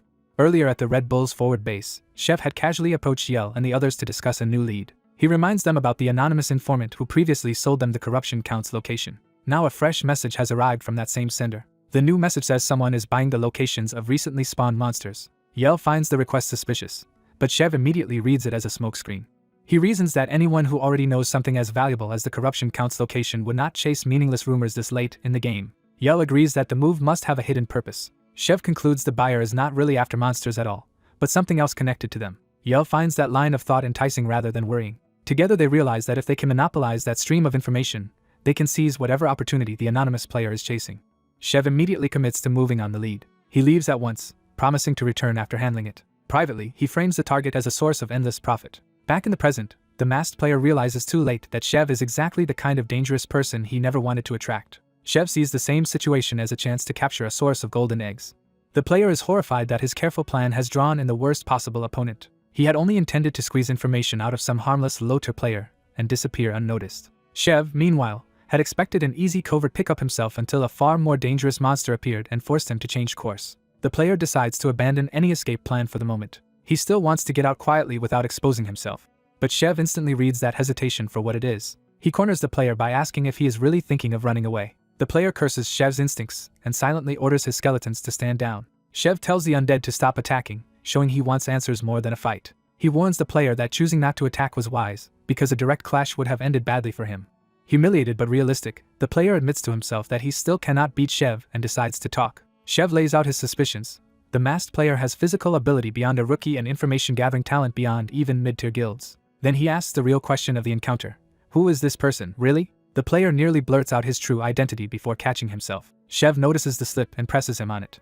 Panicking, the player loudly pretends he was only about to call for help from everyone nearby. He throws himself into a ridiculous act, painting himself as a clueless newbie being bullied by a major guild. Then he doubles down by shrinking into a pitiful ball and waiting to see if the performance works. He keeps whining that he was only looking for monster information and begs to be left alone. Chev pauses, visibly reconsidering.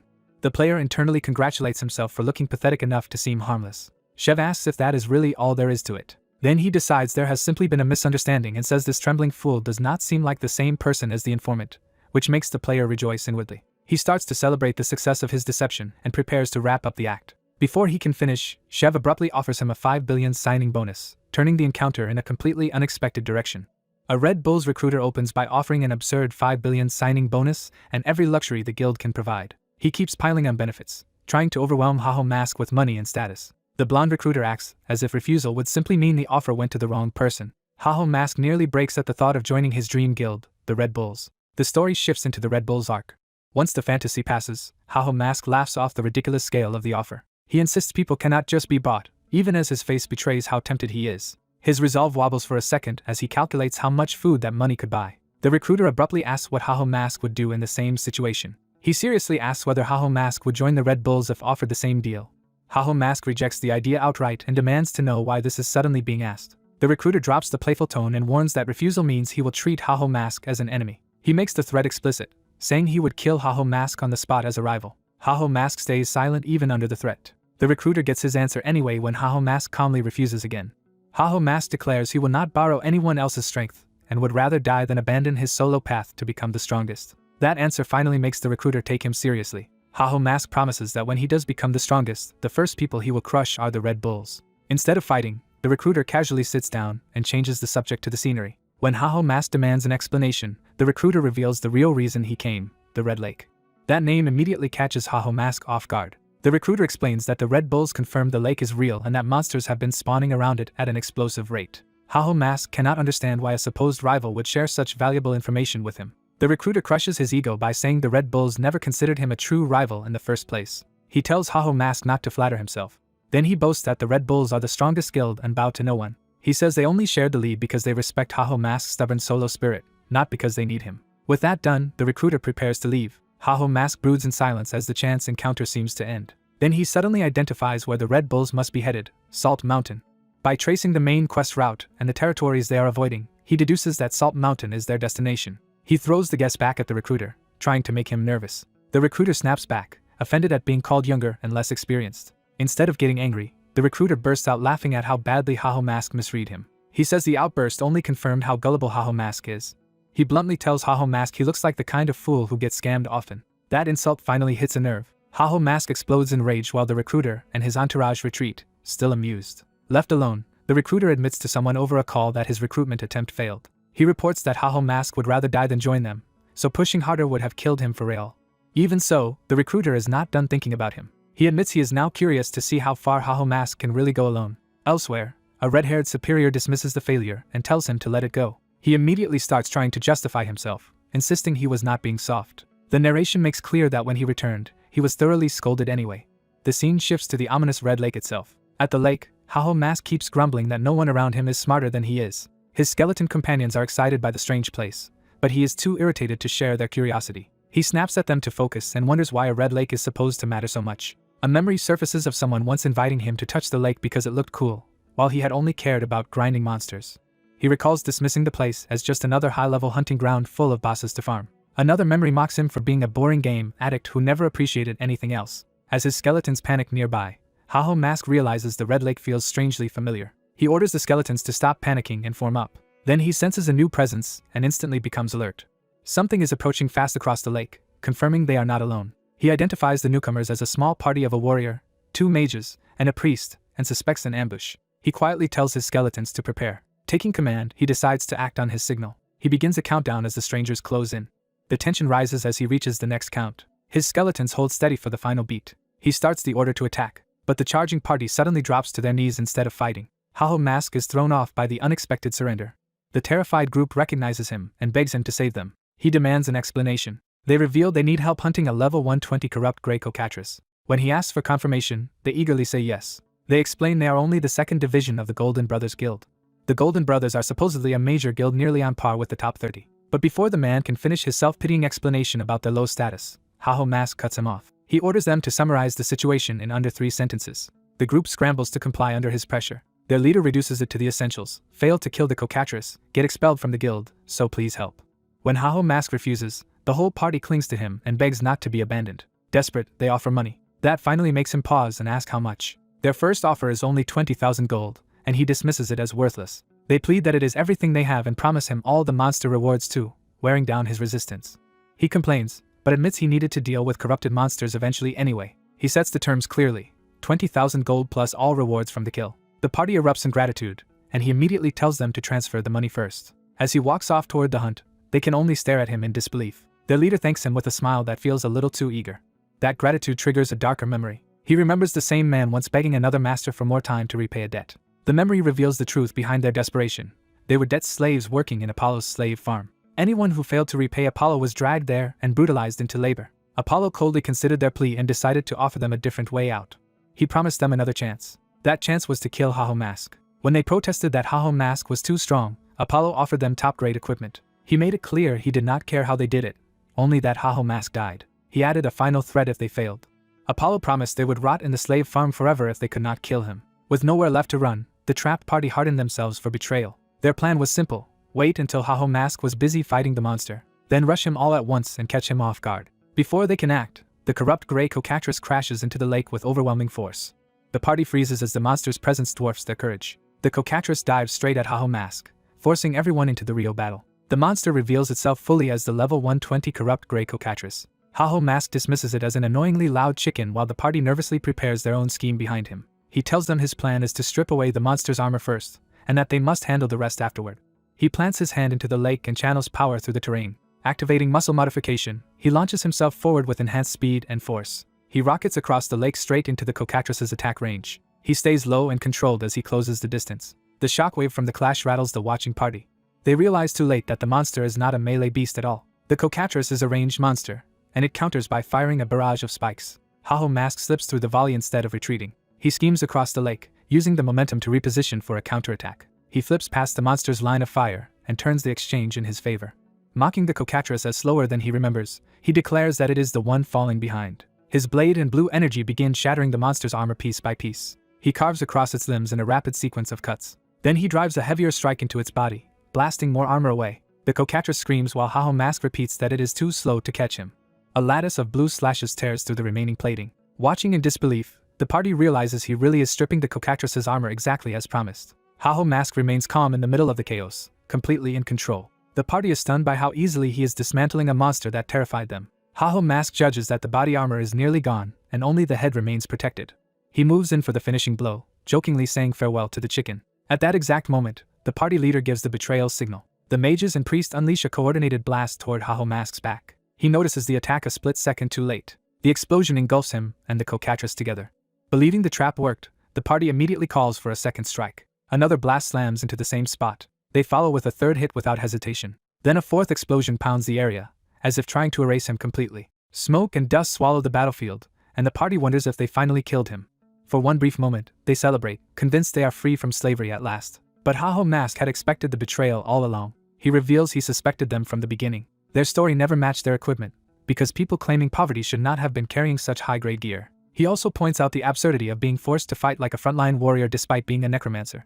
Because he anticipated treachery, he had already prepared defensive measures in advance. His emergency skills activate at once, restoring armor, health, and recovery through skin stitching, fake heart, and boiling blood. Wrapped in dark blue power, he emerges from the blast stronger and still battle-ready. He tells the Golden Brothers he does not care who they are, only that they should prepare themselves. Then he declares that every one of them is already dead. The party panics and tries to order another spell before he can move. ManhwaCapped answers by summoning a far worse possibility, warning that even the cockatrice may not like what comes next. He mocks the traitors for finally realizing how doomed they are and tells them to accept death. Before he can finish them, a system alert interrupts him with news that a corrupt elf has appeared nearby. ManhwaCapped halts in confusion as he and his skeletons turn toward the new threat hidden beyond the lakeside brush. A corrupted elf bolts through the forest, already desperate to escape. A system alert identifies her as the target and turns her flight into an urgent pursuit. With barely 3 minutes on the clock, the masked player realizes catching her now could also help with his separate cockatrice objective. He shouts for the trembling debtors he controls, dragging them into the crisis. Without slowing down, he orders them to stall cockatrice with his skeletons until he returns, and bluntly confirms that yes, he means risking them. When they hesitate, he threatens them with a painful death if they run. As the countdown keeps falling, he sees the chase as a chance to seize first place in the main quest. He throws everything into pursuit, convinced that catching the elf now will save him enormous time later. Certain victory is only a matter of time, he closes in with growing confidence. His ambition swells as he imagines this quest securing him the top rank. With less than a minute left, he accelerates even harder. He unleashes a fast attack to bring her down before the timer expires. The strike nearly reaches her, but she still slips away. That failure unsettles him, because even after activating every enhancement he has, he still cannot overtake her. He finally admits he simply cannot catch up. Forced to change tactics, he gathers necromantic energy in his hand. The elf counters by hurling a skeleton bomb back at him. The blast tears through the path between them and forces him to evade. He is stunned that she dodged his pressure and turned the attack around so cleanly. He realizes the game was never going to hand him an easy win. Then the real danger hits him. The timer is almost gone. With only seconds left, panic replaces confidence as he refuses to accept failing the main quest. He desperately forms another spell while the deadline closes in. He throws himself into one last reckless attempt to finish the quest before time runs out. The elf suddenly dives straight toward him instead of fleeing. She coldly tells him this is no time for laughter, revealing she has been planning something. As the timer drops to 3 seconds, she explains the skeleton bomb had another purpose. The explosion's force boosts his movement, slinging him directly into her range. He reaches her shoulder before he fully understands the trap. For one instant, he thinks he has finally secured the capture. But in the collision, the elf bites into herself and blood sprays across him. He freezes in shock as he realizes something has gone terribly wrong. The impact sends them crashing down together. He blurts out in disbelief that she just bit herself. The elf hangs limp in his grip, bleeding from the mouth and throat. He frantically tries to keep her alive, not out of mercy, but because her dying now could still ruin him. Even while she fades, he keeps insisting he has to complete the main quest. A golden effect begins to gather around her headpiece as the system responds. The system declares that he has used Purification Circlet on the corrupt elf. He clutches the torn keepsake she left behind and can only hope the purification counts. The elf rises again, no longer corrupted, weak but alive enough to face him. Seeing her restored, he starts to wonder if she is the same person beneath the corruption. She lowers her head in exhausted silence, as if the madness has finally passed. The system confirms the corrupt elf quest is complete. He bitterly concludes that the quest had apparently been designed around her attempted suicide, and the whole storyline infuriates him. Then he pauses, sensing there is still something important in the keepsake. He questions why the game forced a time chase at all if this was how the quest was meant to end. Frustrated, he crushes the scrap in his hand. His anger finally boils over into open hatred for the game itself. That tantrum is interrupted by a violent blast elsewhere in the forest. Back at the other fight, the debtors beg his skeletons for help because Cocatris is overwhelming them. One of them realizes his weapon is about to fail and believes they are finished. From afar, the player answers by summoning a golem and ordering it to crush the threat. As he rushes back, the debtors recognize Mask as their savior. They collapse in gratitude, convinced he has mercifully forgiven them. Instead, they can only offer a terrified apology. He cuts through their excuses and demands the truth, asking if the Apollo Guild ordered them to kill him. Their confession confirms Apollo is willing to hire others and spend heavily just to eliminate him. He notes that the rare items they used would have been difficult to obtain, even for a rich guild. Remembering an earlier assassin from the Big Smile Guild, he starts to suspect multiple guilds may have allied against him. That realization hardens into a decision that he can no longer ignore the threat. He orders the debtors to stand, and when they mistake that for forgiveness, he mocks their stupidity. He demands every item and possession they have. Then he imposes a brutal weekly payment, and warns that if they disappear, he will hunt them down and kill them. The scene shifts to a luxurious room where a gramophone plays while another guild leader relaxes in comfort. At Big Smile Guild headquarters, that leader lounges in a robe, savoring his own elegance. He treats this pampered rest as the only pleasure in his busy life. A subordinate bursts in with urgent news, but he initially refuses to let his relaxation be interrupted. The report shocks him anyway. The Red Bulls have declared war on Big Smile. He demands to know why. The answer is that the Red Bulls claim it is retaliation for an attack on Mask, making him realize that name is tied to them somehow. He immediately tries to frame the situation as a misunderstanding and wants to negotiate before things worsen. But the next report is even worse. The unique items he lent Apollo have already appeared on the marketplace. That revelation snaps him out of diplomacy and into alarm. When he hears the items are overpriced and hard to recover, he demands to know who is selling them. The seller is Mask, and the guild leader is left speechless with rage. All he can manage at first is a strangled sound of disbelief. Then he curses Mask with pure hatred. Elsewhere, the story moves to the elf village hidden in Behemoth Forest. The player arrives there still simmering from everything that has happened. He recalls the elder elf refusing to let him keep the purification circlet because he was not trusted with it. He stalks away resentfully, complaining that he will be dealing with the elves often and should have been allowed to keep the item. Still, the system reveals a new quest tied to the corrupt elf's keepsake, and that at least gives him a path forward. He realizes the keepsake likely refers to the blood-stained letter the elf left him. Reading it again, he finds a riddle about eagles, blue clouds, and a hidden village. He is annoyed that elves insist on speaking in riddles instead of plainly. Unable to solve it alone, he reluctantly decides to ask someone fluent in the elven language. That someone is the hulking man who knows the elves well, and he greets Mask like an old acquaintance. The man is surrounded by adoring elf women who treat him like a hero in paradise. The sight enrages the player, who cannot accept this man being worshipped while he suffers. One elf openly feeds the man, showing how comfortable and intimate he has become with them. Another teases that she knew which elf was his favorite. He denies having a favorite, only to lean in closer. Then he smoothly declares that all of them are his favorite, sending the elves into delighted chaos. The player grabs him in fury and demands to know why he is wasting time flirting with elves. The man calmly explains that winning the villagers' affection was necessary if he wanted to stay in the elf village as long as possible. He insists he worked hard because that social success is effectively part of the quest, leaving the player horrified by the implication. The nearby elf women immediately turn hostile toward the player for touching him, and call him a filthy human. The man gently calms them, confident that no one here can truly harm him. He doubles down on that confidence, basking in their admiration. Watching this, the player feels cheated that while he risks his life, someone else advances through shameless flirting. He finally punches the man and orders him to translate the letter instead of talking nonsense. After a brief look at the sky and the clues, the man thinks it over. He quickly identifies the riddle as pointing to the blue mist forest. The player is stunned that he solved it so fast and assumes he must have studied the elven language deeply. The man explains the logic simply: eagles imply a high place, and blue clouds point to the forest's mist. He even mocks Mask for gaming too much and not reading enough to see the obvious. Still surrounded by swooning elves, he smugly suggests the player should try books sometime. One elf praises intelligent men, which only makes the player's humiliation worse. Unable to bear it, he explodes and stomps off in rage. Later, while fighting alongside his skeletons, he keeps ranting that elves are supposed to hate humans, not adore that man. One skeleton silently taps his shoulder to warn him of danger. The skeletons try to comfort him in their own way, but he is too furious to appreciate it. He insists his anger is not jealousy, and boasts that he could build his own harem if he wanted. Before he can keep ranting, a dark creature erupts from the ground in the blue mist forest. The monster reveals itself as a Smogrian, far above the level of ordinary threats. It lunges with a gaping maw, forcing everyone back. The player answers by bringing down a heavy strike on it. The Smogrian survives the blow and rises again, still dangerous. He starts to complain that the world keeps making a fool of him, then notices something strange about the creature. He cuts it down decisively anyway, venting his frustration through the attack. The system confirms the Smogrian's defeat and rewards him with a level up. Even after the win, he doubts he has reached the true destination because all he has found are monsters. He remembers the flirt's warning that the Sweepers Guild controls this area, meaning the place is more dangerous than it first seemed. He had prepared for hostile humans, but none have appeared yet. That makes him wonder if the flirt had exaggerated everything just to look impressive. Before he can dismiss the warning, a massive figure emerges through the mist. He immediately recognizes the newcomer, as likely belonging to the Sweepers Guild, though he insists he himself serves no one. The masked giant says nothing at first, only studies him. Then the giant judges him an intruder and attacks without hesitation. The entire field shifts under a strange force, turning the battlefield itself hostile. The giant declares that intruders must be eliminated as the altered terrain closes in. The enemy is identified as corrupt Comrade Avon, a being with an unreadable level and overwhelming presence. The word corrupt excites the player, who suspects this enemy is tied directly to the main quest. He rushes in eagerly and clashes blades with Avon.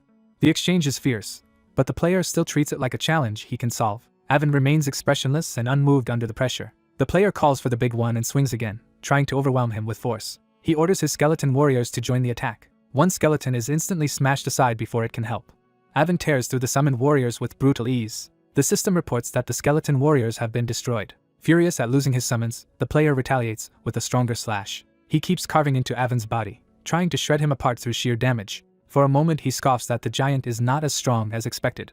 Then he notices something is wrong. The pieces of Avon's body begin knitting back together instead of staying severed. The regeneration continues until the damage is effectively erased. A system warning reveals the real problem. Physical attacks do not work on this entity. Staring at an enemy his sword cannot truly harm, he realizes he is facing a broken monster unlike anything he expected.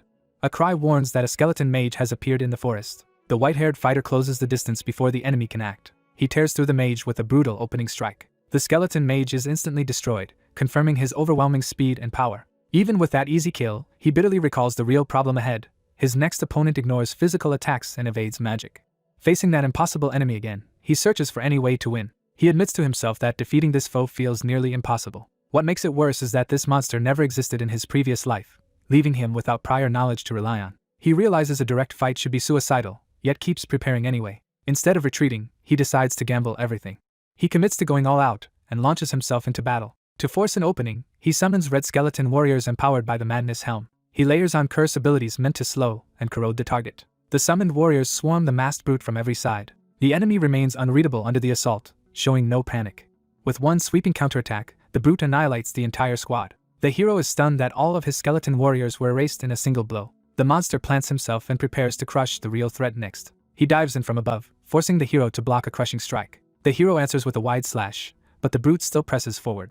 Realizing summons are useless, he decides he has to create the opening himself. He charges directly at the monster, abandoning caution. Their weapons collide in a violent exchange at close range. He narrows his goal to a single successful hit. He keeps repeating that one clean strike is all he needs.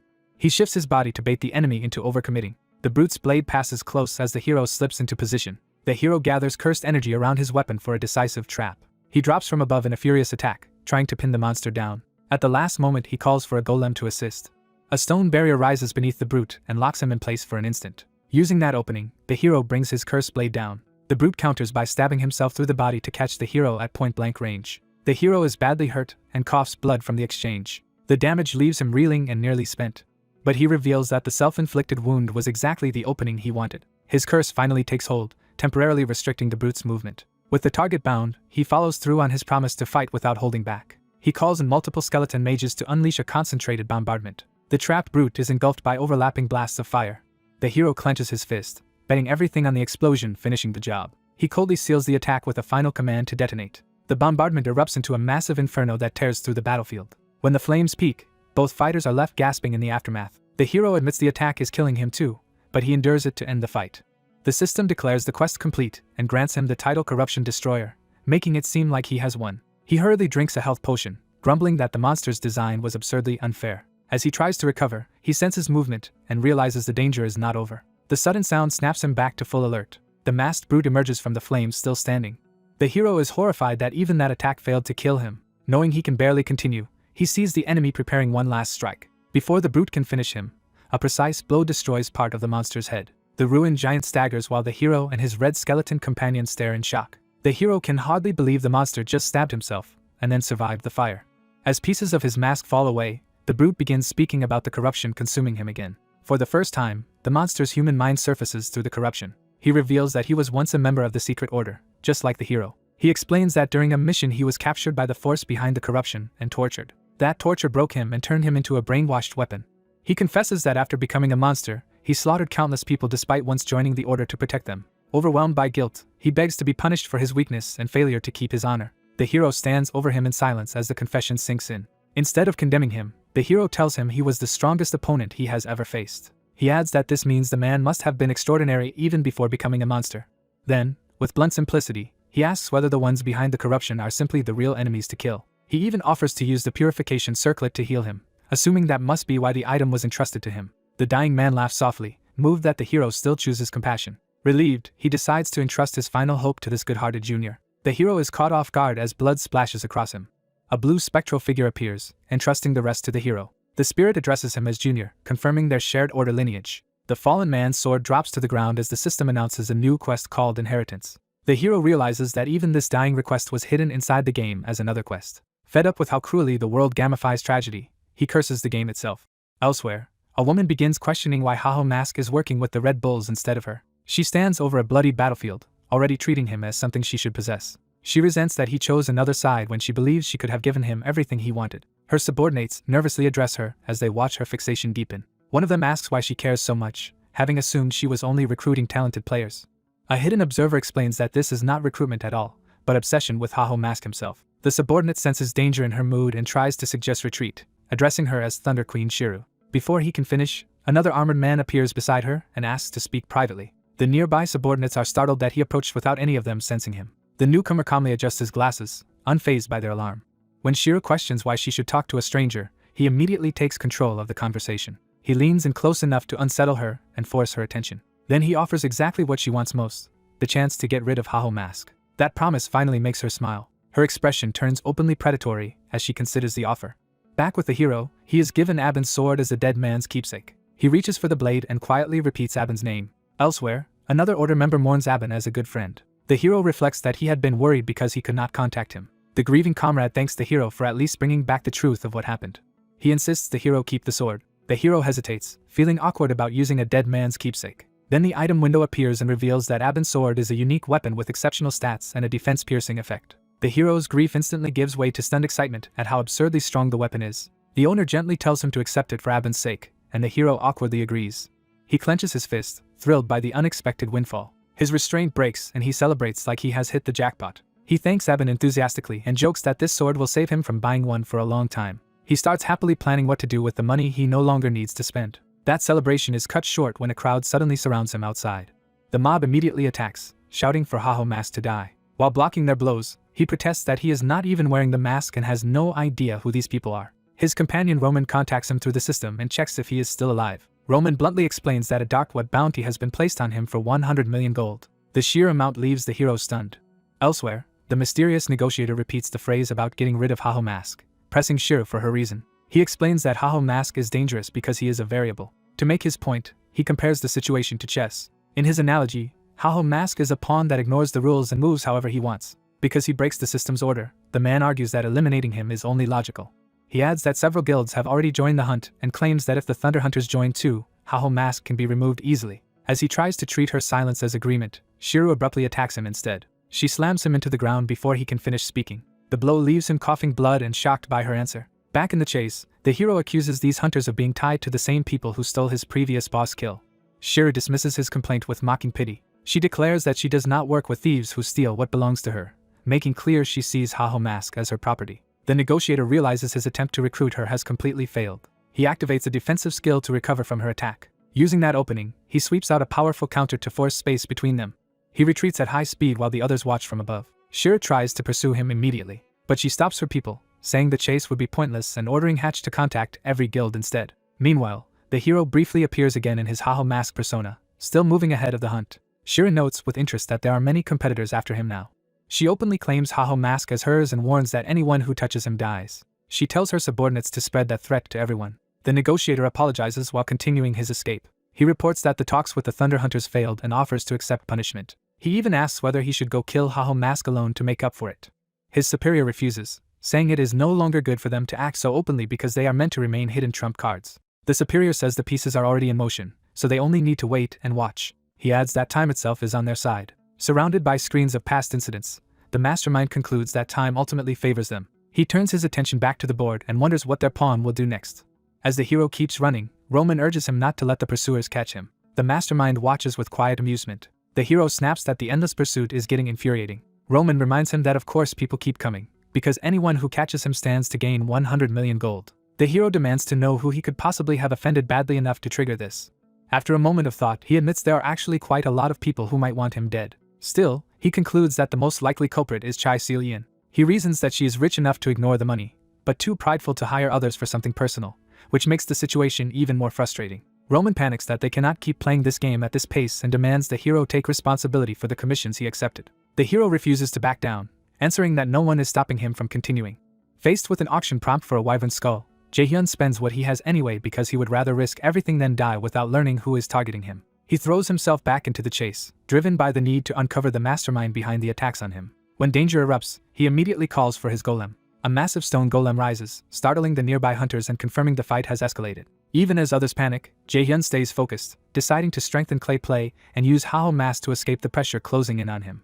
His investment pays off as clay play reaches A rank, and he feeds the newly bought wyvern skull into the skill to trigger a transformation. The golem begins reshaping itself into something far more formidable. As the change takes hold, Jae-hyun grimly realizes he has just burned through luxuries and his future living expenses for this gamble. The cost hits him all at once, but he has already committed everything to this move. With his balance empty to zero, the transformed golem emerges as a wyvern-like mount wrapped in ominous power. Now armed with a terrifying new form and his mask, Jae-hyun openly dares anyone hunting him to make the first move. Elsewhere, the story shifts to Ramani, the woman who edits Jae-hyun's videos. Though officially just an editor, she has gradually taken over much of Haho Mask's channel, email, and sponsor management. She resents the extra workload and vents that she never signed up to be a full manager. Still, she genuinely enjoys the job because Jae-hyun's content is strong enough to win fans and attract ads.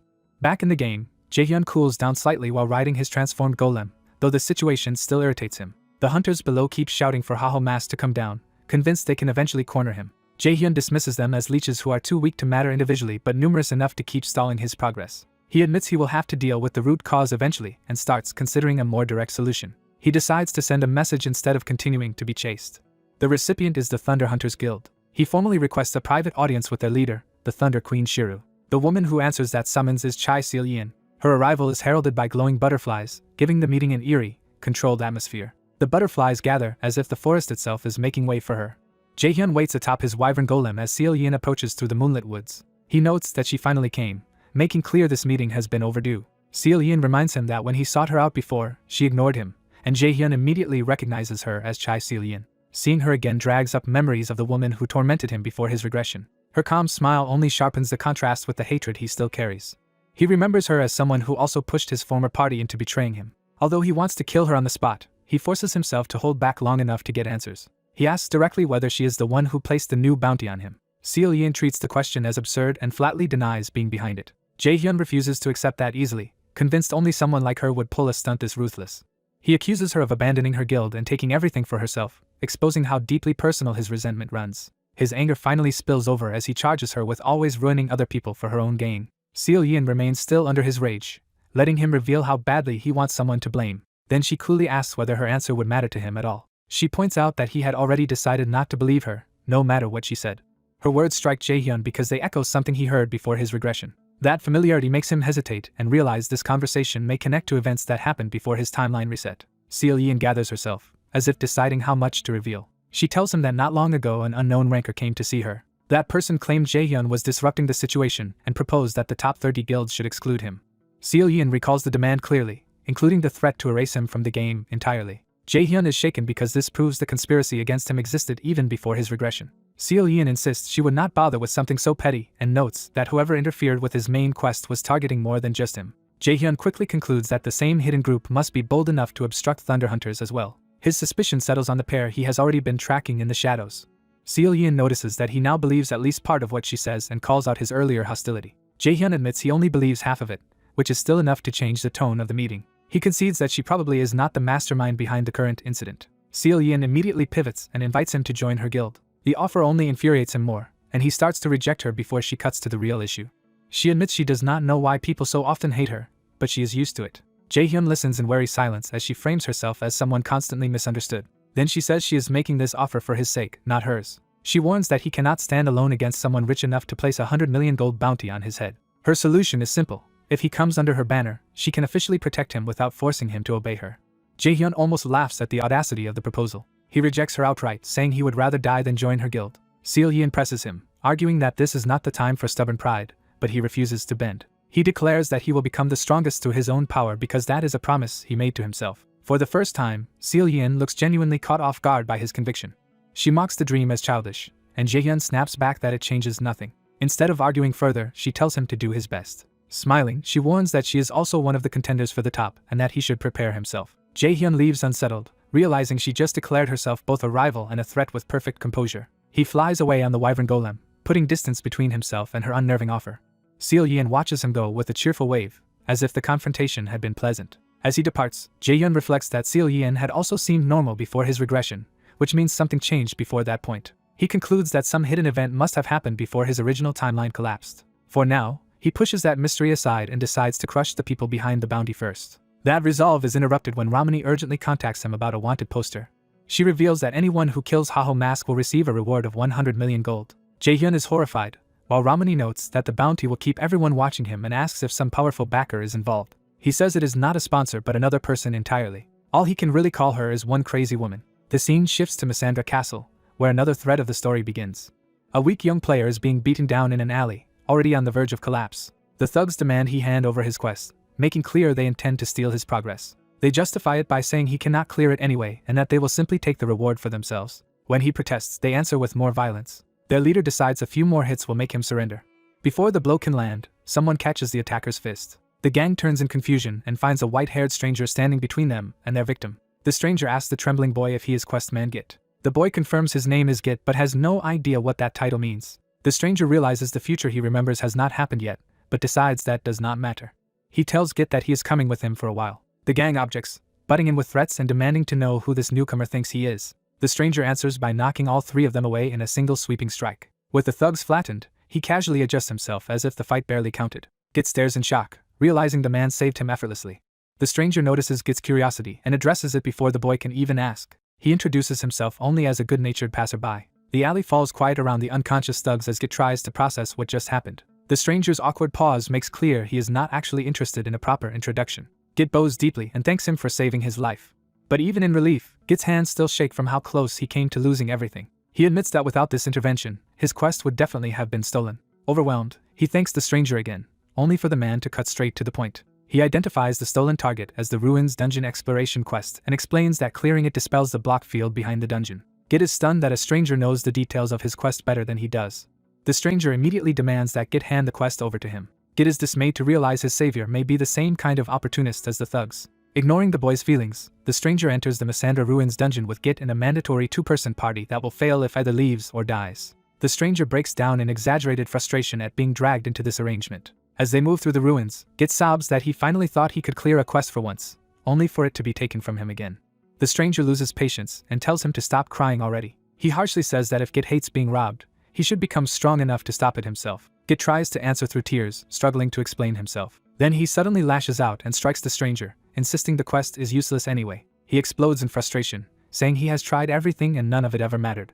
The stranger falls silent, recognizing something painfully familiar in that despair. He admits he knows that feeling too, including the shame of looking pathetic while suffering. Git finally says the truth plainly. No matter how hard he tries, he is simply weak. He recounts how raids always end with him being blamed and cursed at. Even when he goes out alone, he only ends up running for his life and dying.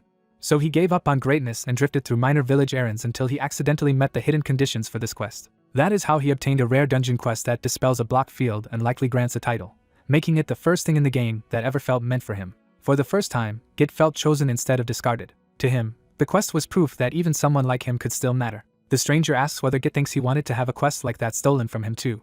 He points out that Git is not the only one who has been pushed around by stronger people and impossible odds. Git insists the stranger cannot understand how hopeless his life has felt. The stranger responds by throwing him down and telling him that if he wants to live crying forever, that is his choice. Then he declares that he will clear the dungeon no matter what happens.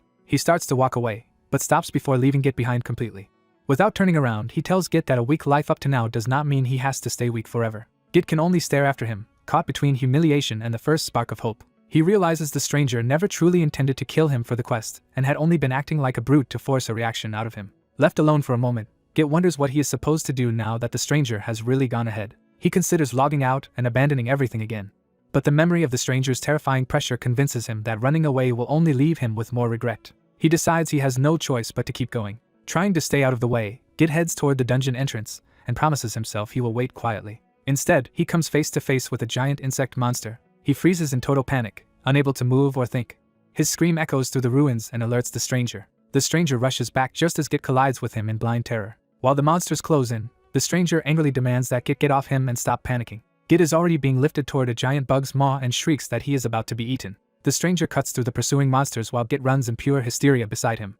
Git finally begs him outright to save him. After a brutal struggle, an hour passes with both of them exhausted inside the dungeon. The stranger accuses Git of deliberately making things harder for him, while Git tearfully insists he was just terrified of the monsters. Too tired to argue, the stranger gives up on the complaint. He orders Git to stay exactly where he is and warns that if the boy interferes when he fights the boss, he really will kill him. After running without thinking, the blonde player realizes he has already reached the boss room and nervously asks whether the white-haired player can really handle what comes next alone. The white-haired player explains that this giant ant den is notorious because even reaching the boss is extremely difficult. He warns that the endlessly respawning spiderlings explode on contact, making the room deadly before the boss even acts. He adds that the giant spider boss itself has a hide as hard as metal, so bringing it down is no simple matter. When the blonde player offers to help if soloing fails, the white-haired player flatly refuses and tells him to leave the fighting to him. He dismisses the concern as needless fuss and calmly prepares for battle. Confident in his plan, he decides that as long as he avoids drawing the lesser monsters, he can handle the boss by himself. With that, he launches straight into the chamber, declaring that soloing the boss will be easy for him. He cuts through the web-filled room with precise movement, slipping toward the boss without touching a single strand. The blonde player is stunned to see him bypass the trap-filled approach so cleanly. The giant spider reacts at last and lashes out to intercept him. The white-haired player stays composed, reading the attack without panic. He counters with a rapid series of glowing sword strikes that carve into the boss at close range. The spider shrieks as his assault lands hard enough to stagger it. Seeing the opening he created, he starts to explain his method. He coolly counts the first phase as complete, having already taken down one major threat. He keeps pressuring the boss, batting aside its attacks and driving it back across the room. Watching from the side, the blonde player is amazed that the giant spider is being completely overwhelmed and begins to believe victory is possible. That hope collapses when he accidentally steps onto a web. He realizes too late that he has triggered the very danger he was warned about. A spiderling reaches him and detonates against his body. The blast drops him to the floor in agony as more spiderlings close in. Racked with pain and bleeding, he panics as the damage overwhelms him. His first instinct is to flee before the next explosion kills him, but he is already surrounded by a swarm of spiderlings crawling over him from every direction.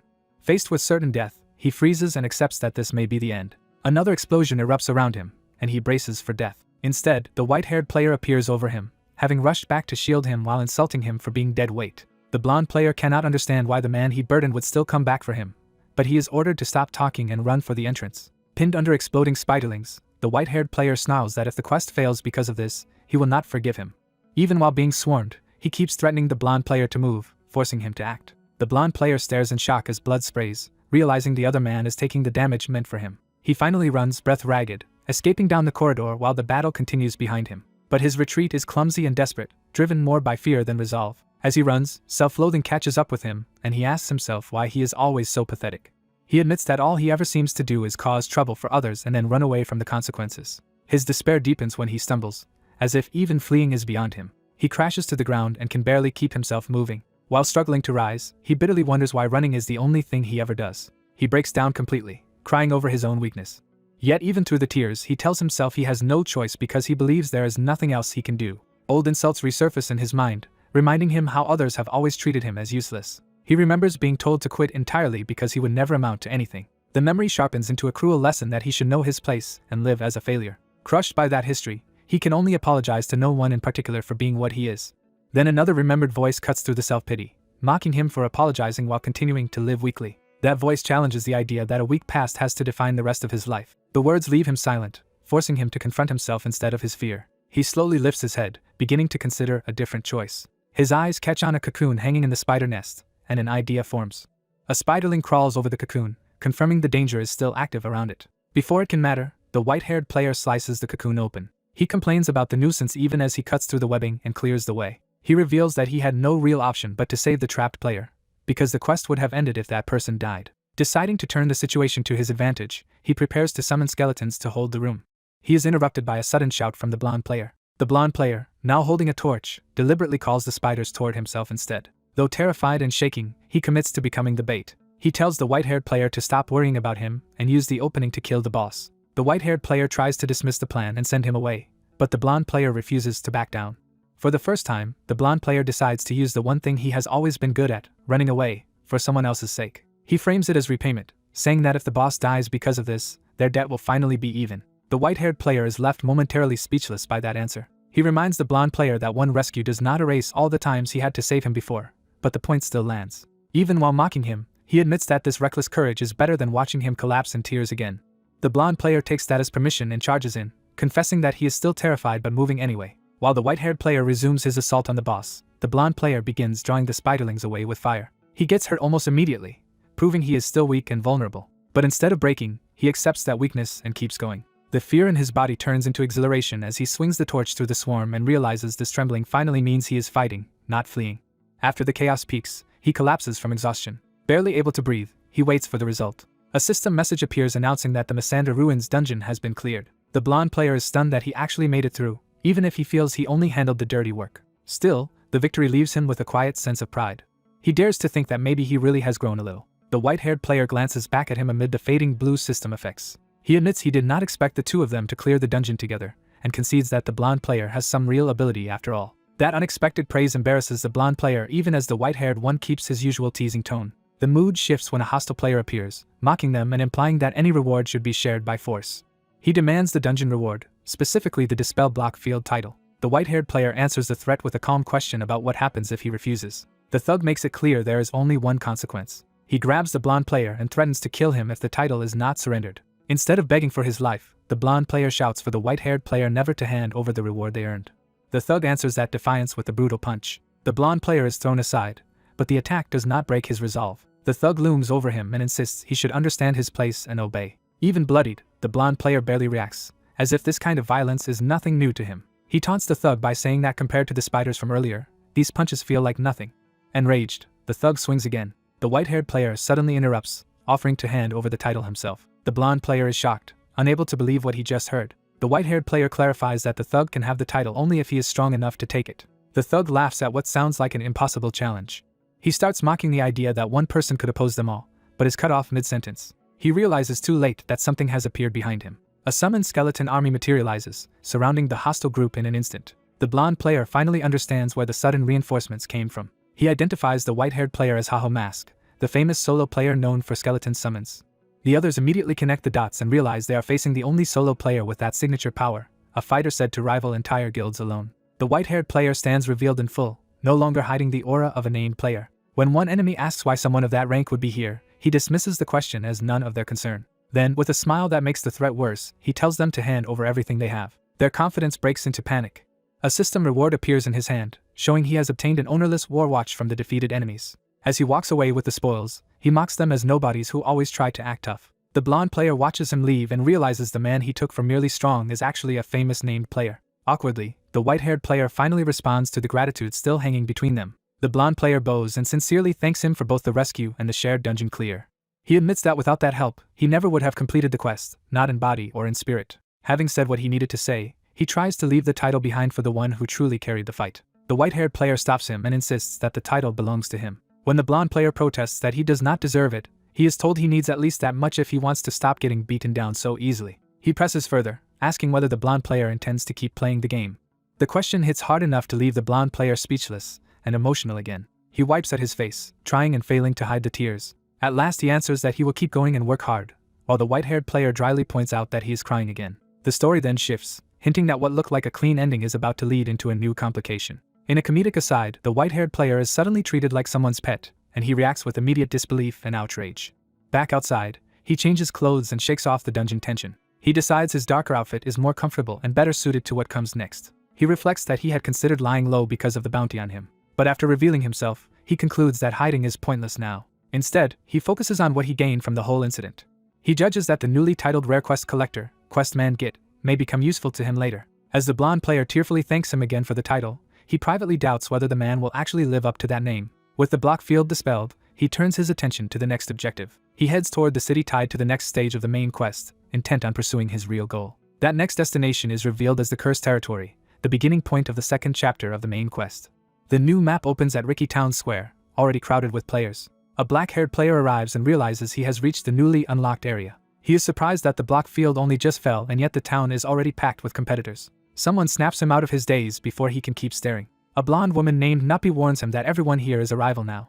She points out the major forces already gathered in town. First she identifies the second squad of Cares, one of the top 30 guilds. Then she points out elite members of Triple Wing, another top 30 guild. She also notes Hydra, another top guild and one of the factions most likely to clear the main quest. Because everyone knows the next main quest starts here, the strongest groups have all rushed in at once, leaving smaller guilds uncertain they can survive the competition.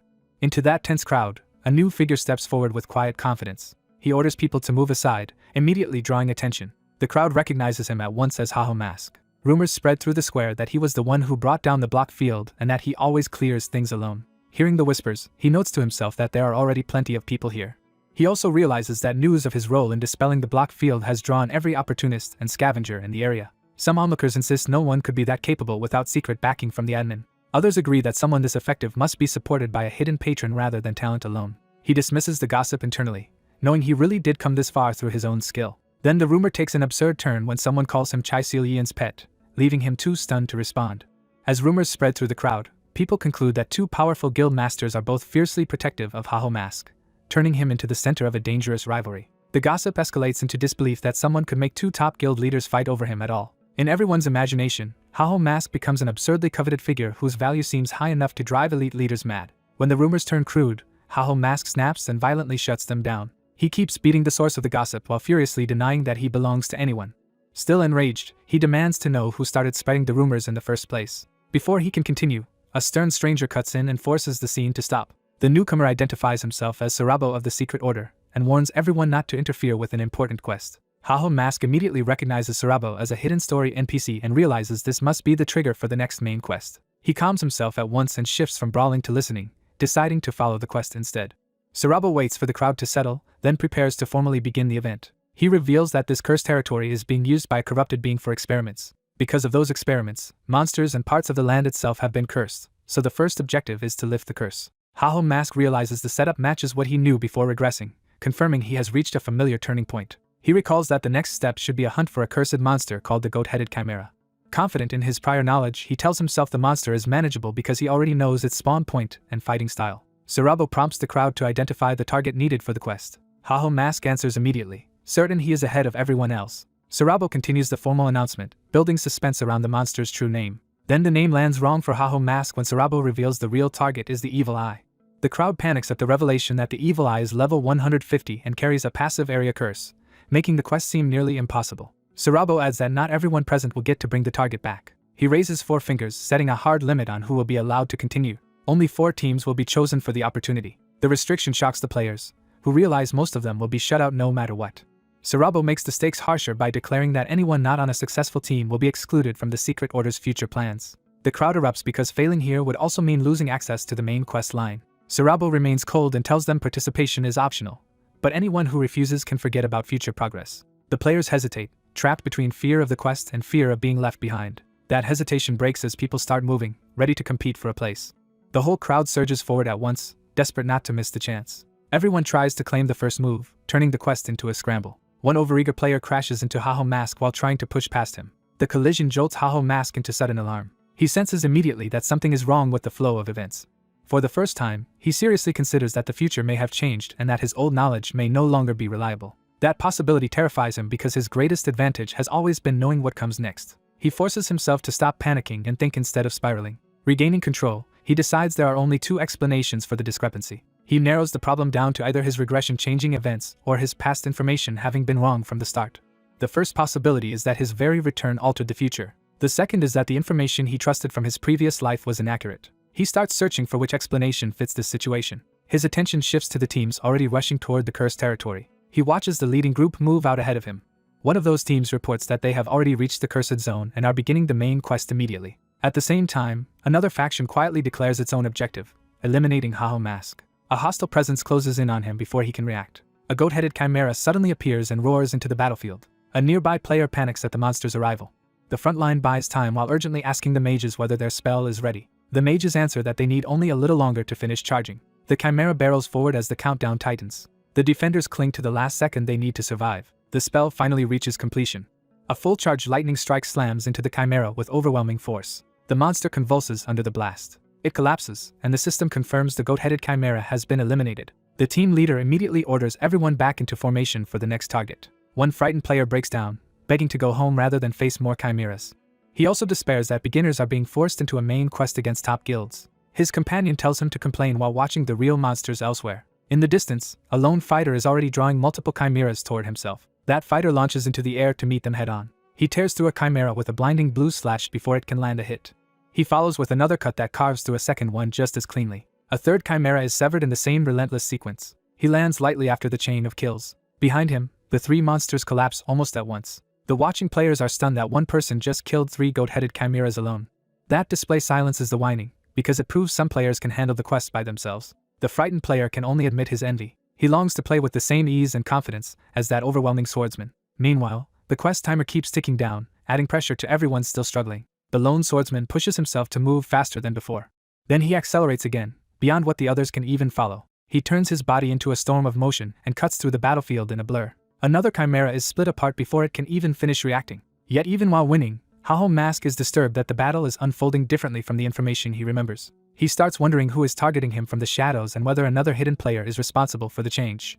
Without trustworthy information, he begins doubting whether he can still control the main quest at all. He notices blood on his hand and realizes the situation is becoming more dangerous than expected. A small skeleton-like ally offers him a healing potion, worried about his condition. ManhwaCapped refuses the potion, choosing to keep fighting without support. He decides that if other guilds need at least 5 people, then he has to beat them through sheer speed and aggression instead of planning. That resolve hardens when another chimera bears down on him. The monster attacks with a massive sweeping strike meant to crush him outright. ManhwaCapped slips past it by moving even faster, but a red slash catches his leg, proving something else on the field is attacking him too. He realizes he must move faster still if he wants to survive both the monsters and the unseen interference. As he leaps, skeletal soldiers with blue flames close in around him, confirming a second enemy force is hunting him. He roars and cuts through them rather than slowing down. The timer hits 0, and Sarabo marks the end of the goat-headed chimera hunt. Watching the result, Sarabo admits he is impressed. He praises the sheer number of chimeras ManhwaCapped defeated in such a short time, mostly by himself. Sarabo asks for his name so he can report the achievement to the association. ManhwaCapped hesitates before answering. Before he can finish, another arrival crashes into the area. Sarabo announces that second place has just been decided. The newcomer lost first place only by a narrow margin. That shocks ManhwaCapped, who cannot believe he only came in second. He becomes desperate to know who could possibly have arrived before him. His mind races through the names of powerful guilds that might have beaten him to the quest. The beginners nearby are just as baffled, unable to imagine any strong guild losing to them yet still finishing ahead of ManhwaCapped. Then the newcomer greets him like an old acquaintance, making the mystery even stranger. ManhwaCapped instantly recognizes the voice and tenses up. A heavily armored man steps toward him and asks for a moment of his time. When he addresses him by the full name ManhwaCapped, the recognition becomes undeniable. The armored man apologizes for interrupting, but makes clear he came here for ManhwaCapped specifically. A woman explains that an unidentified ranker had approached them earlier, setting this encounter in motion. The armored man steps closer, fully committed now. He confirms ManhwaCapped's identity out loud. He reveals that he had suspected this all along, and now knows the person from before is standing in front of him. Without further warning, ManhwaCapped attacks first to stop the conversation from going any further. He demands to know who this man is while their blades lock. His frustration spills over as he accuses the stranger of repeatedly interfering with him. The armored man stays composed and tells him he is the one interrupting, not the other way around. Green energy surges from the armored man as he counters with force. He knocks ManhwaCapped back and bluntly tells him that he is the real interrupter here. The shockwave tears through the ground and sends debris flying, showing the gap in raw power. ManhwaCapped crashes into the wreckage and coughs blood from the impact. Even so, the armored man formally challenges ManhwaCapped to a one-on-one duel. He adds a condition before ManhwaCapped can answer. If he wins, ManhwaCapped must give up the main quest. That demand leaves ManhwaCapped momentarily speechless.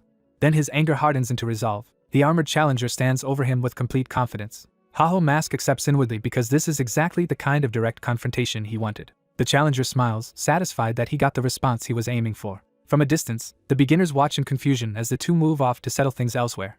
The duelists relocate to an open ruined plaza, leaving the others behind. ManhwaCapped steps into the arena space and prepares himself. The armored man's hostility is driven by the humiliation he suffered because of this very opponent. He remembers the earlier moment when ManhwaCapped cut into his pride. ManhwaCapped remembers it too, realizing how deeply that encounter must have stung. The armored man addresses him with contempt, calling him a mere single player. A distorted woman mocks the challenger for having failed, deepening his need to reclaim his honor. He rejects that humiliation and vows to settle everything here. To wash away that shame, he commits fully to defeating ManhwaCapped in this duel. When ManhwaCapped starts stripping off his gear, the challenger is baffled by what he is seeing. He cannot understand why someone preparing for battle would start undressing instead. ManhwaCapped is genuinely surprised that the man does not recognize what he is doing. He introduces his answer as Watchman style. He explains that Watchman is a savage fighting method built around abandoning defense and devoting everything to attack while wearing only a watch. The challenger is horrified that such a ridiculous and indecent technique could exist at all. He protests in disbelief. ManhwaCapped takes the explanation seriously and warns him not to insult what he considers a sacred style. He adds that Watchman's style rejects dependence on equipment and stat adjustments. Instead, it is meant to test nothing but raw talent. Standing barefoot in nothing but his watch and skull-patterned shorts, ManhwaCapped declares the style as a vow to accept death if he loses. The white-haired challenger mocks his opponent for demanding a duel without the resolve to back it up. He presses harder, taunting the glasses-wearing man for relying on equipment instead of confidence in his own strength. The insult lands, and the other man rejects the provocation with cold contempt. To answer the challenge, the glasses-wearing fighter strips off his gear and stands ready with only his sword and body. Seeing that, the white-haired man finally treats the duel seriously. The two face each other in the ruined arena, both now committed to settling it head-on. The glasses-wearing swordsman invites the attack first, confident he can handle it. He plants his foot and prepares to burst forward. With a violent push, he launches himself into motion. He closes the distance instantly and crashes into the white-haired fighter before he can properly react. Their weapons meet, but the white-haired man is immediately forced onto the defensive. As he strains to hold the blade back, he realizes his opponent's raw power is far beyond what he expected. The swordsman's focus sharpens, and he shifts from brute force to precise control. He follows with a fast, disciplined sword sequence that keeps the white-haired man pinned and reading only one losing exchange after another. The white-haired fighter is driven back and curses as he struggles to keep up. His opponent slips behind his timing and dismisses him as too slow. A heavy green-tinged strike slams him into the ground and tears up the arena floor. The swordsman advances through the dust, already convinced the fight is one-sided. From the rubble, the white-haired man laughs weakly, but the swordsman reads it as empty bravado from someone cornered. Standing over him, the swordsman ridicules the resolve he boasted about and declares that his talent is nowhere near enough. The white-haired fighter admits to himself that the problem is not just level or stats, but his opponent's battle sense. He realizes the swordsman is reading every move and applying pressure like a true veteran. That pressure reminds him of the terrifying level once shown by two monsters he had faced before. He concludes that he probably cannot win in a straightforward fight. So instead of matching strength, he quietly prepares a curse-based trick through his weapon. He unleashes a purple arc as a desperate counterattack meant to create an opening rather than finish the duel. The attack grazes the swordsman's face before he can fully avoid it. A second curse mark catches his leg as well, drawing blood and finally landing the debuff. The white-haired man realizes his plan worked and immediately commits to it, cursing his enemy with everything he has. But the swordsman answers by dropping down with overwhelming force, smashing him back into the ground before the curse can turn the tide.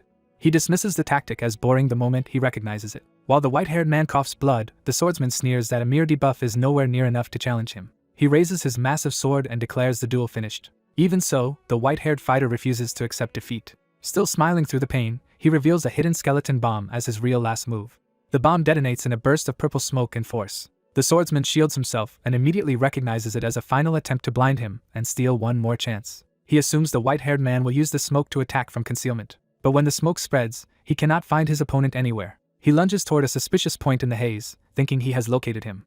Instead, he finds only one of the summoned skeletons left behind in the confusion. The skeleton hurriedly gathers the stolen equipment and obeys its master's escape plan. The smoke clears without revealing the white-haired man. The swordsman is left standing alone, baffled by the sudden disappearance. He realizes his opponent is gone and starts to suspect something is wrong.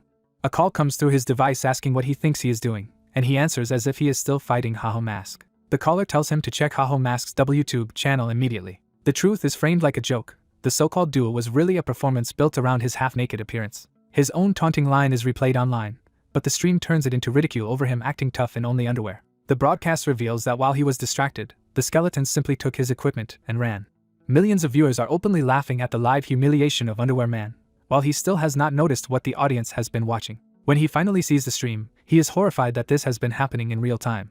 ManhwaCapped cheerfully explains that the whole thing was a trick from the start because he would never fight a rancor head-on if he could avoid it. The swordsman protests that he had been promised a fair duel in some supposed watchman style. ManhwaCapped casually admits that he invented that rule on the spot and the swordsman foolishly believed it. With the theft complete, ManhwaCapped cuts the call and leaves him with the embarrassment. The swordsman stands in the ruined arena, stripped of both gear and dignity. Humiliation turns into murderous rage. He swears he will kill ManhwaCapped for this. His scream becomes the final punchline of the broadcast. Elsewhere, a pink-haired viewer laughs so hard she can barely contain herself. She mocks the swordsman as an idiot and admits the stream nearly killed her with laughter. ManhwaCapped, now safely away in his hooded outfit, awkwardly admits he did not even know the stunt would work this well. Privately, he reflects that accepting a duel from someone stronger had been a reckless gamble from the start. He knows he survived only because the ranker fell for a lie he told with nothing to lose. A call reconnects and asks what he plans to do next. He says he will continue toward the main quest, but first he intends to sell the equipment he stole. The caller doubts anyone will dare buy it while the enraged swordsman is still hunting for revenge. ManhwaCapped decides that if fear is the problem, he simply needs a buyer who is fearless enough. He already has someone in mind. That buyer is Red Bull's matador Shev. Shev appears in full red armor, the kind of ranker who would welcome dangerous gear instead of avoiding it. At the same time, the Salt Mountain raid is completed elsewhere, confirming the larger quest has moved forward. Shev's forces gather around the fallen raid target as the battlefield settles. His people call out to the Red Bulls, rallying around their victory.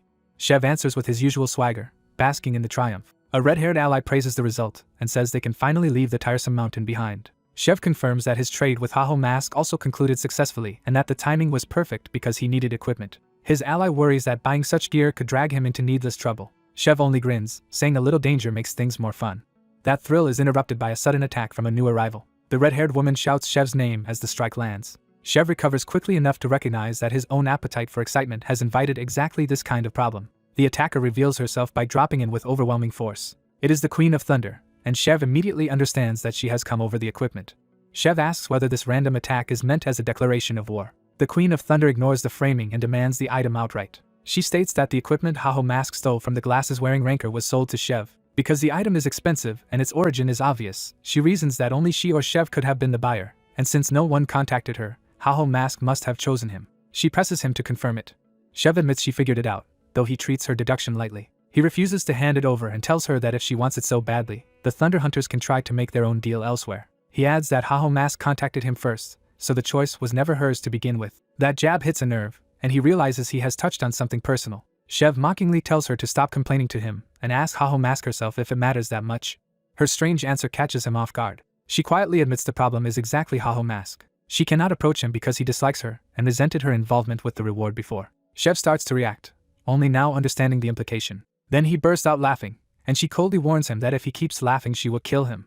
Shev struggles to stop, still amused by the rare sight of her flustered side. Once he calms down, he says he still cannot give up the trade because he also needs the equipment. She tries to object, but he cuts in with another idea. Instead of surrendering the item, he offers to help her in a different way. He sends ManhwaCapped a gift, the skeleton armor set itself. ManhwaCapped receives the present from an anonymous sponsor, and is thrilled by the unexpected windfall. When he asks who would give away custom equipment for free, the caller refuses to reveal the sponsor and changes the subject. The caller suddenly asks ManhwaCapped about his ideal type. He is baffled by the abrupt question, but the caller insists it is simple curiosity from his sponsor. After thinking about it, he admits he has never really considered the question before. Shev, listening on the other end, tentatively interprets that as meaning someone who likes him might still have a chance. The caller quietly notes that the odds may be better than expected, then brushes the thought aside. The conversation ends, leaving ManhwaCapped unimpressed and calling the whole exchange boring. He decides it does not matter and refocuses on his own plans. With the equipment business settled, he says it is finally time to move on. His attention turns fully toward the main quest and the ominous castle waiting under a blood-red sky. Soon after, a quest guide announces that 4 teams have finally assembled. The Nuppy family is one of the groups present. ManhwaCapped stands among the competitors as another key participant. The Hydra main quest task force arrives as a dangerous rival team. Triple Wing First Corps also joins the race. Once everyone is gathered, the guide begins explaining the next mission. Their target is Evil Eye, a mutant of the Voodoo Chimera, and whoever eliminates it will earn a special reward. That reward is a curse protection amulet. The guide explains that the amulet grants access throughout the territory. ManhwaCapped immediately understands how valuable that is, because it would let him search every possible clue site for the main quest before anyone else. He realizes the true objective may not be killing Evil Eye but capturing it first. To do that, he would have to beat veteran raid specialists to the prize, which he knows is almost impossible. The guide confirms that the challenge is meant to feel nearly impossible and ends the introduction there. The mission begins at once, and ManhwaCapped rushes forward the moment the signal is given. As he runs, he starts considering a risky fallback plan if things become desperate. Elsewhere, Nuppy and her teammate Singlet worry that the two of them may not be able to secure Evil Eye alone. Before they can give up, someone interrupts them. ManhwaCapped appears and urges them not to quit yet, asking only for some of their time. At the same time, Hydra's team reminds itself that they cannot afford to let another main quest reward be stolen again. They commit to taking this quest no matter what and move out as a dedicated strike team. Their orders are simple: head to Evil Eye's habitat and show no mercy to any competitors they encounter. One unlucky participant is already screaming as the chaos begins. He begs for help and admits he cannot keep going. Hydra spots him and recognizes him as the lucky newbie guild member who somehow got involved in the main quest.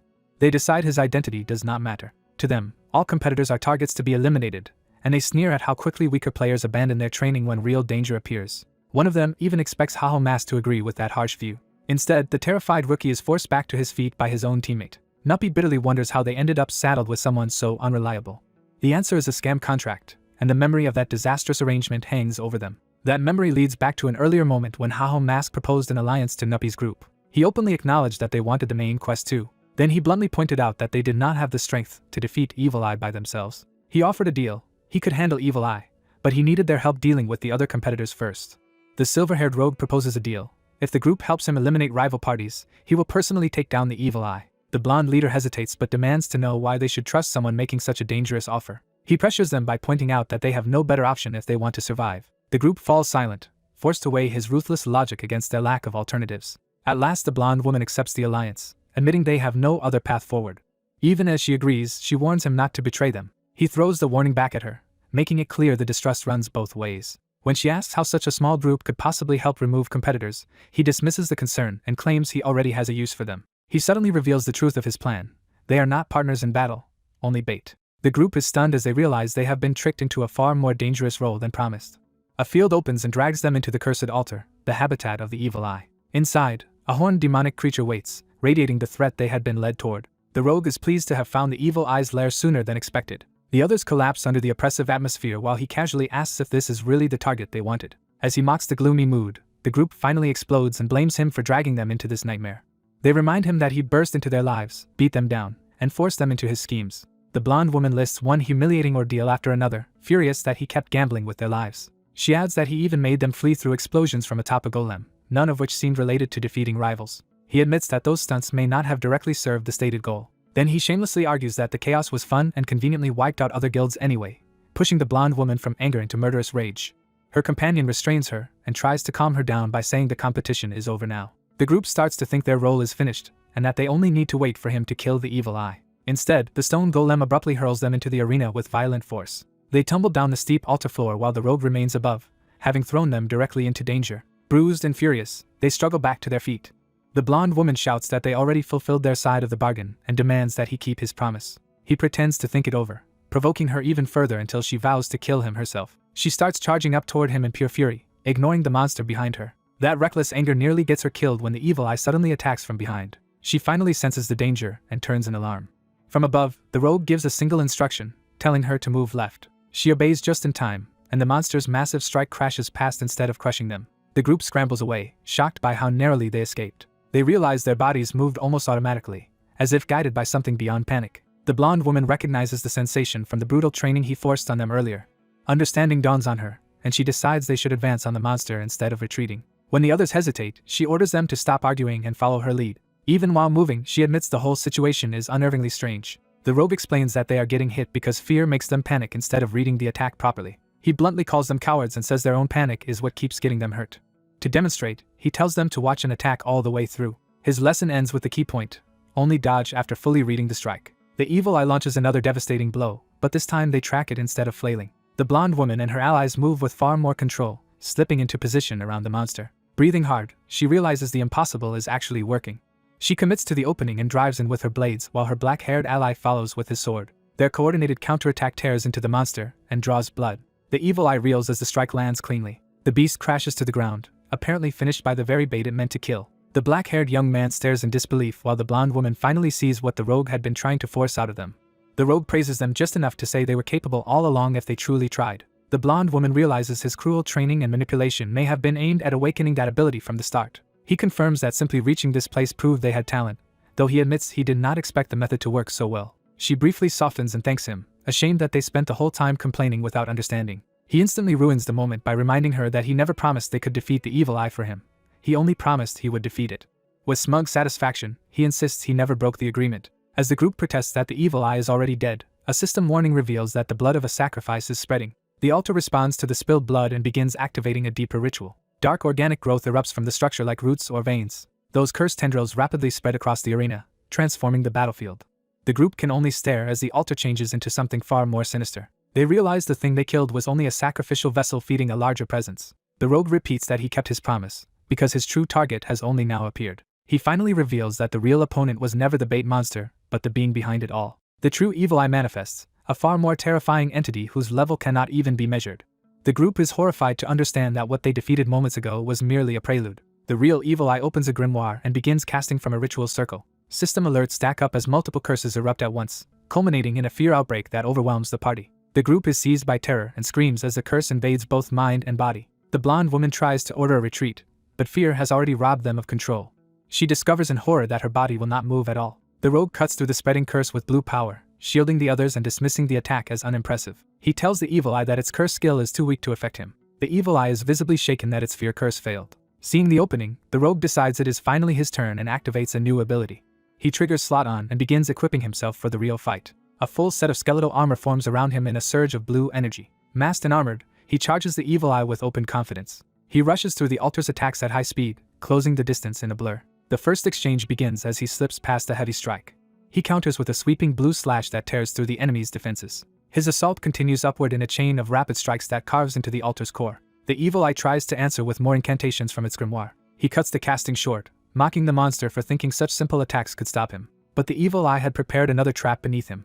A hidden petrification circle activates under his feet and begins turning his leg to stone. The evil eye realizes it successfully planted the trap in advance and tries to capitalize on it. It raises a massive crimson eye construct overhead, preparing a finishing blow while he is pinned. He immediately understands the tactic and even praises the monster for the idea. Then he decides he has no choice but to answer with equal force. He channels overwhelming blue mana into his sword and prepares a direct counterattack. A colossal blue blade of energy erupts upward from his position. That strike collides head-on with the descending crimson eye attack. He remains calm in the middle of the clash, confident his power will break through. Blue and red energies grind against each other in a violent deadlock. The evil eye strains to hold its attack together as the balance starts to shift. His blue power finally overwhelms the crimson curse. The red construct collapses under the pressure of his counter. His sword thrust pierces straight through the evil eye's final defense. The finishing blow tears into the true evil eye itself. The monster explodes in a violent blast, ending the battle. Watching from afar, the group can barely believe he truly fought and defeated the real evil eye alone. The blonde woman is left wondering who ManhwaCapped really is. A system notice confirms that he has defeated the altar's master, Evil Eye. More notices follow as he gains experience, levels up, and completes the Evil Eye subjugation quest. He tests his hand afterward, calmly checking the new armor's performance. Satisfied, he concludes that the skeleton armor is far better than expected and can reproduce much of his former combat ability. The armor's set bonuses thrill him so much that he compares it to driving a sports car and decides he no longer fears the main quest. Overjoyed by the reward, he jokes that he wants to thank whoever gave it to him in person. His celebration stops when he senses someone rushing at him. The black-haired young man charges and crying his name in panic and relief. The group piles onto him, admitting they were certain he would die once the petrification trap was sprung. The black-haired youth gushes over how impossibly stylish the whole fight looked. He even begs for more training, now fully converted from victim to admirer. He declares that the rogue fought like a movie hero and says he has become his fan. Still clinging to him, he asks to be trained more and promises he can endure extra hardship if it comes from him. The blonde woman, disgusted by the shameless devotion, kicks the clingy admirer off him. Far away, hidden observers review the entire battle through a wall of surveillance screens. A composed white-haired man reports that ManhwaCapped has defeated Evil Eye and asks for an assessment. A cold voice from a glowing device addresses another subordinate named Singlet. That subordinate apologizes for failing to prioritize interference with the main quest over dealing with ManhwaCapped. He tries to justify himself while nervously moving a chess piece, searching for any excuse. The unseen superior cuts him down, asking why a disobedient tool should be kept at all. Instead of immediate punishment, the superior orders him to spend time in self-reflection. When he begs for another chance, the superior coldly informs him that he will be sent against them again. The command is absolute, leaving no room for refusal. Terrified, the subordinate submits and promises obedience. He bows deeply while another cloaked figure watches in silence from the side. That watcher asks what should be done about ManhwaCapped now that he has become such a problem. The superior orders tighter surveillance, noting that ManhwaCapped is advancing through the main quest far too quickly and with disturbingly effective methods. He goes further and voices a chilling suspicion. It is almost as if ManhwaCapped already knows the main quest scenarios. The subordinate objects that such foreknowledge should be impossible, but the superior agrees that it should be. He explains that the warlord main quest is not fixed in advance but generated by the AI. Those scenarios are built in real time from the actions of all players. Because of that contradiction, the superior resolves to investigate exactly what trick ManhwaCapped is using. He becomes convinced that some hidden method is letting ManhwaCapped act with impossible precision. Back in the game world, the altar chamber suddenly cracks open from above. A hole tears through the ceiling, letting daylight pour into the cursed ruin. The rogue drops through into a deeper chamber, landing among skeletal minions and a looming undead figure. He coughs through the dust and immediately complains about whoever designed such a miserable map. System rewards grant him the titles Catacomb Visitor and He Who Awakens, confirming he has reached the next stage. He recognizes the place at once as the catacombs. Without hesitation, he calls his skeletons to move out with him. He leads them onward, intent on finishing the final chapter of the main quest. A brief flashback returns to the reward he had been promised for clearing the evil eye. The mustached NPC presents Sarabo's Curse Protection Amulet, an item that allows safe travel through cursed territory. The rogue celebrates wildly, thrilled to have secured the free pass he needed, and offers sincere thanks. The NPC credits him with making the reward possible by defeating the evil eye and praises his work. But the NPC immediately warns that the danger ahead is far from over. He explains that the catacombs are a place where the Corrupt One once conducted numerous experiments, setting up an even darker stage ahead. A hidden superior concludes that the Corrupt One must have left traces behind. They suspect those traces could expose the Corrupt One's identity. An order is issued to investigate Haben Castle's cursed land, recover any clues, and return them to Sarabo in exchange for his trust. The mission is accepted at once. At the castle, the white-haired player ignores the obvious route and heads elsewhere despite being questioned. He insists the real evidence is not at the entrance, but in an outlying basement beneath the castle. He leads his undead companions into the catacombs, convinced the key to the chapter lies there. Seeing the enemies ahead, he celebrates that clearing this place should finish the second main chapter and push him closer to the end. He starts fantasizing about beating every other player to chapter 2 and securing the top spot for himself. His ambition expands into dreams of wealth and status once no one can challenge his lead.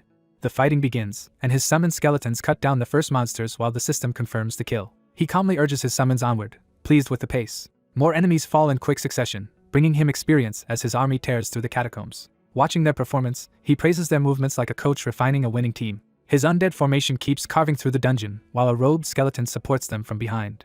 With momentum building, he throws himself fully into the run. He becomes absurdly proud of his skeletons, treating their progress like proof that his harsh training paid off. The skeletons bask in his approval and eagerly want more praise. Still, he reminds them that if they truly learn from him, they should perform even better. He orders them to keep moving and not slow down.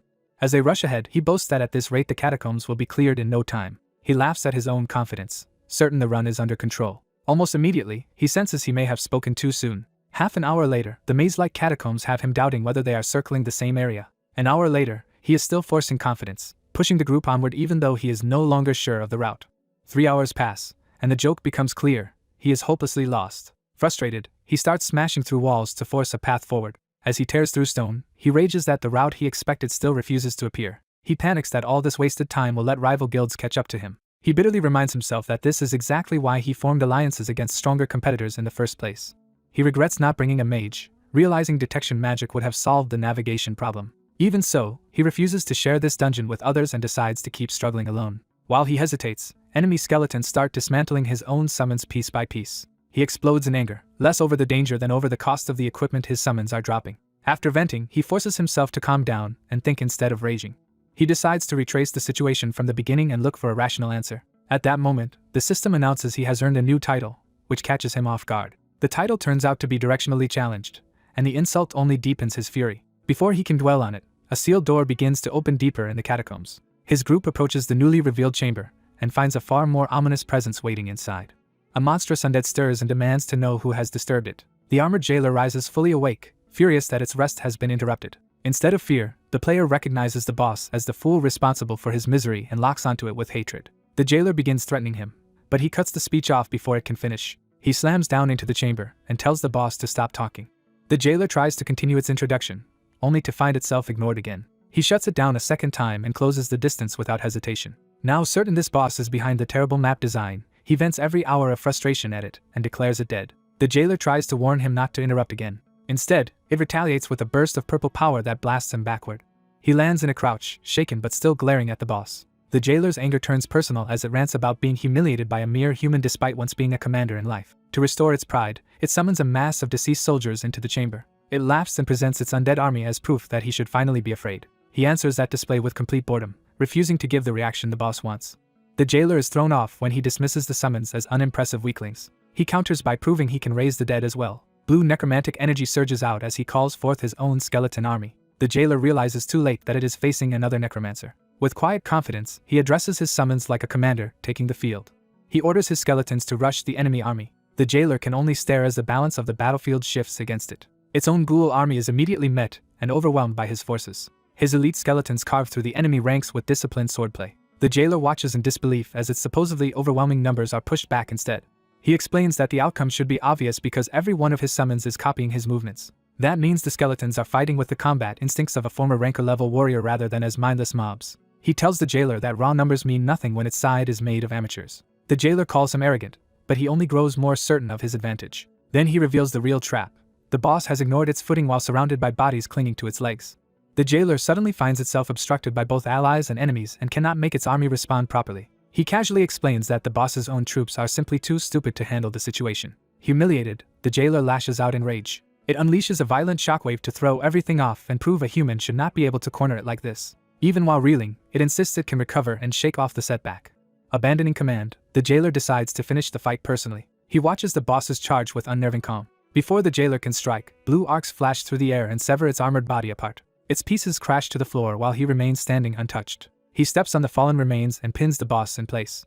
Then he quietly praises his skeletons for the kill. His summons line up before him like disciplined soldiers awaiting further orders. The battle is being streamed, and viewers explode over how broken his necromancer build looks. Watching the stream, a blonde guild master realizes why the player dares to operate alone. Summons on that scale make a guild unnecessary. He notes that unlike ordinary guild warfare, this style lets the player fight huge battles without risking real allies as casualties.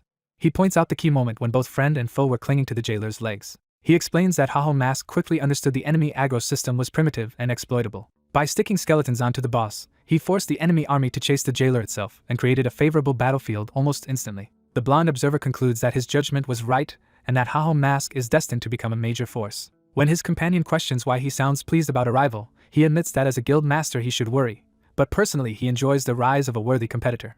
Even so, something about the stream suddenly makes him pause. He brushes off the concern, but his attention has clearly shifted. Elsewhere, a dark-haired woman watching the same stream realizes someone else would be even more invested in ManhwaCapped's success than she is. Studying the footage, she notices the boss is wearing skeleton armor and wonders why ManhwaCapped seems to dislike using such gear. A call comes in from Hatch of the Thunder Hunters.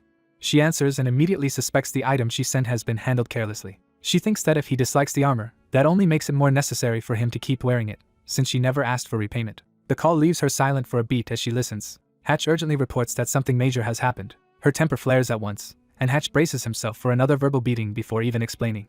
He says a messenger from the Hydra Guild arrived asking for cooperation on the main quest. She immediately rejects the idea, convinced Hydra only wants to recover ground after losing Chapter 1 to them. Hatch admits he found the offer suspicious too. Then he reveals the shocking part. Hydra claims to know the final strategy for clearing Chapter 2. She is stunned because the final chapter has not even been released yet, so such knowledge should be impossible. When she asks whether Hydra somehow already reached the end, Hatch can only admit he was given no details. All Hydra would say is that the final chapter will require all top 30 guilds to unite. Realizing Hydra has likely contacted every major guild, she decides she cannot ignore the invitation. She orders Hatch to arrange an immediate meeting with Hydra. At the same time, the white-haired player receives a new system notice. In Hydra's in-game hideout, the guild is informed that the Thunder Queen has agreed to grant them an audience. A young Hydra member mocks her pride and assumes this concession means she is weaker than advertised. He looks forward to using the coming alliance to repay her for the humiliation of losing the main quest in front of her. To him, the meeting is a chance to reverse that public embarrassment. He turns to another man and thanks him for making this opportunity possible. That man reveals he fed Hydra the information that let them seize their chance, and says choosing Hydra was the correct move. With the groundwork laid, he prepares to move to the next step. Elsewhere, his own guild quietly waits while he leaves to watch the fallout unfold. He carries himself with the satisfaction of someone who expects his scheme to work. He settles in to enjoy the revenge he believes is about to begin.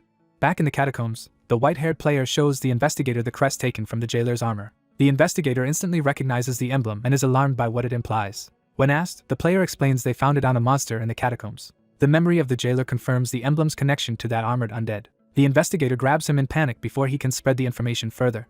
He urgently orders the player never to tell anyone else about the crest. The player agrees, but demands to know why this symbol matters so much. The investigator reveals that the crest belongs to the third prince of the Hybin Kingdom. Specifically, it is the emblem of Prince Bayandin of Northland. He explains that although the prince lacks succession rights, he is still deeply respected.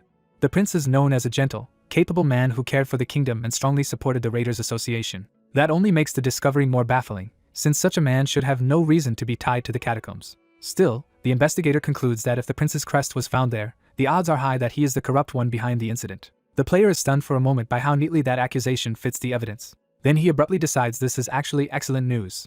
To him, the revelation means the chapter boss is still Princeton just as he remembers from the future. He had worried recent events were diverging from what he knew, but this confirms the larger storyline remains intact. Relieved, he resolves to keep things on that familiar track. He renews his vow to seize the final chapter of the main quest and become the star of a Himbri. That confidence falters when the investigator asks who exactly he means by a Himbri. Caught off guard, he asks for clarification. The answer is Grand Magi Himbri, the investigator's master and a member of the secret order whose judgment is needed on this matter. The player immediately tries to object and suggests consulting literally anyone else in the order instead. The system cruelly turns that dread into a new quest, ordering him to visit a Himbri with Sarabo's letter, promising his master's love as the reward. He curses the title and the quest alike, making it clear he wants nothing to do with this reunion. His refusal erupts into a full meltdown as he screams that he absolutely does not want to meet that man. Later, the crest is brought before a Himbri himself for evaluation. The player notices that a Himbri is far calmer than Sarabo was and realizes he is not surprised by the emblem at all. A Himbri admits he had been expecting this discovery. He confesses that he had hoped with all sincerity that the truth behind the crest would prove false. The hooded young man blurts out that the prince is behind the corruption and immediately demands the quest tied to it. Once he considers that the king himself may be orchestrating the corruption, he realizes the situation could become far more dangerous. His older companion warns that corruption is bad enough, but a ruler's authority could turn the whole kingdom against them. In the worst case, exposing the truth could make them enemies of the entire realm. Instead of backing down, the young man decides he needs power as fast as possible, and his companion agrees. To answer that need, the older man produces something he had prepared in advance. The item turns out to be a skill book that teaches life vessel the moment it is obtained. The young man is stunned to see an ultra-rare necromancer skill book that should not even be available on the market. Realizing how valuable it is, he instantly decides he must have it. He lunges for the book, but the older man casually keeps it out of reach. The older man reminds him that something this valuable was never going to be free, and the young man grudgingly accepts that. Knowing he is being manipulated again, the young man bitterly asks what humiliating condition will be attached this time. The answer is simple and brutal: 10 million gold. When he confirms the price, he realizes it would consume almost all of his savings. He explodes in outrage, convinced no skill book should cost that much and calling it a scam. The seller takes offense and insists the book would cost even more elsewhere, scolding him for not appreciating the deal. The young man tries to walk away and declares he will simply give up on learning life vessel. The older man dismisses that refusal as pathetic. He insists the young man has no idea how extraordinary the skill really is. Then he launches into a hard sell, presenting life vessel as a miracle level power. He claims it can revive someone instantly even if only a single drop of blood remains. He pushes further by asking whether Prince Din's army would matter at all if the young man had such a skill. According to him, life vessel would let the young man crush that entire force alone, making the temptation even harder to resist. He paints it as the perfect path to becoming the kingdom's savior while wealth and fame pour in automatically. At the height of the pitch, he reveals that all of those miracles are exactly what life vessel offers. When the young man hesitates, the seller needles him for pretending he does not need it. He downplays the absurd price by calling 10 million gold practically free for something like this. The young man tries to hold firm, but the pressure clearly starts breaking his resolve. His resistance finally collapses under the weight of desire and fear. In the end, he buys the skill book anyway and mourns the loss of his entire fortune. The seller gleefully thanks him for the purchase while the young man desperately tells himself it was a necessary expense, not a scam. He keeps rationalizing that he would have needed the skill eventually to reach the end of the story, so the purchase was really an investment. Still half crazed by the loss, he convinces himself he can earn the money back if he grinds hard enough without rest. Collapsed in misery afterward, he is interrupted by an incoming call just as he is about to cry over his ruined finances. The caller is Pitbull Singh, and the young man immediately recognizes the voice. Singh apologizes for the sudden contact and asks for help hunting a black tree. The young man first questions why Singh wants that target and tries to refuse because he is busy. Singh quickly sweetens the offer by promising to transfer the entire quest reward. That promise instantly changes the young man's tone, and he asks what the reward is while pretending not to care. When Singh says the reward is a rare purification circlet, the young man is jolted into full attention. Singh adds that the circlet could fetch any price at auction, making it even more tempting. The young man immediately drops the act, claims he hates black trees anyway, and volunteers to smash it at once, which makes Singh note how transparent he is. With his greed reignited, the young man snaps back into action. He regains his confidence and prepares to head out. When he arrives, he finds Singh lounging in a forest pool while elf women play around him. The scene makes it clear Singh has been enjoying himself rather than urgently waiting for help. The young man remembers too late that Singh's surroundings are always this indulgent. Singh casually greets him as if nothing is wrong. Already furious, the young man demands an apology for being summoned while Singh relaxed with elves. He accuses Singh of wasting his time, and Singh brushes it off as harmless leisure until the young man forces him to explain the quest. Singh finally begins the story, saying that an elven tribe had recently asked him to hunt a black tree. He found the monster strong but still manageable, so the hunt itself was not the real problem. The real trouble began when a new force suddenly appeared during the raid. A brilliant attack cut into the battle and interrupted everything. Singh was shocked by the sudden intervention. A hostile voice demanded to know who had given him permission to hunt there. The intruders declared that the forest now belonged to their guild, Big Smile. Singh immediately understood the threat, because a top 30 guild that occupies a territory gains hunting priority there. Even so, he argued that barging into an ongoing raid crossed the line. Their leader answered with open cruelty, saying that if Sing objected they would simply wipe out every elven village in the area. When Sing pointed out they did not even know where the villages were, the leader laughed that burning the whole forest would flush them out, and even joked about taking a cute elf for himself. Hearing that, Sing admits he was furious, but he still retreated, because a guild of that rank truly had the power to carry out those threats. He later tried to obtain formal hunting permission again, only to be refused once more, leaving him convinced they were enjoying his frustration. That humiliation is why he finally called for help, hoping the young man's reputation might change the situation.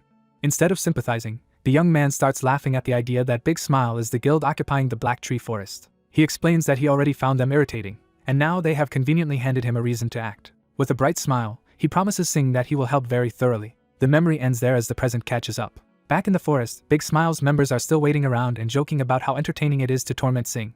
Their leader openly admits that making someone grovel is exactly what he enjoys. Before he can enjoy it any longer, Sing slams into him without warning. The sudden strike sends the leader sprawling and shocks the guild members. As they try to invoke their status, the young man cuts them off and addresses them like unruly children. Sing dryly explains that his companion is in a terrible mood because he is broke.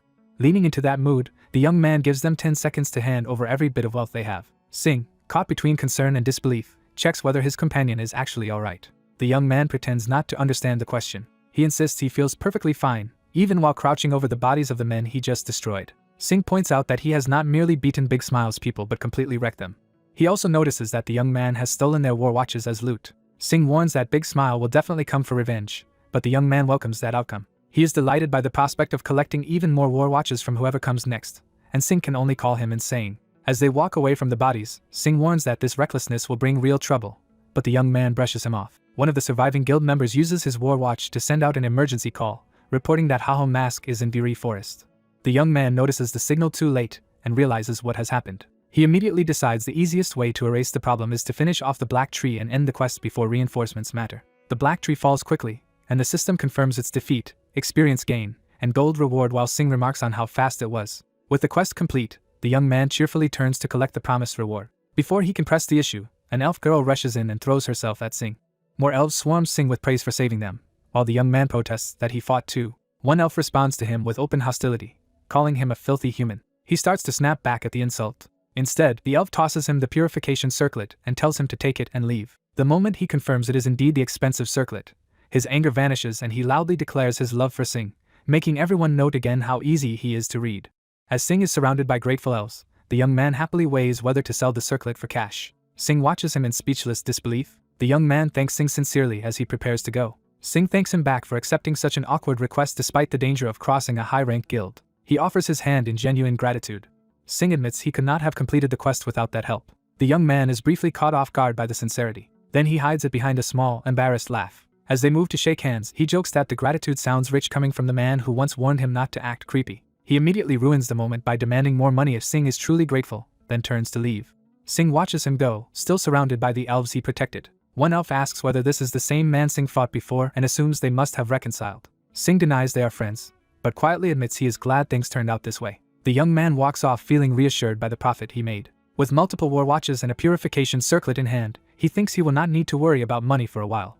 Then one of the stolen war watches lights up with another call from Pitbull Sing. Annoyed, he asks what Sing wants now and starts to demand payment before hearing anything. Instead of Sing, a panicked voice screams through the device. The caller begs Haho Mask not to come, but someone else silences him and reveals that Sing had been forced to summon Haho Mask in exchange for his life. The young man realizes something is very wrong just as a new speaker calmly greets him by name. That speaker orders him to come at once if he wants to save his friend. Without another word, the young man bolts toward the trap. When he arrives, he finds Sing being struck in the face by a heavily armored man. The beating continues with brutal body blows. A final kick sends Sing flying back across the clearing. The elves cry out in alarm as Sing is battered in front of them. The young man sees a group of armed men surrounding the area and understands the ambush has already been set. A smug new enemy mocks the depth of Sing's loyalty, marveling that he would endure this much just to protect Haho Mask. Sing, trembling and bloodied, insists that this was his responsibility from the beginning. He demands that the attackers keep their promise and leave Haho Mask untouched. The leader's expression hardens at Sing's defiance. He answers by kicking Sing down again instead of honoring any promise. When Sing protests that how he handles matters is his own choice, the leader takes offense at being judged. Sing can barely breathe under the abuse, but he still refuses to submit. The leader brands him disgusting and charges in for more violence. At that moment, the young man launches himself into the fight. He descends from above with his sword raised, aiming straight for the attacker. The leader finally notices the strike too late. A blue arc of power crashes down, and Sing blocks it with his bare hand to stop the blow from landing. Both men freeze in shock at what Sing just did. Sing tells HaHoMask to leave, insisting he should not get involved any further. Even injured and surrounded, Sing claims he can still handle the situation himself. The young man cannot believe what he is hearing. Then the enemy leader laughs at the absurd scene unfolding in front of him. He mocks the famed HaHoMask as nothing special after all. The young man recognizes the taunting officer as Apollo, the same man from before, now openly representing Big Smile. Apollo flaunts his new status and wealth with smug satisfaction. The young man is stunned that this former nuisance has joined Big Smile, but even more alarmed by the trap now surrounding them. Apollo dismisses the whole situation as trivial. He says Sing is merely suffering the punishment that should have fallen on HaHoMask instead. Dragging Sing along, Apollo explains that Sing was warned to pay for crossing Big Smile, yet still insisted on bearing the consequences alone. The young man realizes Apollo deliberately twisted Sing's request for help into an excuse to torture him. Apollo notices the rage on HaHoMask's face and taunts him for it. Then he offers a cruel bargain. If HaHoMask wants to save Sing, he can take Sing's place and be beaten instead. Faced with that demand, the young man falls silent as the choice is forced onto him. Apollo begins by recalling the life of privilege and authority he once took for granted. Born into wealth, status, and influence, he grew up as someone who possessed everything others could only bow to. That power made him feared, because he believed a casual decision from him could decide other people's futures. But that certainty shattered on the day his dominance was publicly overturned. A viral video spread Apollo Guild's humiliation across the network, and the public eagerly mocked the guild's arrogance and weakness. Seeing the backlash, Apollo is stunned to realize his name has become an object of ridicule. He fixates on the uploader, HaHoMask, as the one responsible for turning the world against him. The laughter of the crowd becomes, in his mind, the sound of everyone mocking him at once. In that moment, Apollo swears he will repay that humiliation. He directs that vow toward HaHoMask, promising revenge for the disgrace he suffered. When HaHoMask arrives, he immediately sees that Apollo has gone beyond a simple grudge. Apollo reveals he has taken a hostage, claiming he exploited HaHoMask's weakness because he came too confidently. The captive, Sing, struggles on the ground, already battered and barely able to endure more. Apollo points out that HaHoMask rushed in the moment Sing called for help, proving the hostage matters to him. He makes clear that if HaHoMask refuses to comply, Sing will keep suffering. Apollo openly treats Sing as a toy he can torment for amusement and leverage. His followers laugh behind him, convinced HaHoMask has been cornered. HaHoMask coldly assesses the situation and concludes that the rational choice would be to walk away. He admits to himself that he and Sing are not close enough to justify risking everything for him. He also reasons that intervening would only make Sing more valuable as a hostage. As Apollo keeps beating Sing, HaHoMask tries to justify staying uninvolved by telling himself Sing claimed he would handle the consequences alone. Yet even as he turns away, doubt and unease stop him from fully committing to that choice. Apollo seizes on that hesitation and accuses him of being no different from a coward who abandons others when things turn against him. He presses the accusation harder, challenging HaHoMask's right to judge anyone as a traitor. Apollo argues that HaHoMask's instinct to flee proves he is just as selfish as the people he condemns. Confident in his trap, Apollo thinks HaHoMask is still deciding whether to run. He smugly believes the choice no longer matters, because either outcome will destroy HaHoMask's reputation. If HaHoMask stays, Apollo plans to expose his identity and frame him as a loser who was beaten into submission. If he runs, Apollo plans to upload that too and brand him as someone who abandoned a friend to save himself. Certain that HaHoMask is doomed either way, Apollo demands he choose. Instead of answering, HaHoMask suddenly attacks and blows through Apollo's side before the threat can continue. He rejects Apollo's framing entirely, deciding there is no reason to obey a man who thinks he controls the situation. HaHoMask declares that if he wants, he can simply kill everyone there. Apollo panics and warns that doing so would make HaHoMask a permanent target of Big Smile and endless assassins. HaHoMask dismisses the warning without hesitation. He answers that he already lives as if his life is always on the line, sacrificing comfort and pushing himself to grow stronger every day. Realizing fear will not work, Apollo orders his people to kill him immediately. Their attacks land first, cutting into HaHoMask as they rush him from all sides. Even wounded, he remains calm as the blows connect. Then he unleashes a counterattack so overwhelming that the battlefield is instantly carved apart around him. As Apollo's forces are slaughtered, HaHoMask says he would rather face the whole world than bow to trash like Apollo. In moments, the ambush collapses, leaving Apollo and Sing surrounded by fallen bodies. Apollo can only stare, unable to understand how completely the balance of power has reversed. To him, HaHoMask now looks less like a player and more like a man who truly means what he says. Apollo immediately tries to retreat into pleading, pretending he wants to calm things down. HaHoMask answers that false diplomacy with a punch to the face. Sing, seeing Apollo finally brought low, turns toward the commotion in disbelief. The elf women who had been tied up also witness Apollo's collapse and realize the rescue is real. Apollo begs for mercy, but HaHoMask tells him that being targeted means nothing compared to what Apollo should now fear in return. He promises to crush everything Apollo has, staking his own life on it if necessary. Apollo understands too late that HaHoMask is not bluffing and is far more dangerous than rumor suggested. The restraints on the captives are cut away, freeing them from Apollo's control. Once the immediate danger passes, the rescued women rush to Sing and worry over his injuries, while he tries to brush them off. Sing's first concern, however, is whether Haho Mask himself is alright. Haho Mask, battered but standing, answers as if nothing serious happened. He downplays his condition and complains instead that leaving the main quest midway to come here will create trouble later. A warning follows that the level 30 guilds were already wary of him, and this incident has now given them a reason to openly move against him. Sing apologizes, believing the whole disaster happened because Haho Mask came to save him. Haho Mask rejects the sentiment and insists he only acted because he refused to bow to Apollo, not out of sentimentality. Sing falls silent, realizing Haho Mask is once again refusing to admit any personal concern. Then Sing drops a pouch of gold in front of him. When Haho Mask asks what it is, Sing says it is his entire fortune. He reasons that if he is grateful, the proper way to repay that debt is with money. Haho Mask is briefly caught off guard by the blunt sincerity of the offer. Then he laughs, because the gesture is so absurdly direct.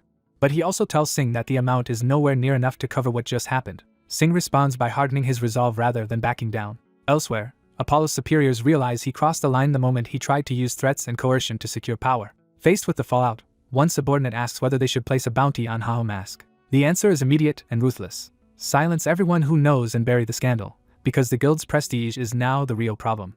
They explain that Haho Mask is backed by powerful level 30 guilds, and Apollo cannot be touched without risking a wider conflict they cannot afford. So instead of retaliation, they decide to let events take care of Haho Mask on their own. Relying on intelligence from Hydra, they reveal that the next main quest will trigger a decisive turning point. According to that forecast, Haho Mask is destined to be eliminated in the coming arc. Back in the forest, Sing unexpectedly invites Haho Mask to join a level 30 guild. He argues that guild membership would protect him from Big Smile, give him money, and let him level much faster. From Sing's perspective, joining a major guild is the most efficient route to becoming the strongest. Haho Mask refuses without hesitation. He explains that being alone means he only has to worry about himself. To him, allies are variables that reduce his control and complicate every decision. In the long run, he believes solitude is the most efficient path. Sing is surprised that the answer is so calculated rather than emotional. He admits he expected Haho Mask to reject people out of irritation, not because he had thought the problem through so rationally. Haho Mask, irritated by the praise, reminds Sing that saving his life does not entitle him to keep prying. Even so, Sing urges him to think more carefully before deciding to remain alone forever. He warns that talent alone will not be enough when Haho Mask eventually faces problems too large to overcome by himself. Haho Mask cuts him off and insists he will take care of himself. Before the argument can continue, an urgent message reaches him through his device. He immediately senses that something serious has happened. Without another word, he launches himself away at full speed. He is alarmed that someone has already advanced the main quest farther than he expected. The message orders him to return to Sarabo at once because Prince Din has committed treason. At Haben Castle, the crisis is already underway as the fortress falls under violent occupation. A spear rises toward the crimson-lit sky, signaling the start of open war. Inside the castle grounds, defenders clash desperately against the invading force. One fighter curses as the enemy pressure overwhelms them. The invaders cut through armored resistance with brutal efficiency. Bodies fall across the battlefield as the defenders are driven back. A veteran fighter admits he expected a hard battle, but not this kind of enemy. He realizes too late that the occupying force is no longer truly human. The defenders see that the enemy numbers are effectively endless. Haho Mask arrives and carves through the monsters in a sweeping counterattack. A captain recognizes him and urgently asks for explanations to be saved for later, because they need a path opened immediately. Together they surge deeper into the occupied castle. The captain explains that an army appeared without warning and seized the royal castle. Prince Din had already anticipated their movements, and the castle has now been cut off from outside communication. From the evidence, the captain concludes Din intends to seize the throne by force. He thanks Haho Mask for coming so quickly, saying his arrival made it possible to break into the castle at all. That remark shocks Haho Mask, because he realizes this occupation marks the beginning of the final arc of the second chapter of the main quest. If the final arc has already begun, then someone else must have triggered it before he did.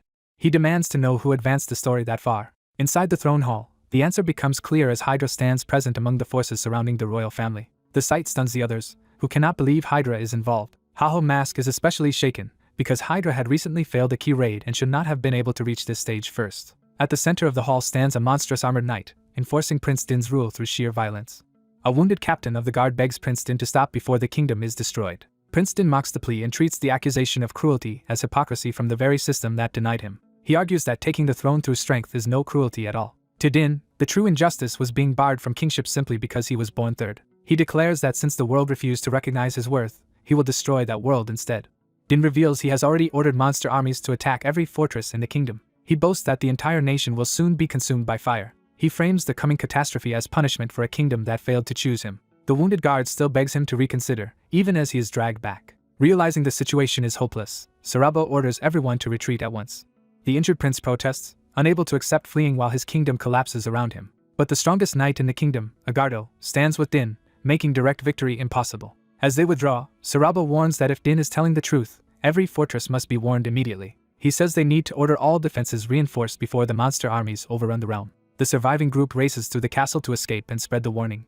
While running, Haho Mask quietly recognizes how extraordinary this development is. A red-haired Hydra executive praises him for reaching this point in the main quest without guild backing. She introduces herself as Sohank, Hydra's second-in-command, and says she wants to test herself against him personally. Haho Mask identifies her from reputation and realizes this is their first direct meeting. Before he can engage, her ally reminds her that Hydra's priorities come first. Sohank laments that if they had joined the battle against Din, she might have gotten the chance to fight Haho Mask there. That remark makes Haho Mask realize Hydra never intended to oppose Din at all. When pressed, Sohank casually confirms that Hydra will not participate in the battle. She goes further and reveals that none of the level 30 guilds plan to intervene against Prince Din. Haho Mask is stunned by the scale of that abandonment. Sohank admits she has heard the reason, though she treats it with careless indifference. Haho Mask stops her and demands to know whether the level 30 guilds are truly refusing to fight. He forces the question because the answer changes everything about the kingdom's chances. The scene shifts to the source of that decision, where the matter is being discussed with cold detachment. In a separate chamber, a level 30 guild member again asks why they are refusing to join the battle. The reply is that Hydra's intelligence predicts the user's side will suffer an overwhelming defeat in this war, after which the raid on the final boss, Prince Din, will begin. From that perspective, joining now would only waste guild strength before the real objective appears. Another listener objects that Hydra could be lying, but the strategist insists the circumstances make the information highly plausible. A more cautious leader concludes that the report may be true even if Hydra's motives and source cannot be trusted. She warns that Hydra's information is believable, but neither where it came from nor why they shared it can be confirmed. A shadowy negotiator offers future knowledge about the main quest in exchange for cooperation, leaving the others suspicious of Hydra's true motive. Even so, they decide the offer is too elaborate to dismiss as a simple betrayal and agree to play along for now. Their leader concludes that staying close to Hydra is the best way to uncover the truth, so they must at least pretend to be allies. The tense strategy talk briefly breaks into bickering until the leader cuts everyone off. She orders the entire guild assembled and announces they are preparing for a hunt, startling the others. When someone assumes she means the main quest raid, she immediately denies it. She clarifies that the real target is a snake, meaning a hidden enemy rather than the public battle itself. The story explains that the battle event is a continent-wide defense in which players must hold off monsters attacking every fortress. Waves of monsters strike fortresses across the map at the same time, turning the whole continent into a battlefield. If enough fortresses survive until the time limit, the event progresses, with 6 of 10 needed to remain standing.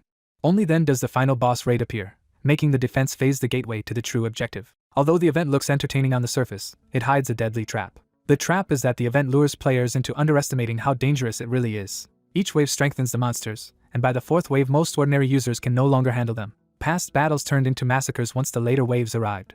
Even with every level 30 guild participating before, victory was barely possible, so the current situation is far worse. Someone realizes the real disaster is that the level 30 guilds are refusing to participate this time. That absence enrages the white-haired masked player, who sees it as condemning everyone else to die. A red-haired woman mocks his sudden anger, pretending not to understand why he cares so much. He answers with violence, slamming down at her and turning the argument into a fight.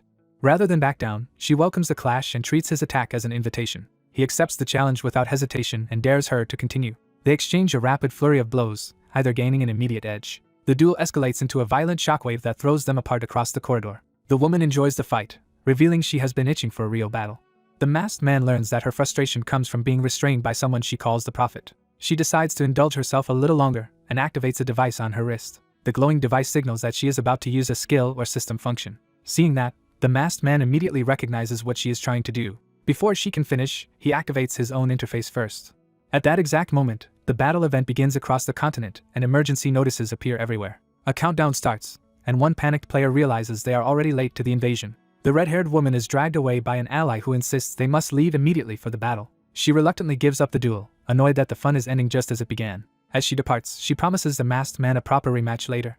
She also repeats the Prophet's claim that the future will not change, trying to unsettle him before leaving. That warning lingers with him and deepens his suspicion about this mysterious prophet. He becomes determined to find out who this prophet really is. News spreads that the Level 30 Guild Alliance has officially declared non-participation in the battle, abandoning the event to lower-ranked players. At the fortresses, the first monsters arrive in a frenzy and the defense begins in chaos.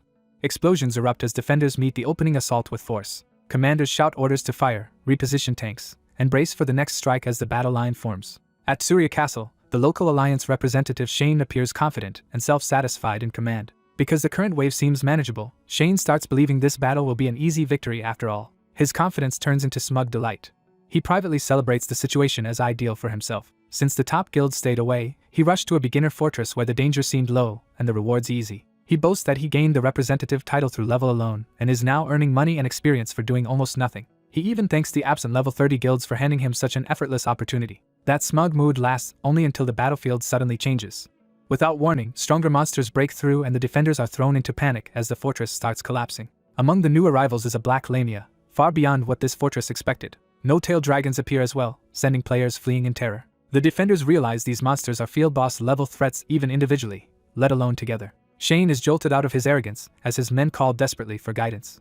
His subordinates beg for orders because the remaining gates are about to fall. But Shane freezes, unable to understand how the battle escalated so catastrophically. One subordinate tries to steady him, insisting they have held on this long and can still recover. He argues that if they endure a little longer, reinforcements from other fortresses should arrive. That reminder finally snaps Shane out of his panic for a moment. He starts to rally himself, only for an even greater monster to appear beside him. The sight leaves him paralyzed with fear. A monstrous dragon with multiple glowing eyes looms over the battlefield like certain death. Shane makes a desperate charge, but it is more panic than courage. The moment terror overwhelms him again, he tries to escape by logging out. When the system refuses, he breaks down completely. Just then, a burst of blue power tears through the battlefield. A pillar of energy crashes down and wipes out the monsters surrounding Shane. Shane survives only because he is suddenly shielded by that intervention. The masked player appears and immediately asks whether Shane is the Alliance representative of this fortress. Shane can barely process the question in the middle of the carnage. The masked man makes the demand while standing calmly before the remaining monsters, as if the chaos means nothing to him. Terrified, Shane instantly surrenders the title and offers anything else he wants if only he will save him. The masked player accepts and unleashes a web of summoned skeleton warriors across the battlefield. Shane recognizes the summons and finally realizes that his rescuer is Haho Mask. The legendary solo player reveals himself openly, stunning everyone present. The system formally transfers command of the Tsuria Battle Alliance from Shane to Hirkin, Haho Mask's real name. Having taken control, Haho Mask tells Shane to leave if he wants, but to follow if he intends to keep fighting. Shane cannot believe anyone would continue when 3 gates have already fallen and defeat seems inevitable. Haho Mask rejects that defeatism, insisting the battle must be won no matter what because losing would ruin everything he knows. He explains that if the battle is lost, all the information he has gathered becomes worthless, confusing Shane further. For that reason, he is willing to use any means necessary to force a victory. Elsewhere, other defenders stare at the overwhelming monster tide and wonder whether survival is even possible. At the south gate, Don Quixote theatrically tries to inspire confidence while his companion remains unconvinced. A powerhouse finally gets his chance to fight and eagerly prepares himself. His equally overdramatic allies rush in beside him, treating the battle like a glorious brotherhood moment. At the east gate, another group looks exhausted and openly wishes the whole ordeal were over. Even so, the west gate also comes under heavy pressure as monsters close in from all sides. There, Singh promises to provide cover fire while his companions worry he will be overwhelmed. He answers their concern with flirtatious confidence instead of caution. His charm leaves the elf unit flustered even in the middle of battle. Back under Haho Mask's command, he checks his timing and decides the preparations are complete. Across the fortress, multiple groups brace themselves as if responding to a coordinated plan. Haho Mask, now armored in skeletal gear, gives the order to move. Shane watches in disbelief as the scattered defenders begin acting like a disciplined raid team around him. He is even more shocked to see Haho Mask fighting alongside summons and a giant construct rather than alone. As Haho Mask issues precise raid commands, onlookers wonder how a supposed solo player can direct a battlefield so perfectly. He immediately asks for the cast time on a wide area spell, and a mage answers that it needs 5 seconds. He next checks the progress of armor-breaking attacks and is told the target is almost ready. At the west gate, Singh orders everyone to retreat on his signal, trusting the larger plan. The countdown begins as the frontline pulls back from the marked target. Mages finish charging a massive spell while the final seconds tick down. The prepared bombardment crashes onto the battlefield in a coordinated inferno. Shane watches the execution of the plan in stunned silence. Other fighters also stare, realizing they have just witnessed a perfectly timed combined attack. Even the more doubtful defenders are forced to admit something extraordinary is happening. Haho Mask remains unreadable, already thinking ahead rather than celebrating. Once the wave is cleared, he orders everyone to rest and recover before the next one. The exhausted survivors share healing potions and relief after narrowly surviving. Don Quixote turns the victory into spectacle by publicly challenging Haho Mask to a duel, delighting the crowd. Others are too tired for theatrics and complain that dealing with personalities like his is more exhausting than the monsters. Later, while the camp relaxes around fires, Haho Mask sits apart from the celebration. The ordinary defenders begin treating him less like a distant legend and more like one of their own. Watching them, Haho Mask reflects that it has been a long time since he experienced something like this. Shane awkwardly thanks him for sharing the rewards fairly even though Shane contributed almost nothing. Haho Mask dismisses the thanks and reminds him that winning the battle matters more than personal credit. Shane starts to question how one extra person could possibly change the outcome of a continent-wide defense. He points out that victory depends on protecting a majority of fortresses, not just saving one. Even acknowledging Mask's ability, Shane cannot imagine him defending every fortress by himself and asks what he plans to do. Mask answers that he does not need to do it alone if he can make someone else do it for him.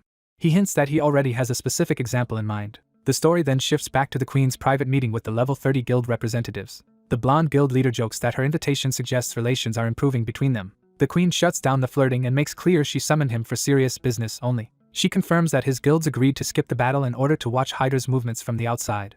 He admits she has seen through his intentions immediately. The Queen reveals that Hyder's executives have recently been meeting a suspicious outsider. She believes that man is likely the rumored prophet influencing events from the shadows. One observer judged the stranger to be at least rank level by his equipment, yet completely unknown, which should not be possible. That contradiction reminds the blonde leader of another mysterious high-level figure he encountered before. He recalls meeting an unfamiliar rank-level man who approached the Queen out of nowhere. That man had even offered to eliminate Mask for her, making the resemblance hard to ignore. The blonde leader concludes that the current case mirrors that earlier encounter. The Queen agrees that the pattern is too similar to dismiss. She further suggests that this entire incident may also be aimed at Mask himself. With the level 30 guilds absent, the burden on individual players would become crushing, creating the perfect trap. The blonde leader laughs off the idea that even Mask could handle such a setup alone, but the Queen presses the deeper question. She asks who he thinks is truly behind everything happening now. He falls silent as the answer begins to form. He concludes that the Warlord main quest itself makes true future knowledge impossible. Because the main quest story is generated in real time by an AI responding to users' actions, no fixed future should exist to predict. So if someone can still provide future information, that person must be in a position to manipulate the system directly. Both he and the Queen arrive at the same conclusion. The one behind it is the operator, Toby Gwyn. The blonde leader accepts the possibility with grim amusement. He admits it sounds absurd for the operator to interfere with Warlord, but agrees caution is justified. The Queen outwardly responds calmly, while one of her attendants relaxes in relief at what seems like a measured decision. That attendant reassures himself that the Queen is not letting her feelings about Mask cloud her judgment. Then a new development interrupts the meeting. Mask has just uploaded a video. The blonde leader teases the Queen for apparently setting alerts for Mask's uploads, and she snaps back at him. The video begins with Mask addressing the audience directly and announcing that he has a reason for speaking out now.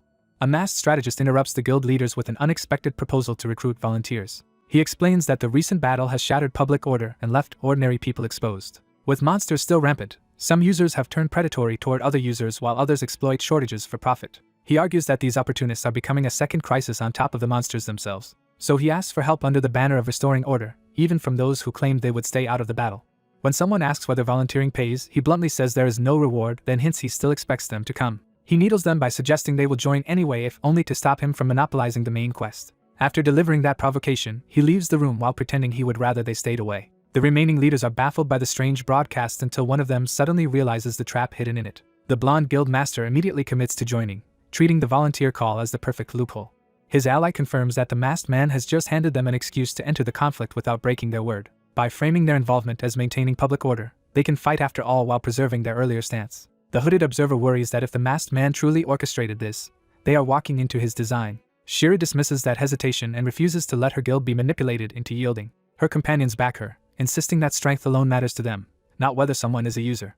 They decide to participate in the battle anyway, leaving the hooded man to realize the masked strategist has won them over. News soon spreads that the Red Bulls and Thunder Hunters have reversed course and entered the fight. Elsewhere, another faction notes that more guilds are growing restless because none of them want to surrender the main quest. One subordinate fears that at this rate they will fail to kill Mask and asks their leader for direction. Their boss remains silent, forcing the room to wait on his judgment. At last he admits that Mask has far more influence than expected and that events have veered off his plan. He had intended Mask to act alone, but the situation is now drawing in too many players. A subordinate suggests warning Hydra about the next raid so Mask cannot seize the main quest for himself. The boss refuses, deciding that stopping Mask is not the real priority. He reminds them that their objective is not to win the quest quickly but to manage its pace. Their true goal is to slow the rate at which the main quest is consumed. Confident that no one can break through the coming raid anyway, he orders them to simply watch. His subordinate accepts the order and withdraws. Left alone, the boss studies Mask's rise like a new piece on a game board. He turns his attention to the coming clash at Haben Castle, where the next decisive test will unfold. Rather than fear Mask's popularity, he decides to see how long that public support will last. The scene shifts to Haben Castle, where the raid begins under a blood-red sky. Inside, a surviving raider stares in disbelief at the aftermath before him. He realizes that Hydra's elite strike force has been cut down. The survivors understand that Sir Agardo has annihilated the entire assault. Worse, they were destroyed by Agardo alone, without any visible support. One furious survivor accuses the prophet who guided them of lying about how easily the main quest could be advanced. He rages that they were never warned Agardo possessed such an overwhelming, unfair ability. Then he notices something strange and falters mid-complaint. The prophet apologizes with mocking calm and reminds him that prophecy was never a guarantee.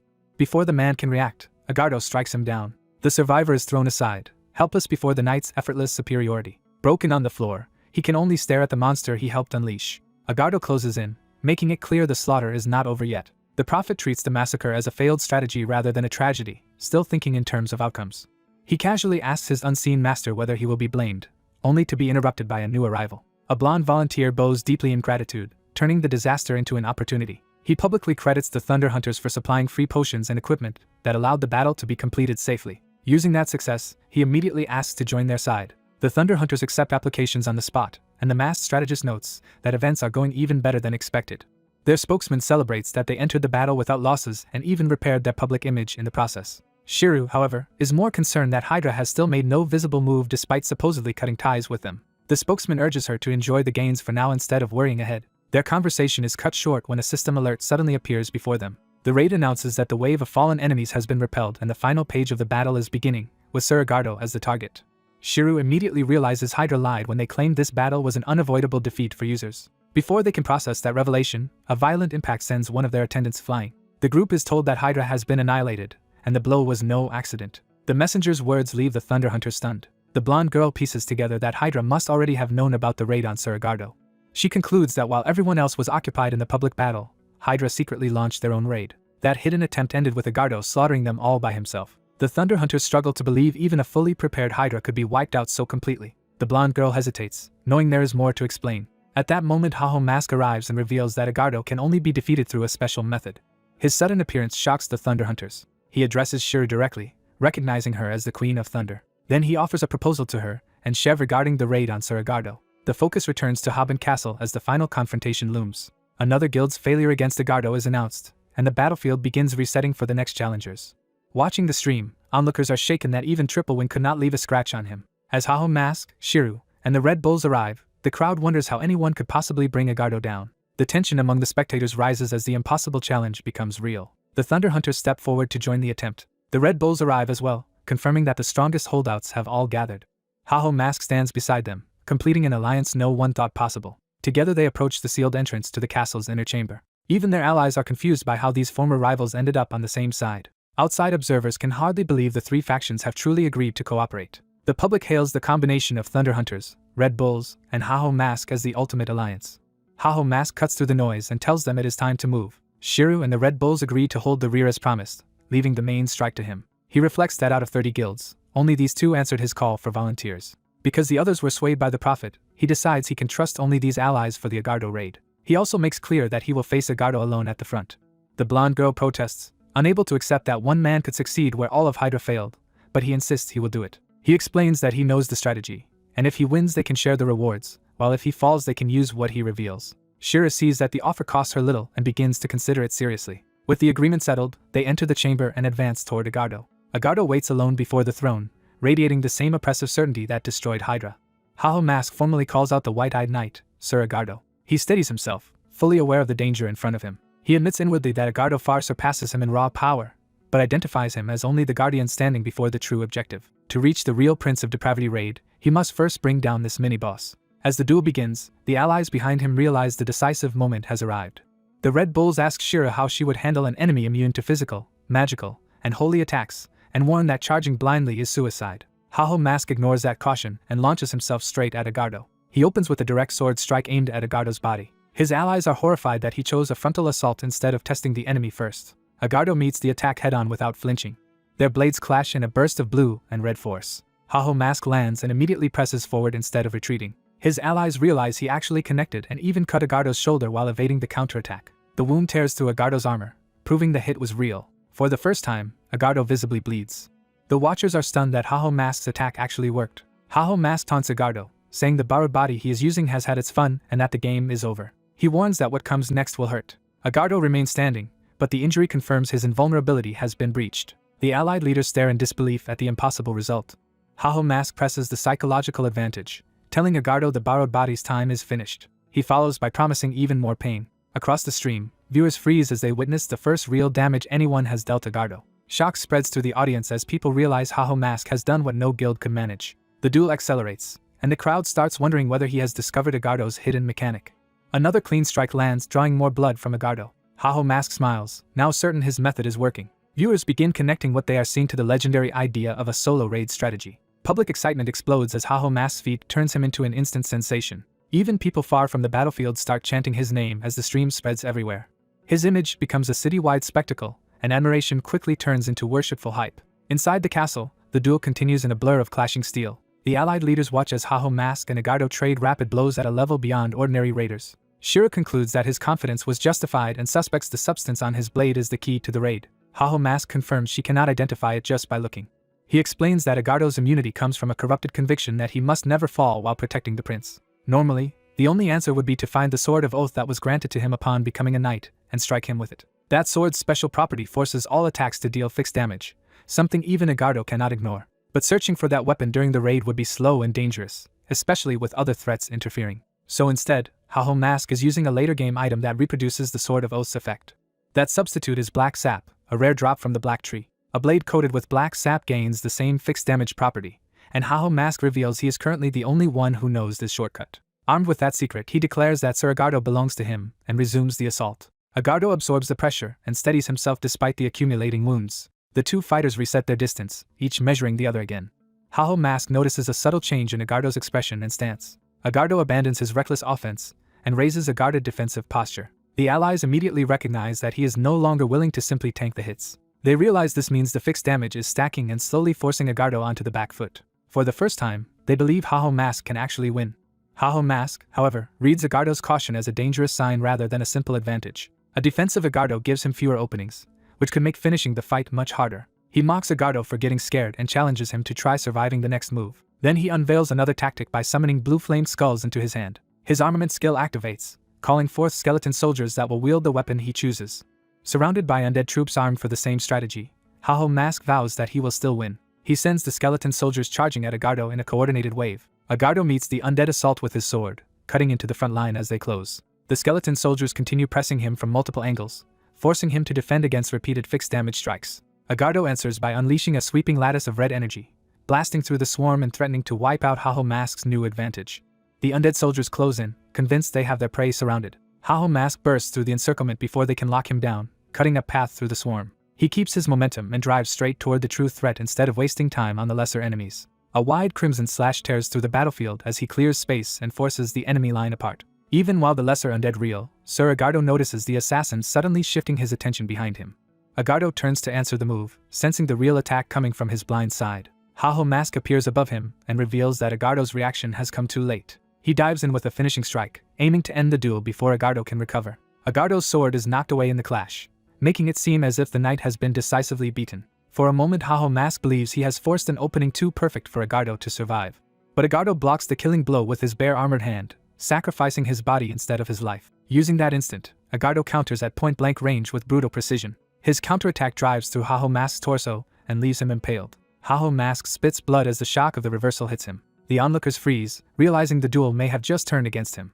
Even his allies watching from afar fear that Haho Mask has finally lost. Black blood pours over Agardo's arm where he struck through Haho Mask. Agardo suddenly feels something wrong spreading from the contact and hesitates. Wounded but still standing, Haho Mask reveals that Agardo celebrated too soon. He explains that being pierced was part of his winning move, because his blood now carries black tree sap that inflicts fixed damage on anyone it touches. The black corruption immediately begins eating into Agardo's armor and body. Haho Mask retreats just enough to let the poison-like effect keep working while preserving his own chance to survive. Agardo realizes too late that the damage is spreading through him from the inside out. The spectators are stunned by the sheer ruthlessness of turning his own impalement into a trap, though they worry Haho Mask may destroy himself first. Knowing he cannot endure much longer, Haho Mask calls on Life Vessel as his next gamble. Green energy floods him, fully restoring his health and dragging him back from the brink. He immediately follows with Purification Circlet, stripping away the lingering status effects and debuffs from the exchange. Now reset while Agardo continues to deteriorate, Haho Mask decides the only thing left is to outlast the fallen knight's remaining strength. Agardo roars and keeps forcing himself forward, refusing to collapse quietly. From the sidelines, the others watch the two battered fighters face each other again in a thinning field of red haze. The blonde guild master admits to Thunder Queen that watching this awakens the pure hunger for battle they both lost long ago. He reflects that as a guild master he can no longer recklessly stake everything on a fight the way Haho Mask just did. Thunder Queen corrects him, saying Haho Mask is not fearless because he has nothing to lose, but because he is fighting while carrying much to lose. She begins to define what truly separates Haho Mask from the rest of them. Even when everything is at risk, she says, he still burns with the drive to seize everything he wants. Recognizing that quality, Thunder Queen quietly admits she wants that same drive for herself. Meanwhile, Agardo keeps raging against the damage consuming him, trying to force one last comeback. At that moment, new armored enemies enter through the castle gates, threatening to overwhelm the others while the duel continues. The blonde warrior realizes this is exactly why Haho Mask told them to hold back until Agardo was occupied. The fallen Knight Order loyal to Sir Agardo arrives to defend Haben Castle and reinforce their master. Inspired by Haho Mask's resolve, the guild leaders step forward and decide to handle their share of the battle themselves.